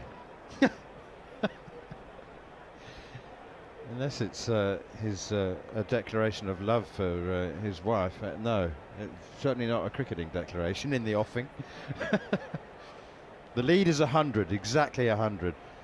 I rather suspect that it'll have to be well in excess of 200 and a bit more before there would be any talk of declarations. Reverse sweep now from Ben Stokes. It's interesting, he hasn't played this a lot. Did he hurt his hamstring? Yes, there? he did. Calf or hamstring? Well, might even be knee. Oh, he might actually. Well, you can never tell with him because he does spend most. It might be cramp. Or is it calf? Was it a switch hit or a reverse sweep? I mean, did he didn't actually see his hands? Because I mean, it was the position of the legs though that I think he's. Yeah, it does look like. It looks more like cramp. The way he's stretching it. You kind of stretch cramp angrily, whereas if you're stretching a hamstring or a calf, you do it more carefully. That's pushed away out on the onside by Stokes. There's a slip in place for Washington Sundar. And, you know, sometimes a finger spinner needs a bit of luck to take wickets, but the 4 for 22 that he took at Lord's and the 2 that he's taken here, all as a result of some very good bowling. Pushed away on the onside, weren't they? Oh, yeah, definitely. Especially Lord's, but here as well, I think he's bowled really well. It's good that they finally remembered they had him in the side. That's right. I said on comms yesterday that Pope doesn't like the ball spinning back into him. Stokes comes forward and pushes it out towards the covers, fielded by Sudarshan. Root 132, Ben Stokes 46 from 87 balls. Lead is exactly 100, 458 for 4 men out today. Ollie Pope 71, and he was caught at slip by KL Rahul off the bowling of Washington Sundar, and Harry Brook walked past a slider from Washington Sundar which beat the outside edge. He was a yard and a half out of his crease. Comfortable stumping for Dhruv Jurel. Do you think we ever be able to find out, somebody will be able to find out, whether a keeper has ever kept for more overs on a tour without being part of the team? I mean, Dhruv Jurel will have kept for... Did he not play 2 test matches? No, he didn't play in the first test, did he? No. I've got some... I don't know if we can work that out, but it would have to be pretty close to the record, I would have thought, because back in the old days you weren't allowed to do all this. I mean, quite exactly. I mean, he's kept for over 100 overs at Lord's. Here's Jasprit Bumrah once again flicking it away up towards mid-on. In fact, it's way more than that. It's gone straight to the fielder. Mohammad Siraj does the tidying up, and there's no run. England batted for 112 overs, and he came. Rishabh Pant was injured in the 30th, so that's 82 overs, and in the second innings 62. So it's a lot. 140 over, 160. Oh yeah, 140 overs, and he's going to keep. Does he get a match fee? Well, I hope so. I hope so. Here's Bumrah once again, and that's pushed up towards mid-off, and there's no run. I mean, so Siddharth Monga did point out that at least the 35 byes at Lord's don't go against his record, and I'm going, well, what about all the catches and stumpings he's taken? Fair. My spies have sent me some messages about Bumrah. Apparently, this comes from someone who was watching it, and I think it's already been mentioned on Sky as well, but someone who was watching it has said to me that they think that Bumrah slipped on the stairs during a drinks break when he was running up and down the stairs earlier today. Here is Bumrah. That's pushed out on the offside, and there's no row. You've seen those stairs, though. I mean, they are very spike-proof. It's not like they're marble. I mean, no. They've got Astro but you could easily rubber. Trip on them. Oh, still. well, trip, not slip. Yeah. Well, I mean, trip. They didn't say whether he tripped or slipped. Well, but they said that they thought something happened on the trip stairs. I could understand, because if he's got spikes on, which I hope he does, at least on half his bowling shoes, then I can see definitely the spikes getting stuck on those steps. So apparently that might be why he was off the field. That happened because he was off the field between drinks and tea. Yeah. But I've got something else for you too. Okay, here's Bumrah, full leg side, clipped away by Root up towards the onside. No run, he's just going on and on here. Second place all by himself now. He's passed Kallis and Ponting. Dravid, Kallis and Ponting. Well, that's kind of what I was talking about with Bumrah as well, which is if he doesn't get a couple of wickets here soon, he's in danger of having a bowling average above 20. Bum, bum, bum. Wait, really? Gosh. Yeah. Would it have? What was it? Was 19? Was it 19.4? At the start of the series, I think it was. Bumrah's in once again, and it's banged in short. Doesn't rise much. Pushed out defensively on the offside. He's faced 223 balls, Joe Root, for his 132 runs.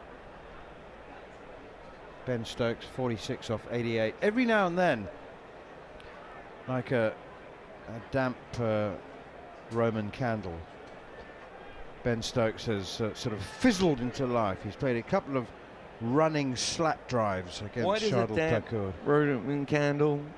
Well, because it gets a dry bit, and because the fuse doesn't go out, it just kind of fizzles and just smokes. Every now and then you'll see some spark, and then the dampness kills it off again. Pushed away for a single by Root, again out on the offside. Learned a lot about pink sausages and damp Roman candles today. Oh look, here come the 12th, 13th and 14th men back onto the field. One of them is not. One of them's actually the physiotherapist. One of them's got a medical bag on his shoulder, and he's just checking on Ben Stokes. Again, the umpires have to be informed, and Rod Tucker is keeping a close eye on proceedings. He's right up close, and he's actually the physiotherapist, or the member of the medical team is actually attending to Joe Root, and it's Joe Root's right hand which appears to be requiring some attention. He's having a drink as well. I mean, in all fairness, Root will be pretty weary. He's batted all day, and yes, I know that he's used to doing that, and that's what he does. He was 11 not out overnight, and it's not the first time that in his illustrious career that he's batted a whole day. But as I always say to people who comment on how much inactivity there appears to be in Test cricket and how much time players spend in the changing room, I always say, well, how do you feel when you walk around a shopping centre for 3 hours, never mind stood on your feet for 6.5 hours, chasing a ball and running from third man, even if you're not bowling, and it takes its toll. I mean, there's only so much peak physical conditioning that can see you through a day, and Joe Root just looks like a man who's been on his feet for all day, you know. And the day didn't start at 11 o'clock either. Yeah, he'd have been up at 7:30 this morning, doing some stretching and whatever his preparation routine is, including breakfast, time with the family maybe, if they're with him. That's pushed away behind square on the leg side. Yet another single for Joe Root. Yet another one. Moves on to 134. Ben Stokes has 46. 109 for one. How did you get up for an 11 a.m. start, Harmy? Were you as late as possible? Okay. Here's Washington Sundar in again. 3 men now in a row on the offside, saving one as well as a slip. Oh, what did it be, like 8:30? Bit different for us because we could drive ourselves in. These lot, they come in on a bus, don't they? We used to drive ourselves in. Have our cars, we drive ourselves into the car park. Normally 2 or 3 of us in the car. Washington Sundar in again, short, wide and cut to the sweeper on the cover boundary. Presumably you didn't park in the same car park that has been assigned to talkSPORT. No. 25-minute walk. No, away. I didn't. No, we didn't. Fortunately for Old Trafford, my co-driver was king of Old Trafford at the time, so Flintoff could park wherever he wanted. So me, Flintoff, it tended to be Flintoff and Jones. Geraint Jones would be the travelling 3 of my group. Here's Washington Sundar in again, and Root just pushes it away behind square on the offside. It's this kind of cricket that is so admirable when the concentration begins to waver. There's a bit of sweat in your eyes, the body's aching a little bit. It's all just, dare I say, yes I do dare, it's all a bit easy, and that sometimes can be a batsman's downfall, really, against Washington and against an off spinner, and Jasprit Bumrah way below his best, not in terms of speed and penetration, and there have been many great players who have admittedly after the season, after their career's over, they've admitted that when it got a bit too easy, that's when they were their most vulnerable. Here's Washington Sundar. I think he might have spun that, and I don't mean to be sarcastic. He's got 2 very good wickets with ones that didn't spin, but that has seen Ben Stokes push and play and miss, and that one did spin past the outside. Yeah, it did. It got a little bit of turn, a little bit of bounce, a little bit of disturbance of the surface. It is all too easy, and it is a sort of meandering, slow pace. But there's nobody in the Indian team at this moment in time that I believe, even Washington Sundar has probably been their best bowler, where I think England are they're being put under any sort of pressure. No time during this innings I've thought India are in a position where they're going to go bang bang from good bowling, and arguably it'll be a mistake which costs Root or Stokes to bring their downfall, and it is a mistake from Harry Brook. From Harry Brook was a mistake. Ollie Pope straight after a break again, pushing that one. Duckett was a good catch, wasn't it? Duckett's was a. I'm trying to think which one of them was a good catch.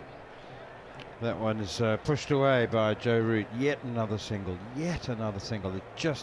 India have got the mid-on, a mid-off, halfway back. Ben Duckett was caught by Dhruv Jurel off the bowling of Cambodge, wasn't he? KL Rahul, very good catch, first slip to get rid of Zach Crawley. It seems ages ago when them 2 got out. It was ages ago. It just seems ages ago when them 2 got out. Ben Stokes now takes strike on 47. Long on has dropped down close to the boundary. Long mid-off is halfway back to the boundary. Stokes pushes it past captain Shubman Gill. This will be testing his reserves, this situation. There's so much time left in the game. almost, I was going to say, gone are the days where, as a fielding side, you prioritise using up time and delaying a declaration rather than trying to take wickets. We're not in that situation yet. We've got 2 days left.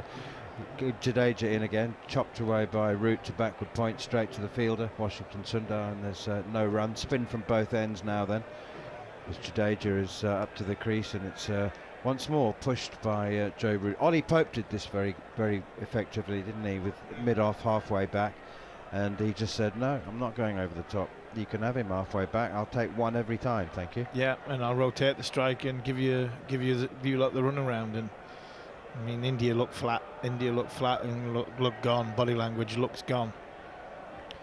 Jadeja in once more, and Stokes is beaten. It hits him on the pad, and Jadeja asks the question all alone. Absolutely no support whatsoever from anybody else for the LBW appeal. Rod Tucker says not out. I mean, so just to reiterate, if we were a day ahead, if we were in this situation now on the 4th day, then the fielding side would be slowing things up as much as possible and giving as few overs to the batting side as possible to delay the declaration and to mean that they would have to bat less time to effectively save the game. But we've got 2 days and a session left in this test match, so that would be futile for India to even contemplate that. Jadeja 1 for 94 now in 24 overs. The lead is 108, and it's just it's been a really old-fashioned series in some ways. It has, yeah. There's been quick passages, but it has been an old-fashioned series. I think largely down to the fact that, you know, the pressure that's been on this series. 2 very evenly matched sides. I think India they've dominated the new ball wicket taking. They've dominated sort of the higher run score on, but England have just been relentless when they've got on top. Washington Sundar into Ben Stokes. 5 test series pushed away defensively to mid-off. A 5 test series often tests the resources, the playing resources. That's the reason that India had started off with an 18-man squad. And the irony is that very often there's a collateral damage. That's Stokes pushing at Sundar. I presume that must have come off the bat. I mean, it looked like it. And pad bat, I think it was. Right, pad and then bat, because you could hear the sound of the ball hitting the pad, but then it's ricocheted so quickly back past the bowler that there must have been bat involved. So that's what it was, pad bat. Stokes getting himself outside the line. Was that a leg by or a run then, if it's pad bat? That'll be a run, won't it? Yeah, of course. Yeah, sorry, you got you. I'm silly. The way this game's gone, anything could happen. Washington Sundar in again. Root defends it out towards mid-wicket. There's no run. Sorry, the irony is that it's India who've suffered all of the injuries, and England. You know, very often, you know, you've got 5 test matches, only 1 significant break between any of them, as Sundar is in again, and it's clipped out towards mid-wicket, Shubman Gill fields. And it tests the depth often of your fast bowling resources, and it's India's that have fallen by the wayside with 3 quick bowlers all out of action by the time we get to the 4th test. And yet England have been only had 1 change, and that was a spinner. Yeah, Archer. Oh, Josh Tongue And Archer had a little bit of a change. Washington Sundar in again to Ben Stokes, clips it away up towards deep mid-on to bring up his 50. A 5 and a 50. Been an outstanding test match for the England captain. 5-wicket haul, first time in 8 years in Test cricket, and he's now gone on to reach his 36th Test 50 in his 115th match. It's to go with 1300s. 36th Test 50. Joe Root now pushes Washington Sundar through extra cover. He's running the 2nd hard, contemplating a 3rd there, but decides against it. Actually didn't even, he sprinted the 2nd, not because he was worried about making it, but because he was contemplating a 3rd. But as he finished He didn't even look around to see what Stokes was doing. He's just gone, what am I doing? No, What am I doing? He wasn't interested in that, was he? He wasn't interested in that. And it was Cambodge as well, who has pulled up. He must have a little bit of cramp or something. He's just stretching his left hamstring, stretching his left groin.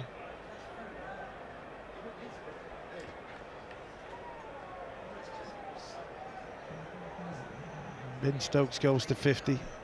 Appreciation from the balcony. Brendan McCullum, Marcus Trescothick, Jamie Smith with the pads on, waiting to come in next.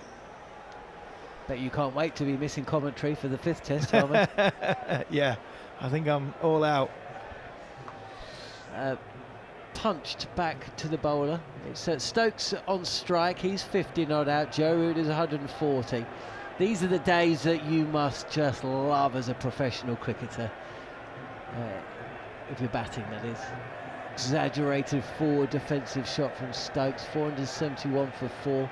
Ravindra Jadeja at the start of his 25th over. 2-1 up in a 5-match series. Crowds. 1 win away from your greatest success as England Test captain on the sweep.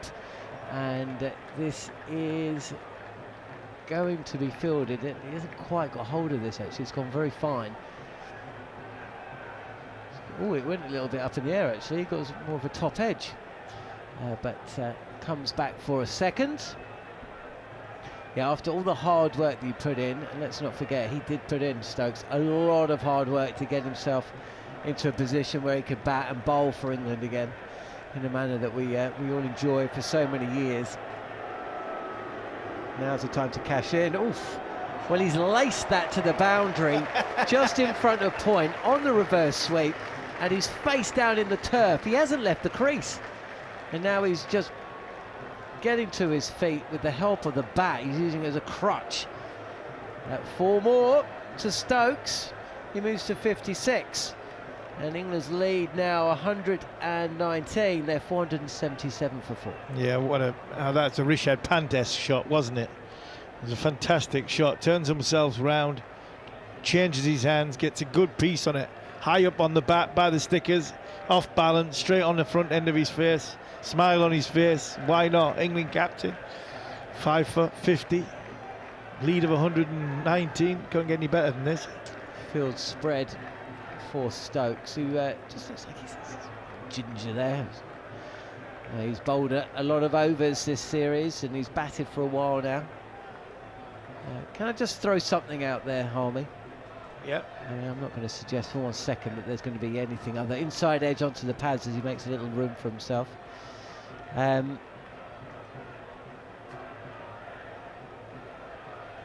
you look through the 2 batting cards, what do Jaiswal, Rahul, Siddharthan, Punt, Jadeja, Thakur, Sundar, Crawley, Duckett, Pope, Root and Stokes all have in common? Well, they all got 50, or the majority of them got 50. Well, Ball facings, a lot of ball face. They all reached 20. I mean, this isn't a pitch that's necessarily going to give up 10 wickets in a hurry, I don't think. I mean, I don't even know if India will bowl England out here. No, I think it'll come down to when Ben decides to walk off. Sundar is in, and this is steered from the bat of Joe Root. I think to England cover point, no run. Sorry, I think England will bowl better than India, which is an understatement. But I think England have got better suited bowlers to bowl on this surface. Hit the deck bowlers. Yeah, but they're also bowlers that bowled a lot of overs, and Root just guides this delivery from Sundar down. That's a little strange. He's guided it down to third where there's a fielder, and it's not Siraj who's fielded it, it's actually Siddharthan who's run all the way from cover point. I know Siraj is carrying a little niggle. Good teammate, good batter. Tell him just to wait. I'll get it. I've got fresh legs. You bowled a lot. That's what good batters should do. Yeah. No credit to the fielder. blocked out to the covers by Stokes, no run. There's been movement on days 1, 2 and the start of day 3, but India haven't been able to capitalise, but steps away, and this is cut powerfully, but fielded by Jaiswal. Can India bat this out? Can they bat out a draw? Let's say England are either declare or bowled out by lunch tomorrow, and India has set the target of essentially batting 5 sessions. In again, defended again by Stokes, no run. Nothing is sending me messages that this group of 11 players, body language, energy levels, mindset, will be able to bat out for 5 sessions to save the game. But it really doesn't. This time it's going to take a good effort from Siraj, and he puts in the dive. Fair play to him, dashing down from fine leg, but can't prevent the ball from crashing into the boundary. 4 more to Ben Stokes, who moves to 60. Stokes, just the 3rd England captain to score a 50 and take a 5-wicket haul in the same test.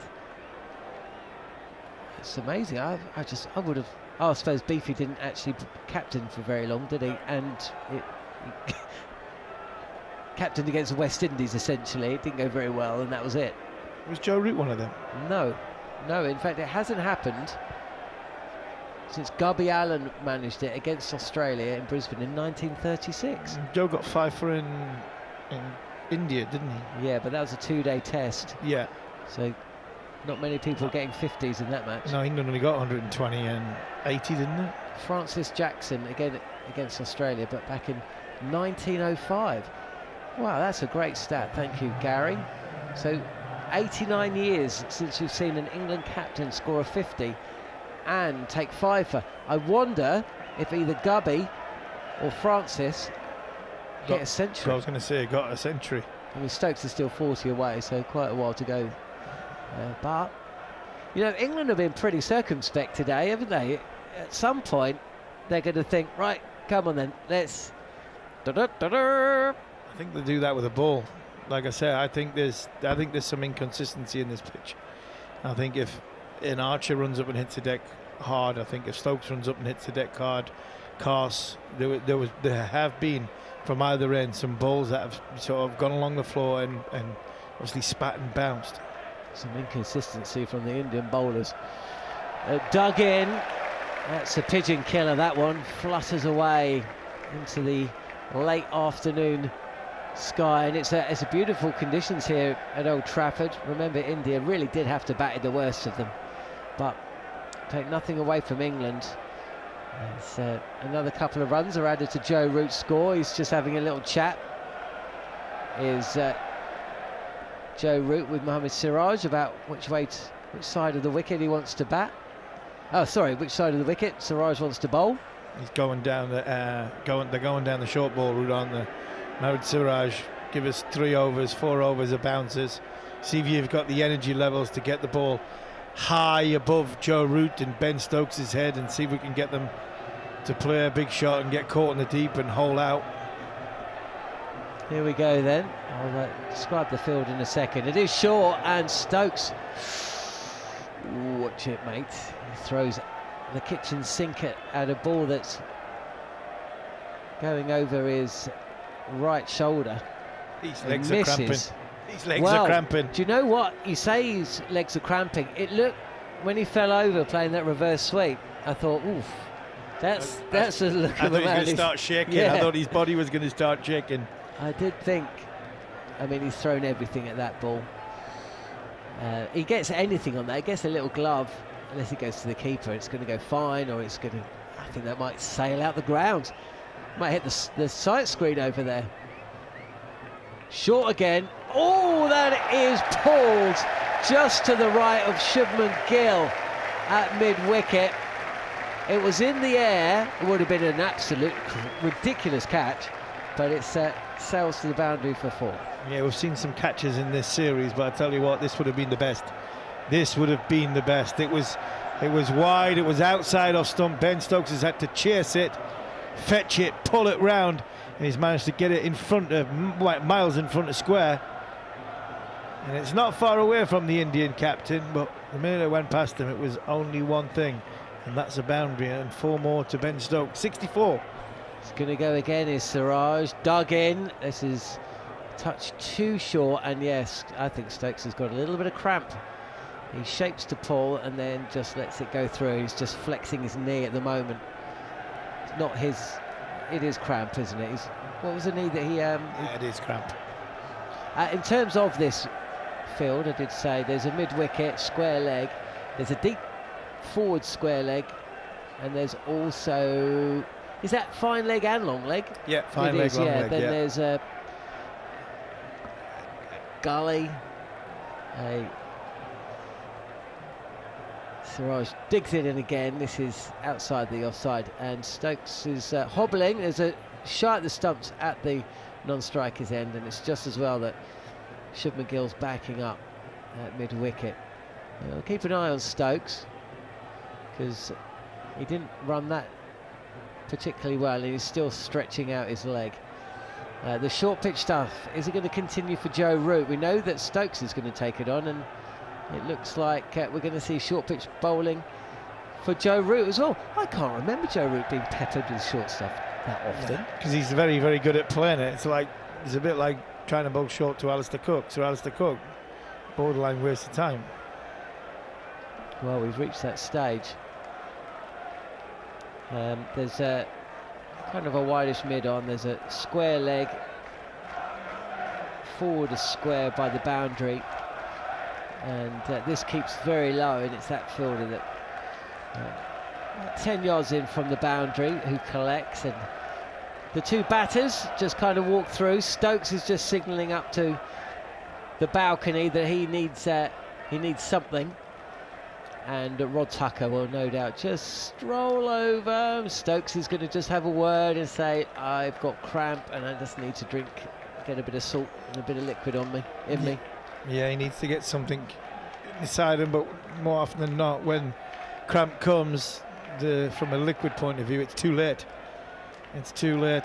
So what he needs, he's just pointing to a hamstring, and he's pointing to his groin to the physio. So, Ben Stokes, I don't think he's in trouble for any ramifications for the series. I just think his body is starting to sort of the wear and tear of the overs he's bowled. We've made mention that he's bowled more overs in this series, took more wickets in this series than he has in previous series, coupled with the fact that he hasn't scored a load of runs in this series, but he's faced a lot of balls. He's been out there for quite some time in this series, so that'll be a concern from the England captain's point of view. And Joe's he's just dampening his helmet down, isn't he? He's just quietly happy. What is he? 143 not out, taking a little drink on board. Seen it all before. Gone past Ricky Ponting. Come on then, Harvey, we've got a little break in play. Name us your top 6. Okay, and it's the positions that they were most famous for playing in. 1 through to 6, either for or against. You have to have either played with them or bowled against them. Let's start with the openers. Who would be the 2? Just Gothic is definitely one. Right. Are we talking worldwide or are we talking England? Well, worldwide, international. So you've got to have bowled against them in an international, in a test match. It's a test. Probably Graham Smith. Smith, Rahul Dravid. So you could have 2 left-handers at the top? No, because are we talking about playing against? I'll probably go with Rahul Dravid and Graham Smith. Then Ricky No, you can do both. It's either players you played with, so you could have Root in your team, you could have Tresco, you could have KP. Kev would be the simple one. And in with the opposition as well. Ponting. So hang on, you've already named Tresco. I'll go with just Gothic and Smith. So again, Smith over Hayden. Smith over Hayden, yeah. Jadeja is going to continue. This is pushed up to long on. Not really what Stokes needs, a quick single, and he's running to the danger end as well. And the only reason he's really racing to the danger end is because he's a lot slower than Joe Root. Look, Joe Root's just got his hand up. But what's he supposed to do? You can't be turning down singles at 489 for 4. No, you can't. Ponting 3, Dravid 4. that I've seen and played with. KP at 5. I've got to try and find a place for Callis, haven't I? Don't have to. But and also, he wasn't really famous for playing at 6. No, all-rounder. Who's your 3? Dravid? Ponting. Ponting. Oh, Dravid at 4, of course. Stokes has got a problem here. And this is just push to point, no run. I think we are going to see Ben Stokes hit out. This is a problem. This is exactly and I don't think he can hit out. Too dangerous. In, and this is loops up off the glove, is it? Off the handle of the bat. Well, he looks at the bottom of the bat, the bottom of the handle, and that. How on earth has that ball travelled up to mid-on or mid-wicket? And it's looped up as well. I'll have to have a look as Jadeja comes in, and Stokes, who's battling cramp and the conditions as much as anything, just steps away and pushes that to mid-wicket again. Did that bounce off his thigh? Did that bounce off the bat handle onto his thigh? The top, and then no, straight off the top of the top of the handle where the grip is. Oof, that's come very close to bowling Stokes there, Jadeja. Stokes has got a problem. I can't have Root because I didn't play international cricket with Root. No, I was going to say, you just missed him. That's past the outside edge there. Stokes is... Well, Stokes is either going to have to come off or just go for it. Driven, and Stokes walks what would normally be a hard push for 2, and he walks a single, and that also means he's going to have to face the first ball of the next over. Stokes moves to 66, the score 4-9, 1 for 4. England lead by 132. So before I leave you, I'll go 4 from overseas, 2 from England. The 2 from England would be number 1, the man on the screen right now, Marcus Trescothick. Yep. For me.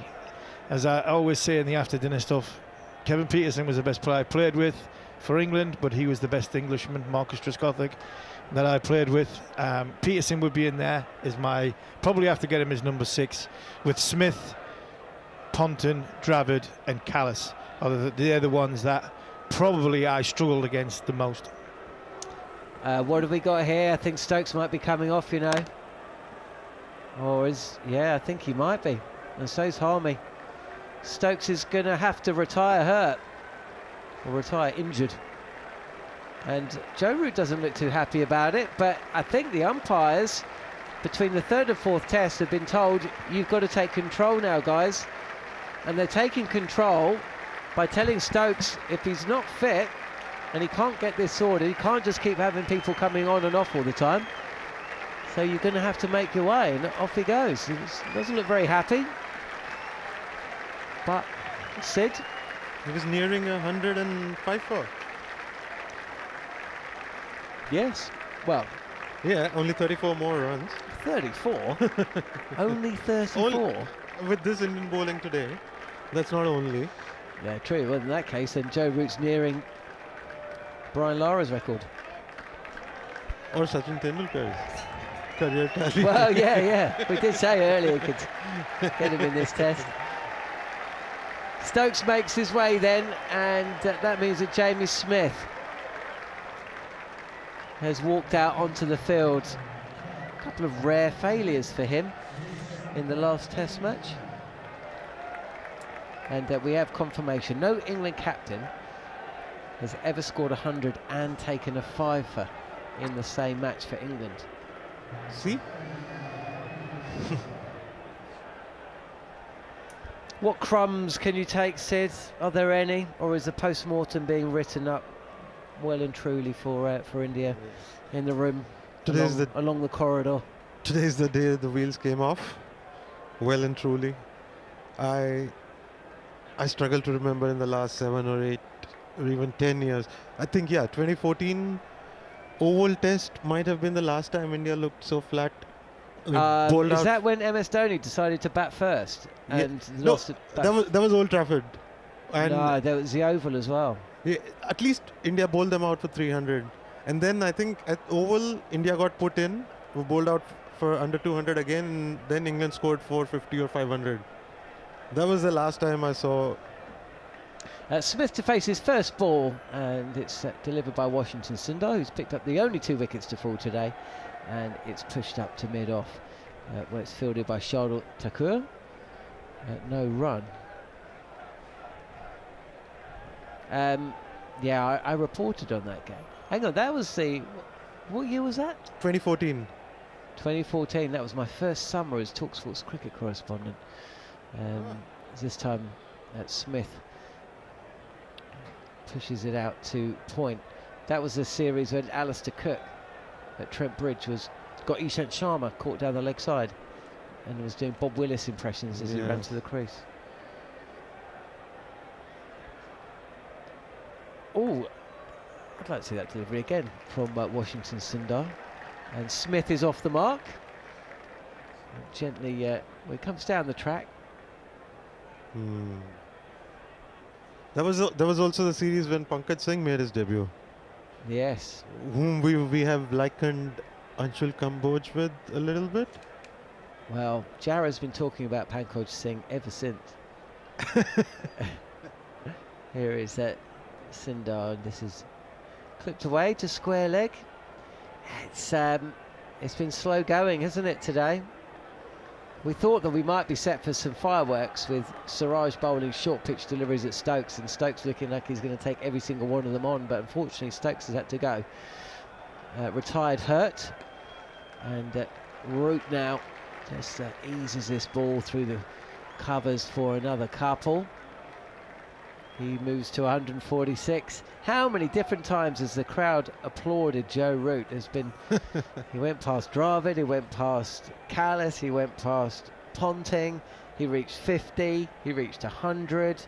I mean, there was He's 4 short of 150. It's going to be the 150. There was the 100-run partnership. This is placed to square leg. 100-run partnership that he shared with Ollie Pope. So that's 7. That will be 7 little moments if he can score another 4 runs. And there might be some more to come. But yeah, the wheels came off. The wheels have come off. Well and truly. And it's a car crash. Yeah, and a smouldering wreck. Where there was hope, there is now none. Well, they can still bat well and kind of hang on for dear lives and perhaps save this test match. Yeah, and that was the point I just made to Harmy. I mean, look through the scorecards, only Shubman Gill and Harry Brook in both innings, across both innings, have failed to get past, haven't reached 20, essentially. This is a slice shot from Joe Root, but out to deep point for a single. But there's a fake sense of calm in these conditions at this bowling, because we have seen enough number of balls jump up and down, seem a little... Yeah, we have. But look, Stokes has just hobbled off with cramp. Yeah. So, England have got a lot of miles in their legs. And I think that's one of the reasons England haven't gone at it today. Absolutely not. If I was Jofra Archer or Chris Wokes and I was asked to bowl again tonight... Oh, it's not happening. No chance. I mean, it's 5:10 now, and England only lead by 100 and... whatever they lead by 138. Add a single to that as Smith... No, this comfortably as you like, just eases back on the back foot and plays this through point for a single. No, this is also an important part of Test cricket, especially in long series where you tire the opposition bowlers out. Touch fuller, Root is forward. And give your own bowlers some time to rest up, which they haven't been given in the first 3 Test matches. I think England will want 350 before they even think about a declaration. As Root again comes forward and defends on off stump. You know, they bat throughout the next hour and 20. I mean, that Stokes situation has just slowed them possibly. I mean, not that Smith isn't capable of scoring, but Root, it's in the air for a touch, but up to between mid-off and long-off really for another single. I mean, if they get rid of Smith now, then possibly they'd start thinking about maybe bowling England out, but with Archer at 11, And, you know, questions over the fitness of Siraj and Bumrah as Smith plays defensively. And that's the end of another over from Ravindra Jadeja. Joe Root 1 away from 150. Jamie Smith 2 not out. Ben Stokes off the field, retired her for 66. Yeah, And get some pickle juice and spend the night. Tomorrow morning, if a wicket falls, come out again and score 100. And yeah, and also just aim to bat for so long that losing or having to chase is just out of the picture.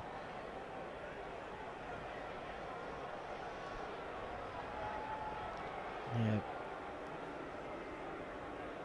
Here is Sindar and Root. And they rise again for his 150. Reaches his 7th milestone in this match with the bat in hand. Doesn't even bother taking his helmet off. 150 up for Joe Root. He's more concerned with doing a bit of gardening on the strip. Turns and waves up at the balcony and then leans on his bat at the non-striker's end. Just watches as Washington Sundar is in, and Jamie Smith just clips this to mid-wicket. This is the kind of innings where you can challenge Jamie Smith and tell him that, hey, we know you can play aggressive cricket. And steps away from the crease a touch. Why not show us a long innings at a strike rate of 50? Yes, he could do that. He could do that. I mean, there's so many singles all around. He could go to strike rate probably 80 or 90 without really doing too much. Oh, he's beaten. That was a ripper.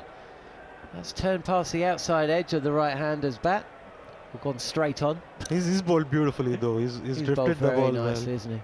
Oh, it didn't go past, did it? It just went straight. It's the flight. It draws, much like we saw from Harry Brook. He's drawing Jamie Smith forward. Yeah, that drifted very nicely. If there is a weakness to Jamie Smith, he does push. He's very, very strong.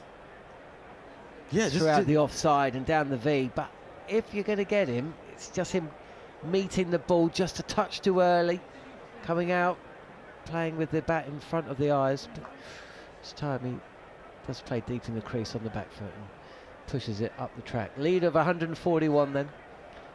Yes, Smith tends to trust his height and his reach and feel that if he stretches forward, he can reach any ball on the half volley. But yeah, just coming back to it, there are going to be times in his careers where his counter-attacking is not going to be the ideal way to bat. Just get practice for it. There's no better practice for it than in the middle. And that's what the team actually needs right now. Somebody to see them to stumps with no further wickets, and then tomorrow they can press the pedal on again. You know, I was looking at the list of leading run scorers in the history of Test cricket, and you know, I can get it up now. Well, I don't need to, but a lot of these guys, they played at the same time. If you look at the top 10, there must have been a period where 6 of them were all playing. Jayawardene, Sangakkara, Chandapal, Ponting, Callis, and Tendulkar. Yeah, Tendulkar. 6. That decade of kind of 2000 to 2010 was great time to be a batter, because all over the world, not all over the world, but mostly we were getting flatter, more reliable tracks. Yeah. Test matches not finishing in 3 days, and that's a trend that started about, say, 2015 onwards, where home teams started to press the home advantage a little too far, and they started making extreme pitches, not just in South Africa or Australia or England, but also in India and Sri Lanka and Bangladesh. So all the more credit to Root, Kohli, Williamson, Smith for averaging there near about 50 in this era. If I could, is there a batter or a bowler that you would have loved to have seen? I'm sure there is. But you know, looking back in the past, and the stories that you hear from back in the day, you know, whether it was W.G. Grace and all that, Keith Miller,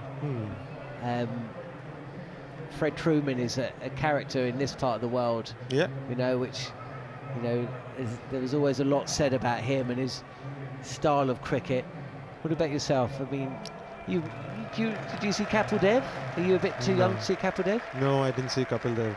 Was there any players in the past? So you'd missed Gavaskar, I guess. Viv? Gavaskar. Yeah, I've missed Gavaskar completely. I was 4 when he played his last Test match. I would have loved to see Viv. Really? I was fortunate enough to see Viv. Marshall, Viv. Yeah. Do you know what? The problem with watching those guys as a kid was Viv you could appreciate watching, but the fast bowlers, they just bullied the hell out of England so much. It was just unpleasant to watch. Now you'd love to watch it as a neutral or as an adult, but as a kid, watching them come over and basically beat up England, it wasn't that fun. And unless Alan Lamb was batting, then you could kind of watch it and appreciate it a bit more. And they were also the main commercial draw of that time. So I know Australia used to have them over every year, either during a tri-series or for a Test match series. And they were massively popular. Yeah, that was quite masochistic of Australia too. I mean, in a way, they were making money off the West Indies players, but they were torturing their own batters in front of these fast bowlers. You were injuring them. Yeah. No wonder they all wanted to stop playing. Yeah, nobody averaged near even 50 in that, except for Alan Border in that era. Kind of, there were guys like Graham Wood who were very brave in facing up to these guys, but they had to suffer a lot. Who else was there? Imran Khan, he's got some crazy numbers. Yeah, Imran Khan, I think, of the four. The four great see, that was the period of the great all-rounders, wasn't it? He was his numbers stack up over the others, really. Jadeja continuing from the Sir James Anderson end. Do you think by the time India come back they would have made the Sir James Anderson letter size a little bit bigger? We were saying, you see that grill at the top, the grey grill at the top of the above. Oh, is that out? He's got him. Jadeja's actually got a breakthrough, and it's Joe Root who's limping off, and he's been stumped with a beautiful delivery from the left armour. That's also seen Joe Root seemingly injure himself. They have asked him to stop so that they can check with the third umpire. Well, I don't think they're checking for a no ball. I think they are just checking for the stumping. But or if it's a catch, because there was a possibility of an edge also. So they're going to check everything now. Well, either way, he's been stumped, isn't he? I mean, he was out of his ground. Jarrod is completely nonplussed. Yeah, he's walking off, stumped. Yeah, he's stumped. And he looks better now. He's not limping anymore. Breakthrough then, finally. 7 milestones and you're out. Another wonderful, wonderful innings from Joe Root. Enjoy him while you can, and we've got a few years left of this true great English batter. Talk about the ones we missed and were too young to see, but boy, are we fortunate enough to live in an era where we can watch Joe Root bat for England. Helmet and bat in hand, he takes the applause and walks it from the field. Beaten but not bowed, 150, but he's gone, and Jadeja has struck his second wicket in the innings, and Joe Root has to go for 150. And we have Liam Dawson ahead of Chris Wokes, I think. Yeah, I think you're right. But is that just trying to save the legs of the bowlers? I imagine it would be. Partly, but didn't he average 50 in county cricket in the last couple of years? Don't get me wrong, he can bat. Yeah. It's not they're not doing him a favour. So not necessarily a demotion. He's not won a competition. He can certainly bat. Yeah.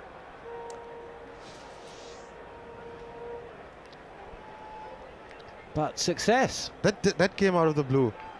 It completely came out of the blue. We were I'll be honest with you, I should have been paying a bit more attention. Oh, he's gone up for a leg before. There's a huge shout from Ravi Jadeja. And I tell you what, Liam Dawson's taken a big step down the track.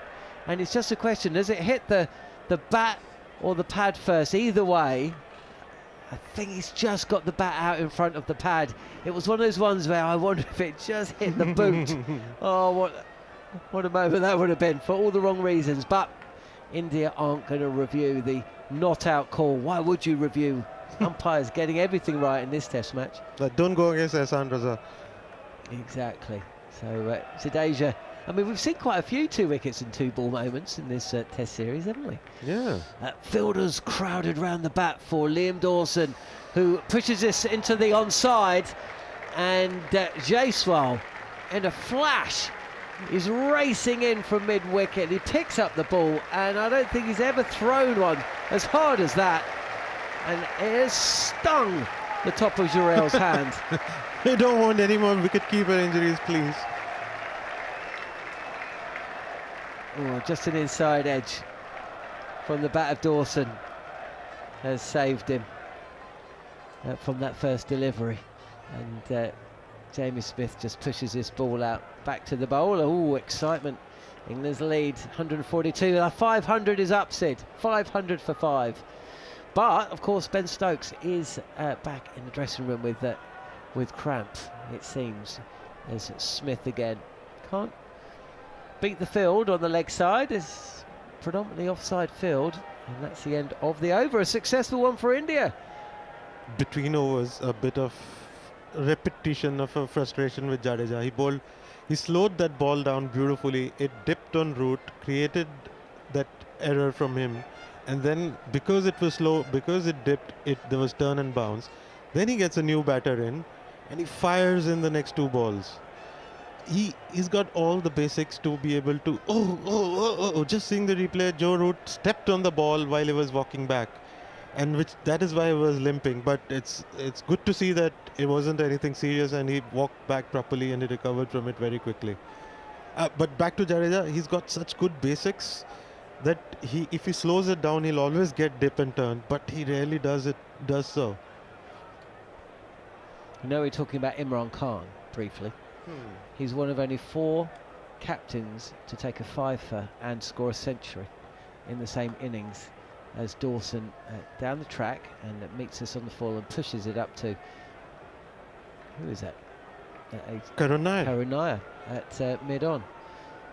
Against, can you guess who scored a century and took a 5-fer against? India. Yeah. Yeah. Faisalabad in 1983. Ben Stokes will have an opportunity, I'm sure. It didn't look like anything worse than just cramps. No, the England camp have confirmed it is just cramp, as Dawson is back and playing correctly. If the match was in the balance, he would have soldiered on. Well, he was told to get off the field, essentially, wasn't he? Only players from West Indies and Pakistan have seen captains score a century and take a 5-fer. Mushtaq Mohammed for Pakistan against West Indies in Trinidad in 1977, defended by Dawson. Gary Sobers, see, there's a player. That's a player you'd love to watch. Oh, wouldn't you love to see him? I mean, he could bowl about 3 different styles of bowling. Did he open the bowling? He could bowl spin, wrist spin and finger spin. Yeah. Clipped away, no run. Scored the highest score in the history of Test cricket at one point.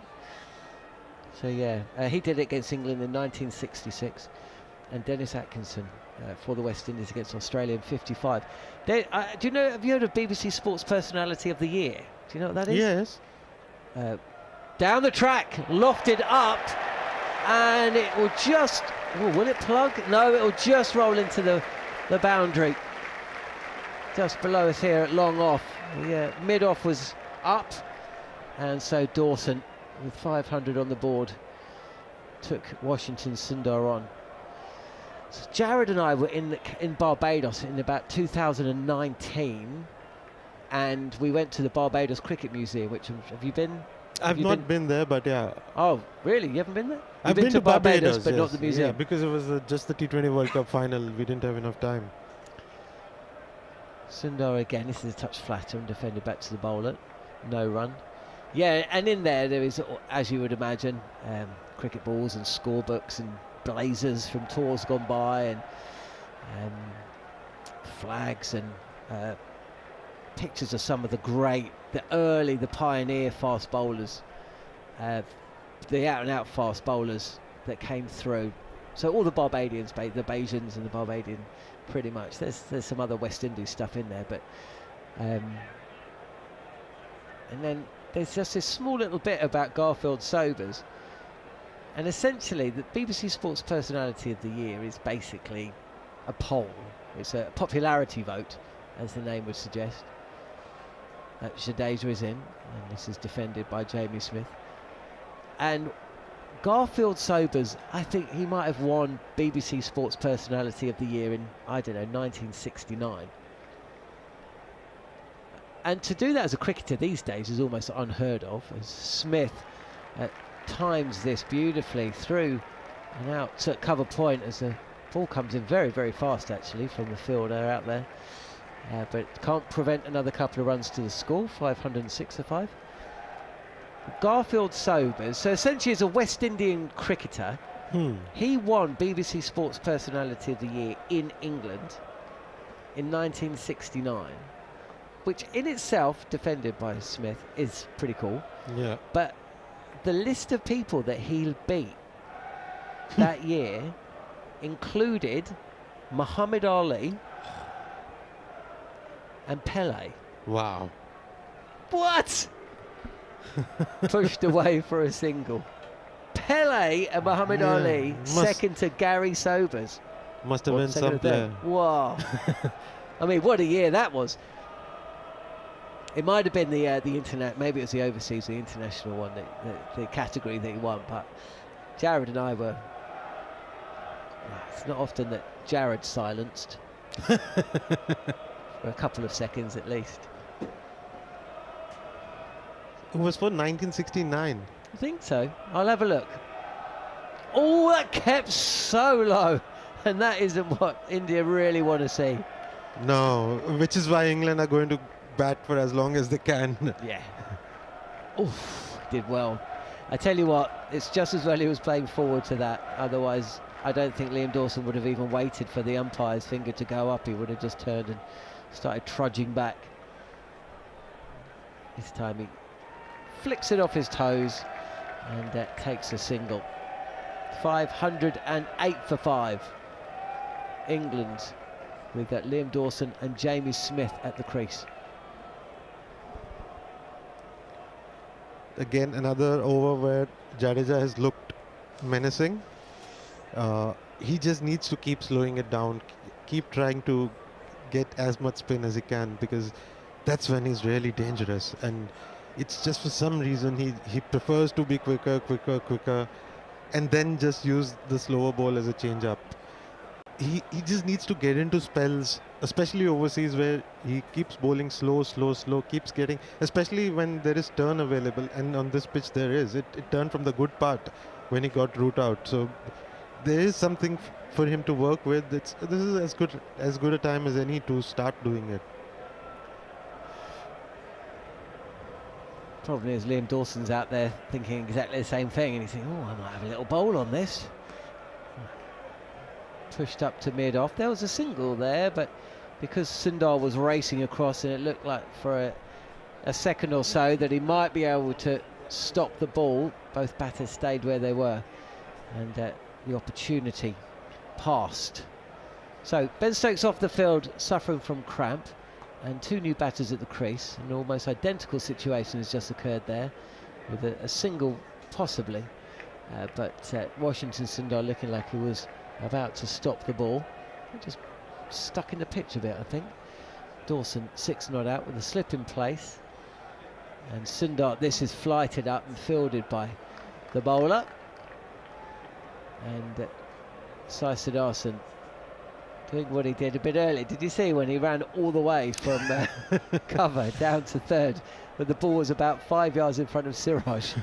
Siraj just let him do it, and you can see why. He's earned it. Absolutely. On the sweep this time, and there's frustration from the bowler, but Dawson's got enough of bad on that. He'll take a single down to backwards square leg. He moves to 7.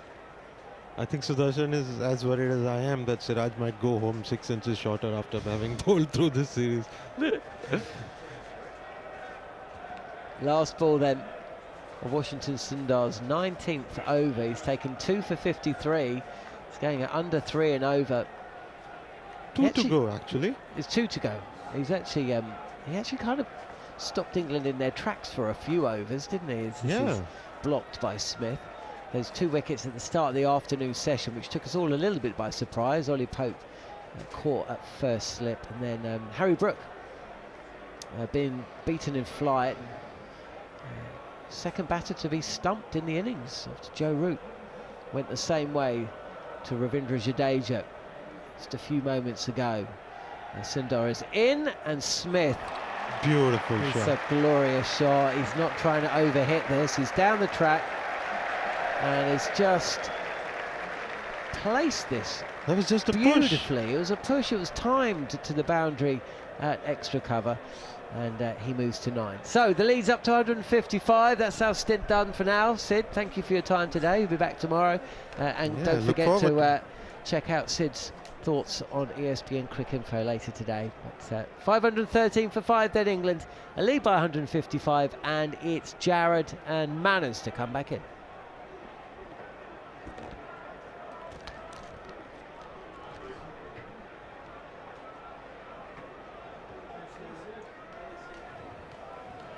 Thank you, John.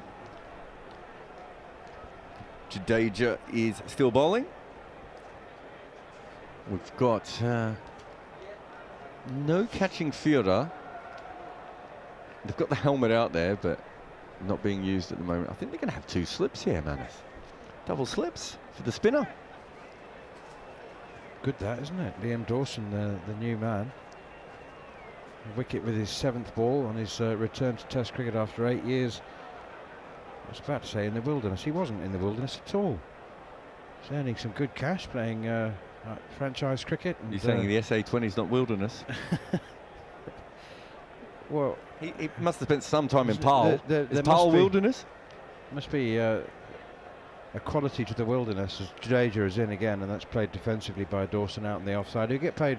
You'd spend some time in the wilderness if you got £250,000. He was a lot of time in the desert as well. Quite literally wandering the desert in Dubai. Yeah.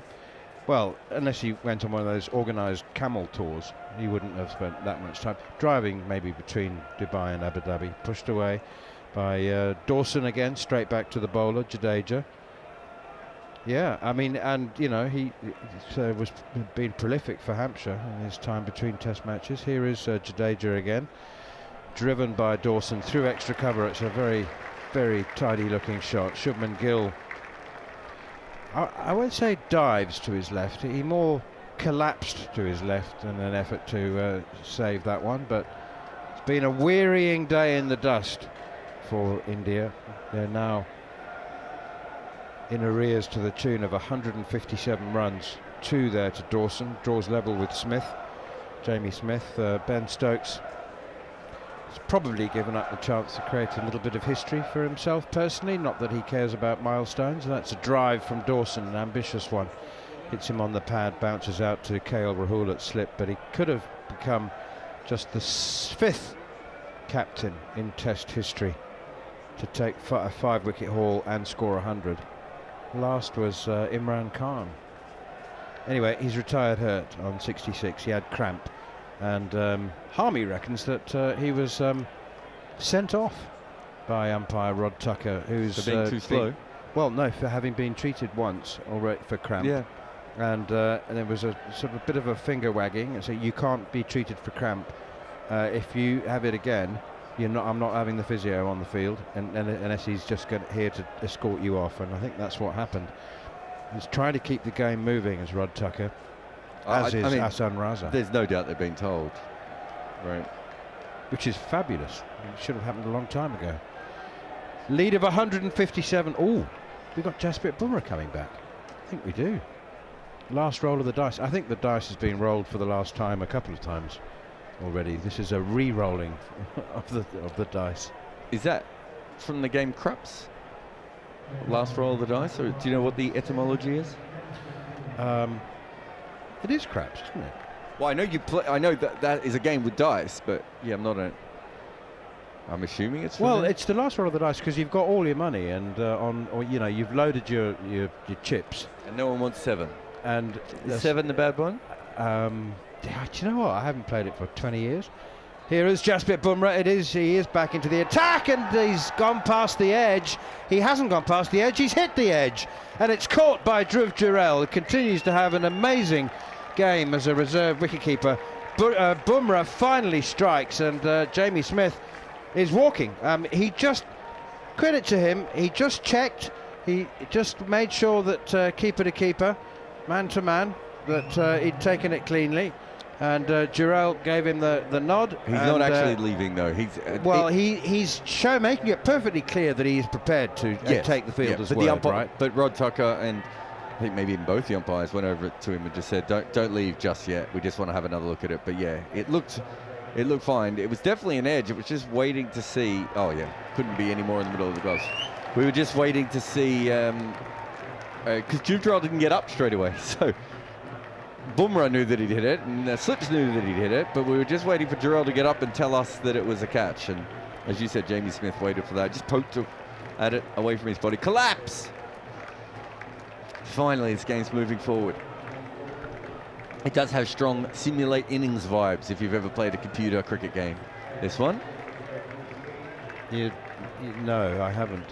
Never played a computer cricket game. No, the last ones I played, you had to roll a little lead dice. The little the dice or the ball? Well, the ball. Yeah, the ball with the batsman on done that one as well, the string. We But should not computer cricket. No. We should get a PlayStation producer, Scott, one day and record Neil Manthorp learning to play computer cricket. Any PlayStation, Scott, doesn't matter. They all have cricket games. He's very specific, isn't he, Scott? You can get a Switch as well.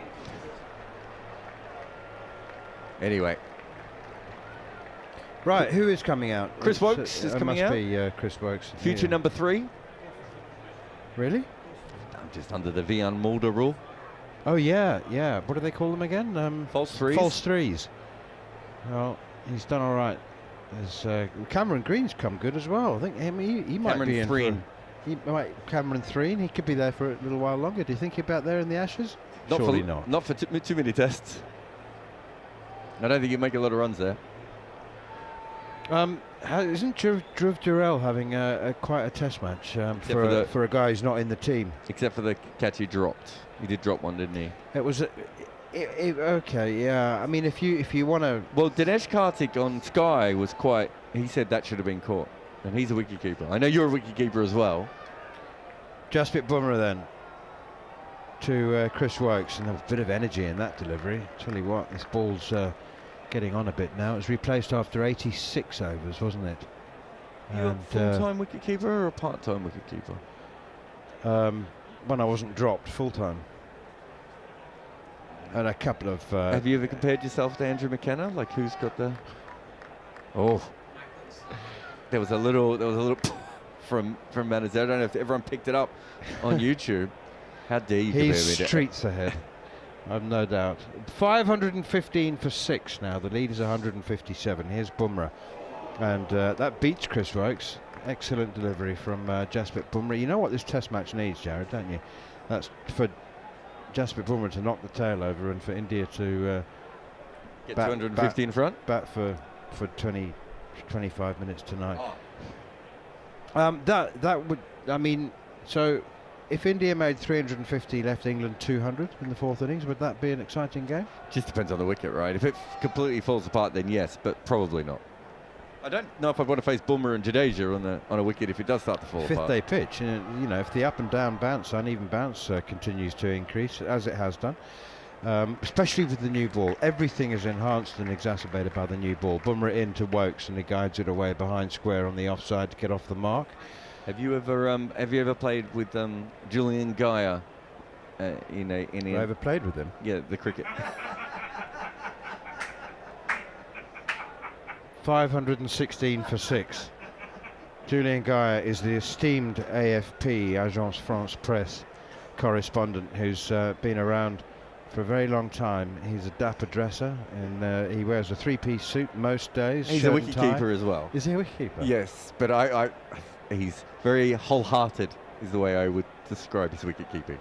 I could imagine he'd have a guttural, throaty appeal. Yeah. There's a lot to his wicket-keeping. It's a shame that you've never played with him. I could imagine him talking a batsman into retirement.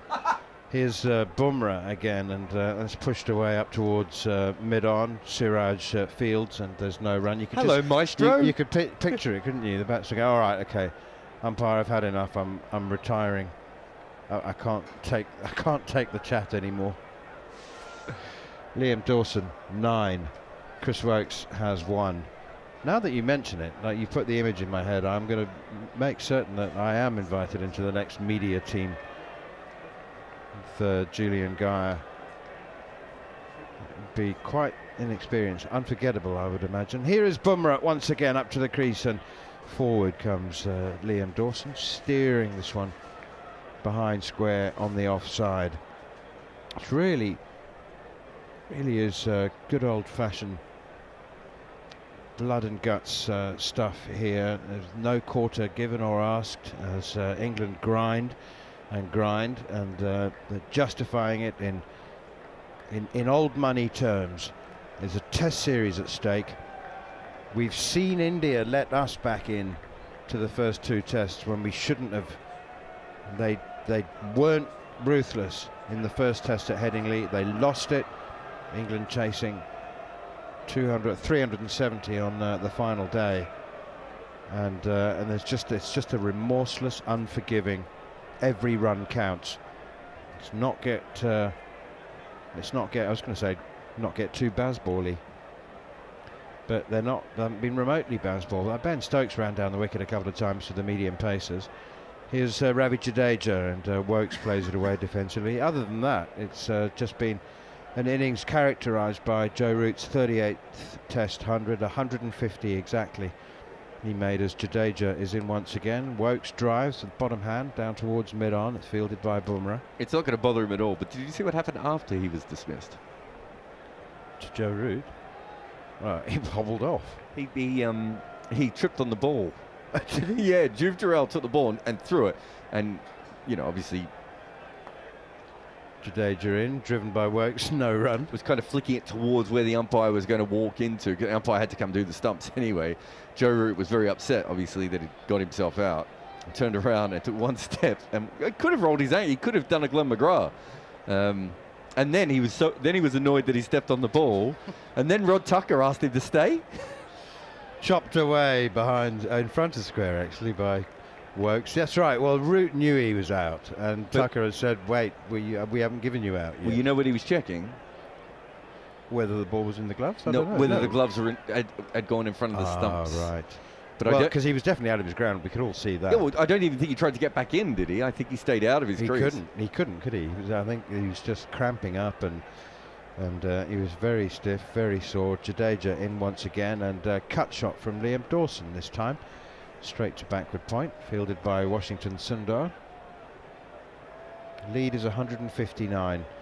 And anybody wondering how many will be enough, I don't think that's a question England are asking themselves. It's just bat. It's just when.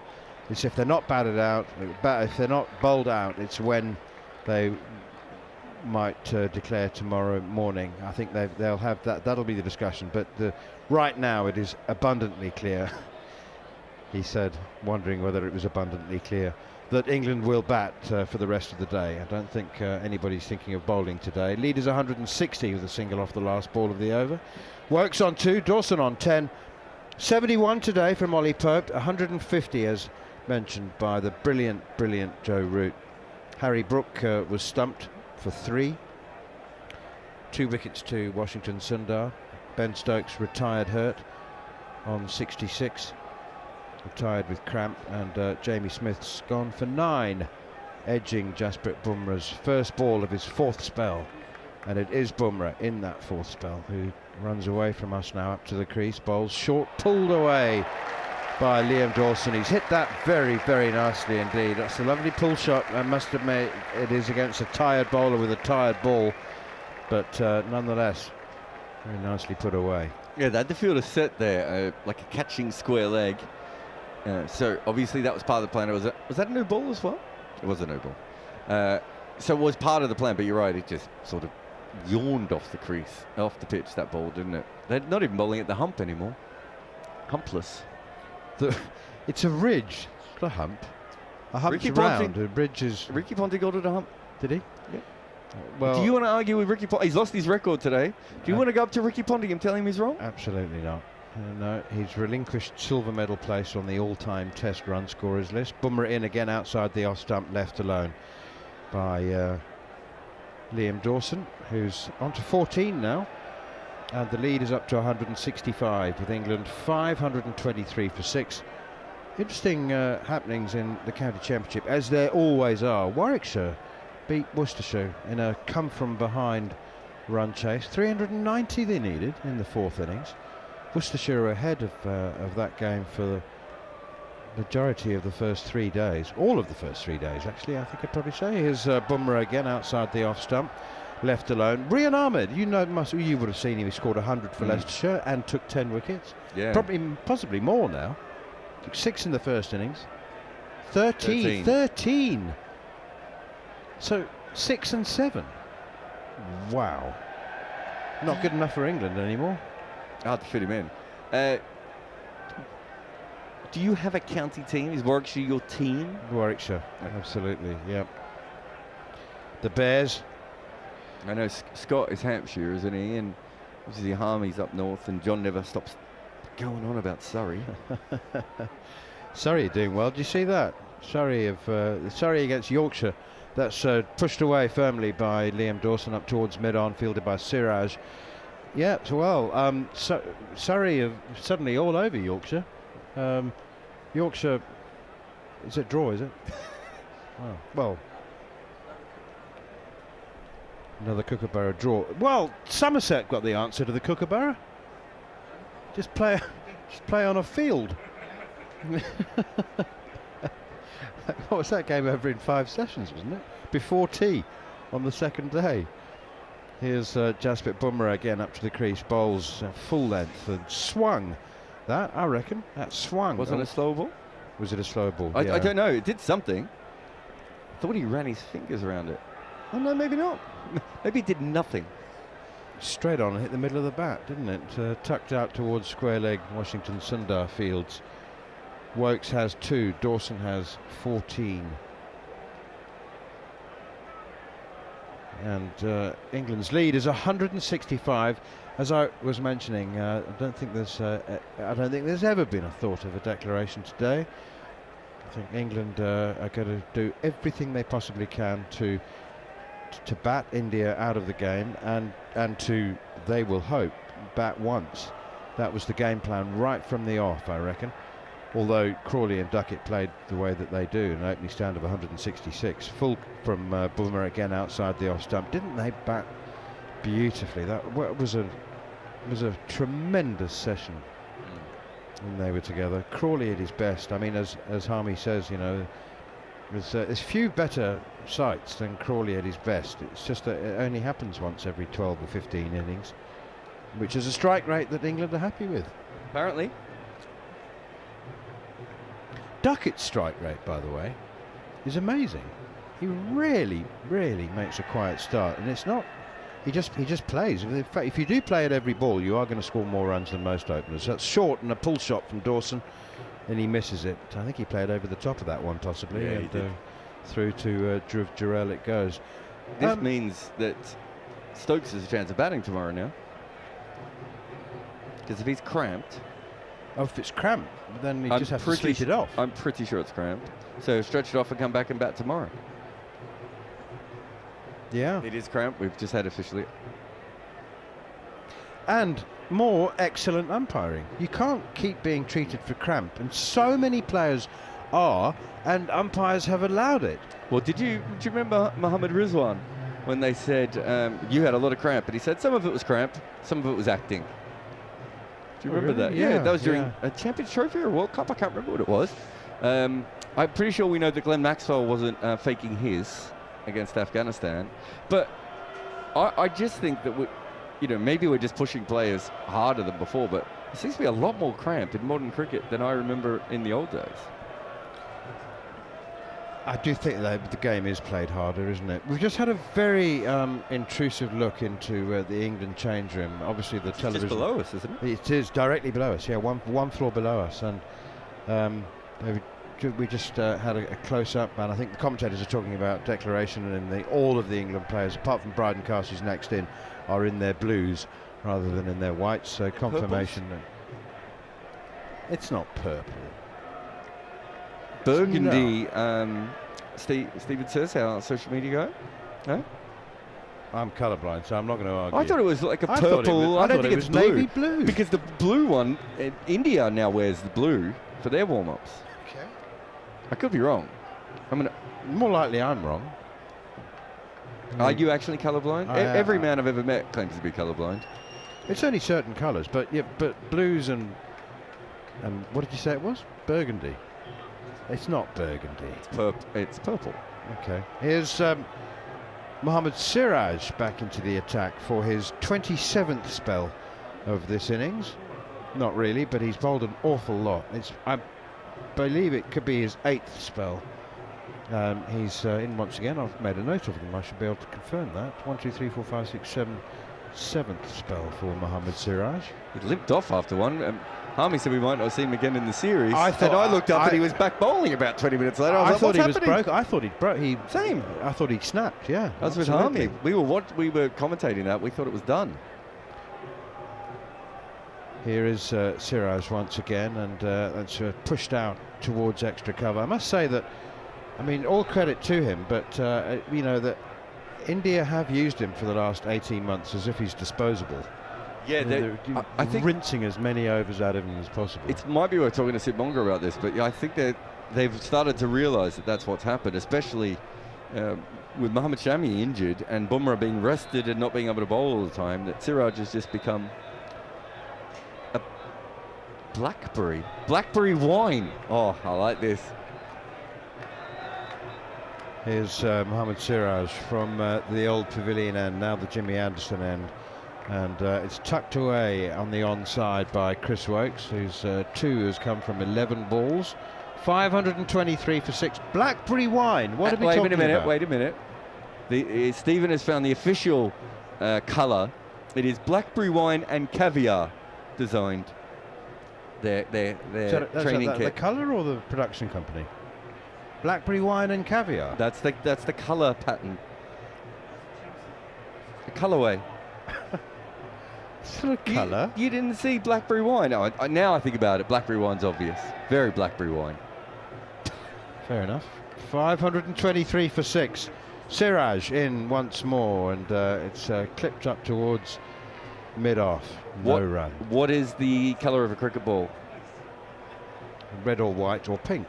No, so a red ball, what's the official colour? It's not red. Nothing's red. We just learned that with blackberry wine. What's the official colour? The Summer Palace in Beijing is red. What's the colour of a cricket ball? Burgundy. I don't know. Test match red, it's called. Really? Yeah. I know, how good's that? Well, they all change, don't they, slightly? There are some that are darker than others. It's a bit ridiculous because they're not all exactly the same colour, but it Yeah. is referred to as test match red. Siraj in again, clipped up towards mid-wicket, and there's no run. So there'll be a paint production company somewhere in the world where you can buy Test Match Red. I'm assuming that's why we know that, yes. One of those big colour wall thingies, or where you go in and maybe you can take in your Dukes or your Kookaburra or your SG. You're like, I'd like my room this You colour, and it replicate just this comes back colour. and it says Test Match Red. Do you know what it doesn't say? Blackberry wine. Blackberry wine, how about that? Dawson on 4. Anyway, that's what all the England players are wearing, apart from Bryden Cast, who's in his whites, because he's going to bat next. So England, as I said, being ruthless. But for the last 3 overs, they've gone nowhere. Oh. We've had 4 runs. And can you hear the chants now? Some of the crowd boring. There's no point just bowling. I mean, just batting. You've got to score some runs. you would think. Isn't this what Shardul Thakur was in the side for? Right now. Isn't this his spell?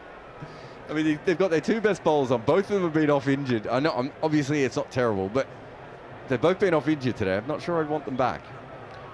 Poor old Jasprit Bumrah is trundling in for another one, and I mean he's not actually delivering the ball like a trundler, but he's running in like one. He's looking very sore. That's tucked away nicely and efficiently off his hip by Liam Dawson for a single behind square on the leg side. Jasprit Bumrah now into his 26th over, and speeds down.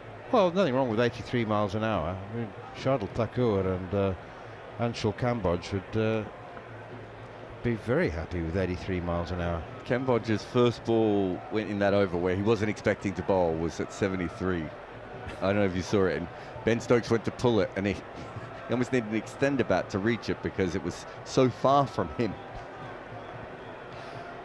Jasprit Bumrah still trying, still running in, trotting in, then a quick run for 4 or 5 paces, and it's pushed away by Chris Wokes for a single. He didn't think there was going to be a single there. He's timed it rather better off the back foot than he thought he had, and it runs away. Well, he's just blocked it really, and I think Bumrah is just so tired and stiff that he couldn't bend down. I think that's what happened because there wasn't a run there, and I didn't quite pick it up on the TV screen. I thought we might be able to see it again, but what it looked like was he put his hand down and went, no, I can't go an extra 2 inches. I'm sorry, this one's gone.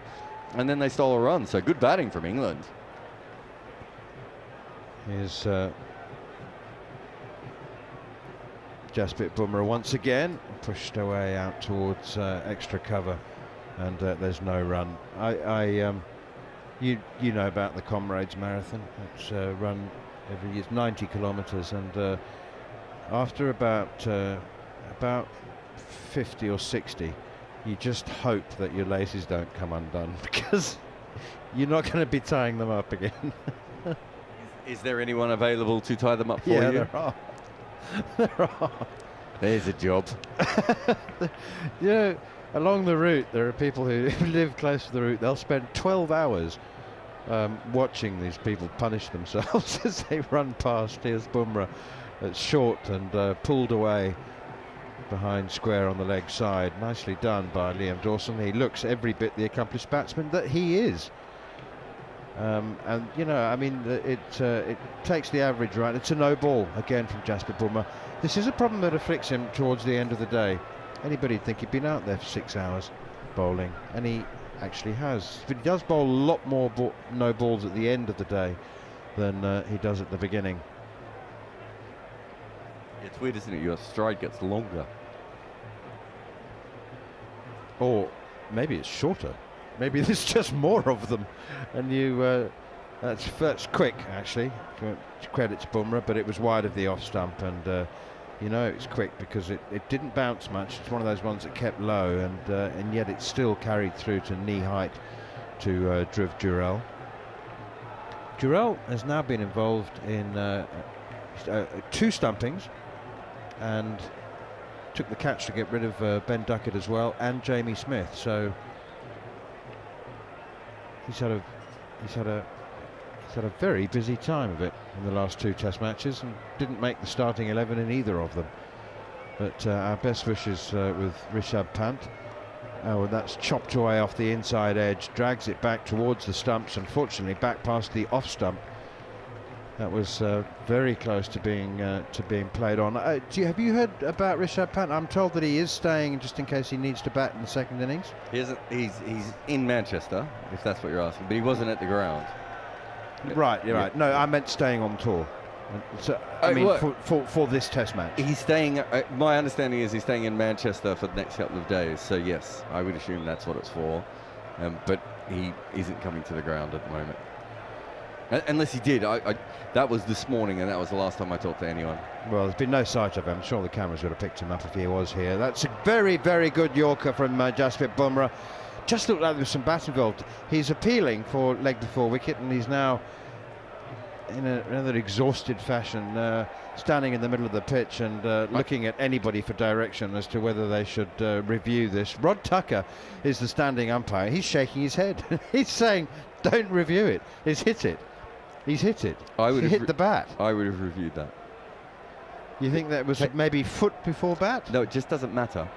It takes a little bit more time out of the end of the day, right? I think it is possible that it actually flicked the front of the pad on the way through. I don't think it did. I think it definitely hit the bat. But does it matter if they lose their reviews now? Well, they're down to 1, so you might as well keep it. For what? Just because it's nice to have in the bag. Nice to have 1. It's always nice to have 1 of something rather than none. Have you ever seen these stats on women's reviews in tennis compared to men's reviews? It's why the last sweet stays in the bag. So women are much better at making reviews than men in tennis. I don't think Gary might have the stats in cricket. I don't know if it carries over. But so your first thought is, wow, women are better reviewers than men. Turns out that women don't use their reviews as much. They quite often keep them in the bag for when they're absolutely sure. So for what the system was actually designed for. Yeah, whereas men are just like, we'll use a review. And so sometimes they get the one that you don't see coming. Anyway, I would have done it then if I was Bumrah, and then I would have walked off the field. 2 slips in a gully. Poor old Mohammad Siraj is still trundling away, and he's got a wicket. He's bowled, Chris Wokes. Terrific stuff. Excellent consolation wicket, you feel, for Mohammad Siraj, but you know what? You ask Steve Harmison, you don't care how they come, when they come. You prefer them in a winning cause, but when you go through the pain and the workload that Mohammad Siraj and Jasprit Bumrah have, then well done. Congratulations to Mohammad Siraj, and good on the Indian team. It's 6:05, 25 minutes to go, and they're still managing to celebrate despite being 170 runs in arrears. And Siraj sends Wokes on his way with a ball that didn't bounce very much.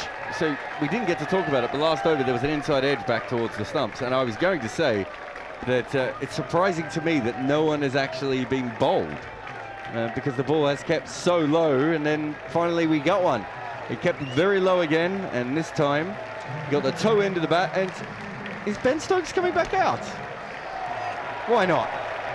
Why not? This one's for the fans. I'll leave you with Jon Norman and Steve Harmison.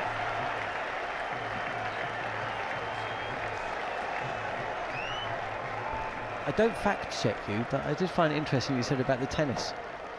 And I just got an AI overview. It says, no, there's no evidence to suggest women are inherently better at reviewing tennis than men. So the last time, I don't check tennis stats very much, but I was given those by someone because someone asked me if the same thing happened in women's cricket. So it might just been one tournament. Yes, it may well, may well. As I say, I'm not fact checking you, I just found it very interesting. And we want interesting things, Harmy. We definitely want interesting things. If you want interesting things, you should have left Jarrod on. Yeah. He's a man of a hell of a lot more knowledge than me. Some of it useless, but yeah, a hell of a lot more knowledge than me. And the interesting part of this is Ben Stokes walks out with 66 not out. He's got Liam Dawson at the other end. It'll be interesting to see how he plays. 6.5 overs left. We might get them all in, you know. We might get them all in. Will Ben's body be able to go into from 2nd gear to 5th gear, 6th gear, if England were to lose Liam Dawson? You think England captain would then start playing some shots? Here is Siraj. He's gone short, and this won't reach the boundary. It will just be stopped. And just a single taken. What are you pointing at, Scott? Anything interesting? No. Still not moving that well, Ben Stokes. Got him still down the... well, saying that, he sort of hobbled the first 3 or 4 steps and then realised probably his body was moving a little bit better and got himself in a position to jog that a little bit more to get the blood flowing. It was a good bouncer from Siraj straight up. And it was, and actually Ben Stokes going off robbed us of what was looking like it was going to be a pretty high energy portion of the game, because it was, the field was set for the short pitch stuff. That's exactly what Siraj was doing, and Stokes took on every single short pitch ball that went his way, and that eventually is what ended up injuring him in a bit, I think. So it was a shame. So maybe we're set for 23 minutes of Siraj and Stokes going at it. Siraj running in from the pavilion, and this is pushed up to Jasprit Bumrah at mid-on by Liam Dawson. And someone's come on. Is that with the... Do you know what I thought for a second? I thought he was going to run on with a box. No, he's run on with a glove. That would have answered the question, wouldn't it? I think fair play to Ben Stokes there. He hasn't tried to stop the game. I think the bouncer has hit the glove, and I think it's ripped the glove. So he's quickly got 12th man to run on with one glove, and he's thrown it because he's thrown it at him. So I'm assuming there's been a little tear in the glove, and he hasn't sort of wanted to waste time. Which fair play to the captain. 2 slips and a gully over the wicket, and Shaw and Stokes. Oh, well, he's not right out there. He can't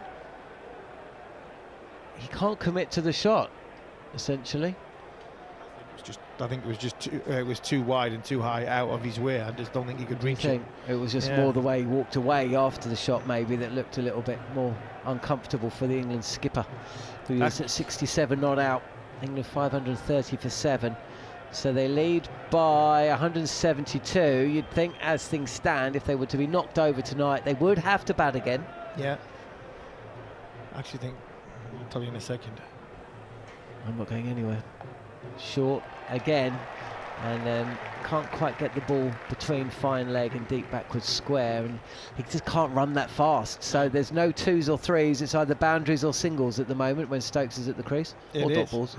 It is, and it's going to hamper him from the bowling point of view. You need to get a good night's sleep, get some fuel. I'm sure you'll be fine first thing in the morning. I actually think from England's point of view, John, it's actually done them a favour, Stokes going off. Because at the point before Stokes was going off, this game was going England bat until lunchtime tomorrow, and then the game wasn't going to go into fast forward until later on. Now England have lost a few wickets. Yeah, has brought India just back into it a touch, though. I'm not saying they're going to win it, pushed up to mid-off, but it does mean that deficit it's getting to the point where we're going to have to start factoring in how much time have England got to chase down whatever they are set, potentially. Before, it was a case of bat till lunch, 5 sessions to bowl India out, and it didn't really matter how quickly India went at things. There was never really going to be a chase, maybe a chase of 20 or 30.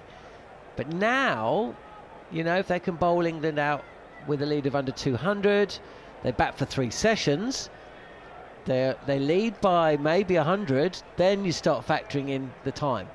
I mean, there's a lot of things that need to happen, but yeah, and to sort of, I think the caveat from that point would be, if India were to bat and get, just for instance, England are 200 when they finish, India go and get 320, in England 120 to win, but by that time and the time on the surface, the spin will then be massively with Jadeja and Sundar in play. Bumrah continuing, and it's defensively played by Stokes. When you have cramp, is it easily dealt with? I mean, by tomorrow, will it be absolutely fine to bowl? There won't be a problem. It will be, you just recharge the batteries and no problem. Get your liquids, and you do what you have to do, and have your energy drinks, and that's it. The only thing you'll not have tonight is, a huge amount of sleep, because we get the toilet every 5 minutes, because they'll just literally be just putting fluids into them. And once you've had cramp once, does it make it more likely to get cramp again? Not really. Here's Bumrah, and once again Stokes is happy just to defend on off stump. 68 not out. Dawson at the other end is batting ahead of Chris Wokes. Came in at 8, and he is 17 not out. Jamie Smith caught behind. There's just signs he's looking a little tired as the series goes on. He's dropped a couple, didn't he, on day 1, and he's kept a lot. He's batted a lot. I mean, remember those innings at the start of the series. It's been a long summer, or a long month rather. Bumrah again, and Stokes hobbles down to the other end after pushing this out to the leg side for a single. He moves to 69.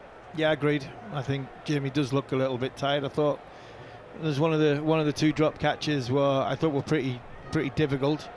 One flew down leg side, and I think this would be what you've just mentioned there, a message to all the people out there and the cricket fans out there who think Jamie Smith should be batting 6 and Ben Stokes should be batting 7. There's no substitute for experience. There's no substitute for having all them test match experience under your belt. Ben Stokes will eventually go to number 7, but I think when he goes to number 7, it'll be the right time for Jamie Smith to go to 6. And at this minute in time, 5-match test series, the amount of tiredness will just slow that process down and give the young man a chance to cement his place as a wicketkeeper batter at number 7. So I can't see Stokes moving. Here is Bumrah fielding from his own bowling. Ranganathan says Wokes is a luggage in this England team. He's this entire series he's not contributed with the ball, and he hasn't with the bat. I mean, he was out cheaply again today, and he took 1 for 66 from his 23. I mean, obviously he's not luggage. Do you think I mean, we talked about this the other day. I suppose England are going to take a pretty big team to Australia, aren't they? I don't think they'll make the same mistake India have made on this trip. Bumrah again defended by Dawson, no run. Do you think Chris Wokes is going to play another test after the Oval? That's a ridiculously hard question. That I think he will, because of the value, the loyalty, and the value that Ben and Brendan see in him, and a little bit of stubbornness that these guys have towards their a little bit blind loyalty. I think he probably will. It could be in Brisbane.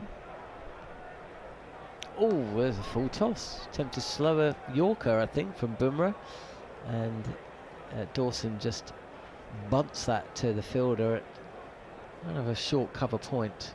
Yeah, he does. So what was the speed of that? Did we see?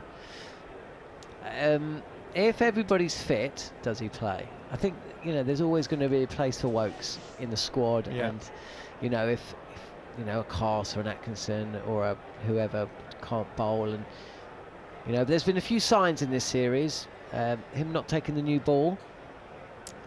Lords choosing Carse to take it rather than Wokes and second new ball. Yeah. Dawson coming in here. The runs that Carse has produced, the runs that Atkinson's produced. Atkinson hasn't even played in this series. And the ability of Dawson in this second innings to win England a test match could go a long way. You know, people are going to be thinking of the way the bowlers and the seam bowlers and how they perform, and you know, how their abilities with the bat can contribute to that lower order runs. But if Dawson goes and wins England the game here by getting 4 wickets, 5 wickets in the second innings, that means that Dawson's place is possibly a little bit more secure going forward, and then Wokes is a little bit more vulnerable. It's going to be fascinating last couple of days here when India come out to bat. Could be a huge opportunity for Liam Dawson. We've seen spin taking wickets today as Stokes eases this up to long off for another single. He moves to 70, and that brings Dawson on strike. I think in England's winter plans, it wouldn't surprise me if the Lions squad stay all the way up till possibly 2 or 3 days before Christmas, which means England will have 2 big parties in Australia for 3 tests. Forward and defending is Dawson. Lead of 175. So I guess for England it'll be about getting through the next 14 minutes and then come out tomorrow and try and hit some quick runs. Who have they got to come? Carse and Archer. And it's been important to give Carse and Archer some time after those 114 overs that were bowled over the best part of 5 sessions. But yeah, the fact that spinners, the umpire has actually tried to stop Jadeja from bowling that, or What happened there? Essentially, he had his arm out, then he'd put his arm back. Dawson thought he was stopping Jadeja from bowling. Jadeja just carried on going and held the ball down anyway. What's going on, Harmy? The fielder went from mid-wicket to out in the deep, and it just got the umpire's eye. This is eased into the covers, no run. Trying to give Dawson a single, aren't they? So they're trying to give Dawson a single, and they wanted to just move him out in the deep, and Hassan Raza had just caught it at the side of his eye. He had his arm out, but he didn't have it fully out. He just had it out a little bit by his side, because he could see he was just edging slower and slower further away. Forward, and Stokes is called through for a quick single. Doesn't really want that. And much like we saw earlier today when he was batting with Root. Means Dawson will take the first ball of the next over. How many have we got left today? You're saying we might even get them all in. Yeah, I think that's 4 now. We've got 4 overs left in, what is it? No, 3. 3 overs left. 3 overs left, 12 minutes to do it. Spin at both ends. Blimey, Harmy, we might get 90 overs in today. We will. I think, and fair play to Dawson there. That's good. Game That's management. good from Dawson. Yeah, I think it's also a little punch back towards India, basically saying, right, we're going to give you one. We want you because we want you on strike.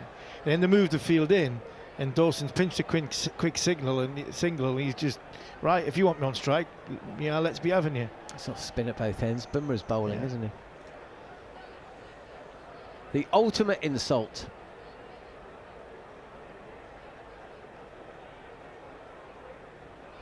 Right then, can Bumrah nip out one more late on day 3? He's in leading edge, and it's squeezed out to backward point where it's fielded by Jadeja. Scoreboard says 4 overs left, 3.5 overs left. Scoreboard is saying that. Well, either way, we're not getting either. We probably won't get. We might get 3. Yeah, we might get 3. Well, no, that means 2 of Bumrah's. Yeah, we'll get 2 of Bumrah's. Jadeja will get through a. Do we India should want get 2. to? Well, that's the thing. I don't think India they want do. to, yeah. I don't think they do. Here is Bumrah, and this is helped away. Fielder back on the boundary at deep square. So that will bring Stokes on strike. Do you think he gave him that single? Yeah, I think so. I think he was quite well. I think he was quite happy to be out there for the pull shot, the short ball, if he went down that road. I don't think they're trying to save runs now. It's about getting wickets. India need these 3 wickets quickly.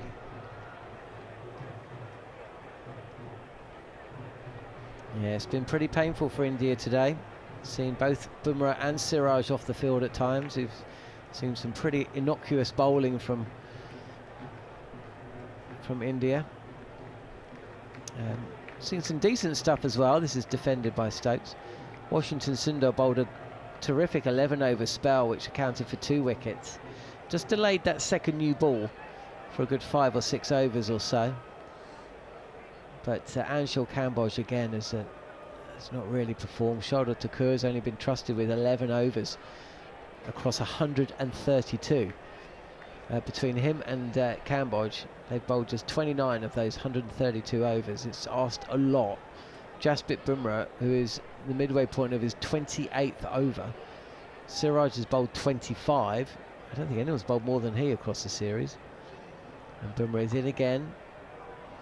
And Ben Stokes still flexing that leg. He's still getting the cramp and can't get the ball away. A few deliveries have kept low, more from the Jimmy Anderson end, and then there's that hump that the Indian bowlers have been aiming at times today from the Brian Statham. But it's been a batter's day. In and amongst that, there was lateral movement, quite a lot of it in days 1 and 2. There is something in the pitch. This is a Yorker from Bumrah, and it's dug out by Ben Stokes. He's 70.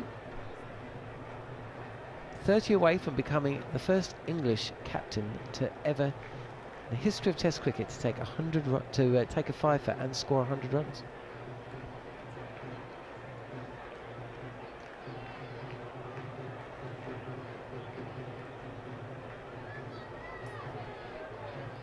Last ball of the over then, and Jasprit Bumrah not quite trundles in, but that's a good shot from Stokes, crisply hit, and it won't quite reach the boundary.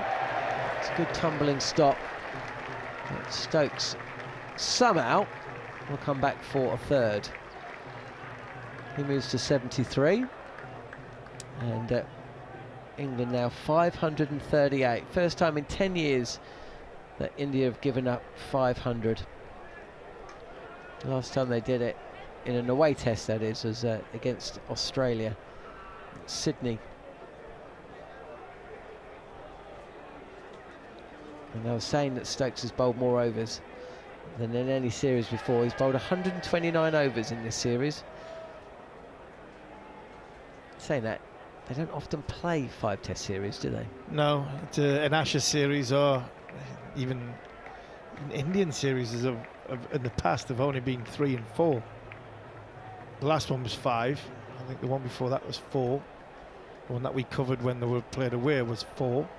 When during the COVID series, that was a 4-match series. I'm trying to think. During my time, they were both 3 Test match series. Jadeja it is then, and he beats Stokes, who comes forward and is taken smartly behind the stumps by Jarrod. Yeah, beaten past the outside edge. He's taken the off-stump guard, as he has done for much of the innings against Jadeja. This time it's a little inside edge onto the pads and goes out to mid-wicket.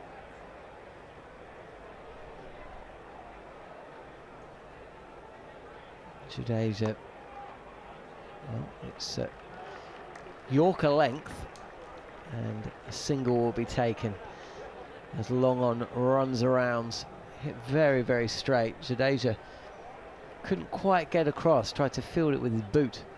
Here, tell me something, right?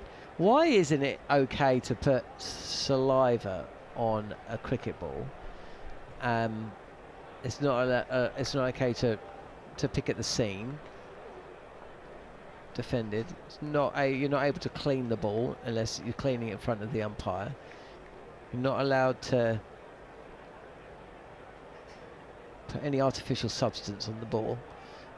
This is a cut fine by Dawson, fielded at backward point by Jaiswal, is it? But if you bowl a ball and it's hit back to you, you can do as many kick-ups with it as you like. Yeah, and you're encouraged early on. You're encouraged to stop it with your boot. Driven by Dawson, but can't beat that packed offside field. End of the over, and I think we've got one left. I don't think Bumrah's going to be racing to take it. In fact, it might not even be Bumrah who bowls it. It isn't. It's going to be Siraj with one final hurrah. So how many times have you seen the ball come back to Jimmy Anderson and he basically knocks it up and then volleys it around for about 5 or 6? Keeps it up, kicks Wokes it, does it as well. Yeah, there's nothing in the laws that you can't stop it with your foot. I know of one former Pakistan fast bowler who I played with at Durham for a little bit, who was hard work at times, but he would encourage that if the ball was hit back towards you, don't go with your hands, go with your studs, because if you went with your studs and you got a little nick on the non-shiny side, you shined the hell out of the other side, and when there's not as many cameras around, you can work quite hard on the gash that you've made with the studs, and all of a sudden between 35 and 45 overs, it starts doing the opposite to what you want it to do from a reverse swing point of view. And there's nothing wrong, or nothing in the laws says you're not allowed to do that. Bit weird, isn't it? Siraj, the crowd had forgotten to boo him. Short delivery. Stokes takes it on the hook, really, and it's fielded. Fielder down there at deep square leg has lost it momentarily. I think the crowd have forgotten to boo Mohamed Siraj. They've left, fallen asleep, or just forgotten.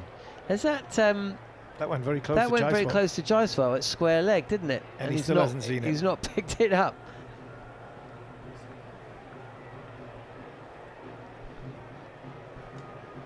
Let's have a look. It's dug in. Down the track comes Stokes, and no.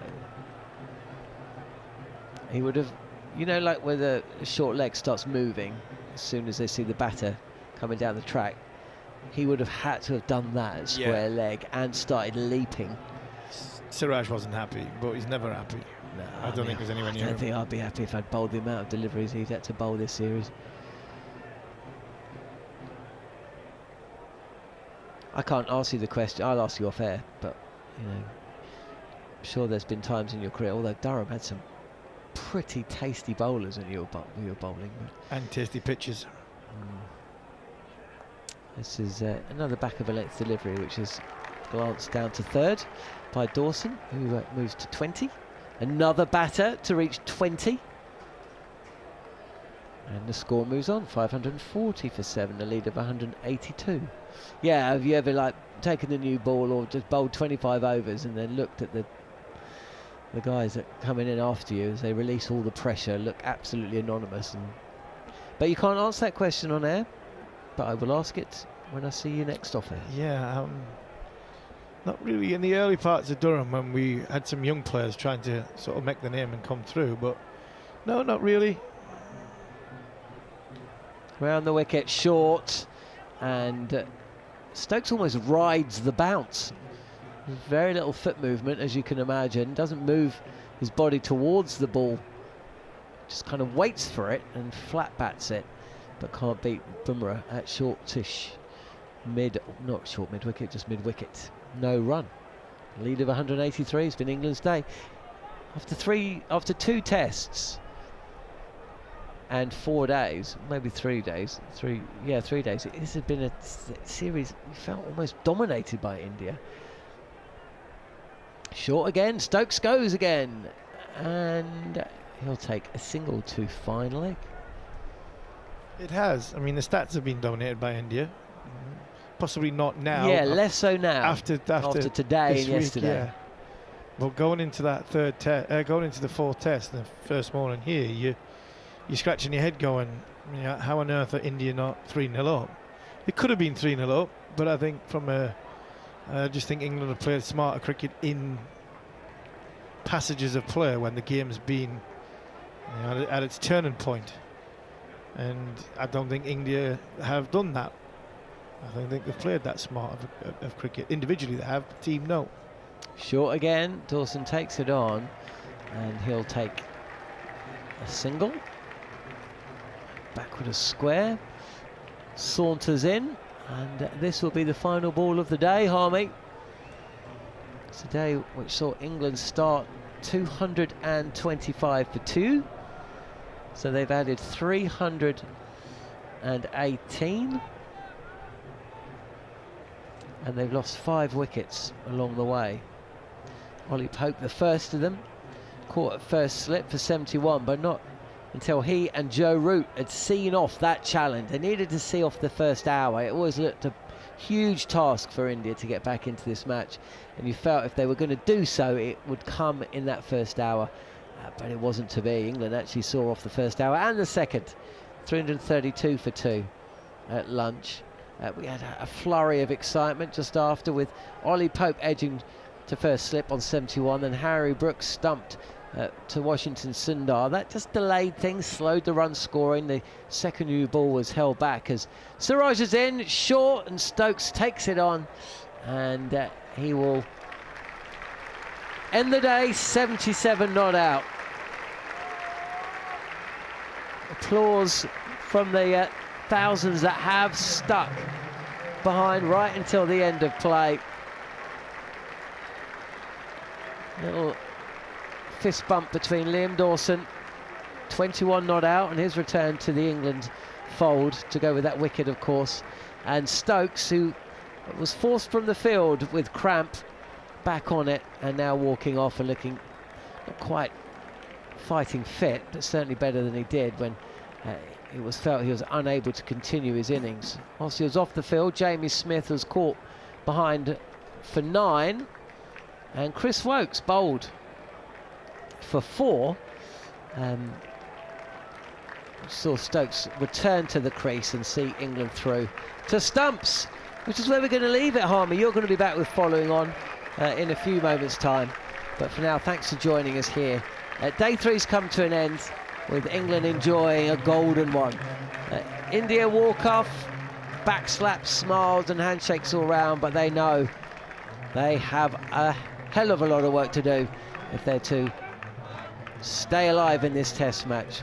544 for 7 at stumps on day 3 here at Old Trafford. England lead by 186.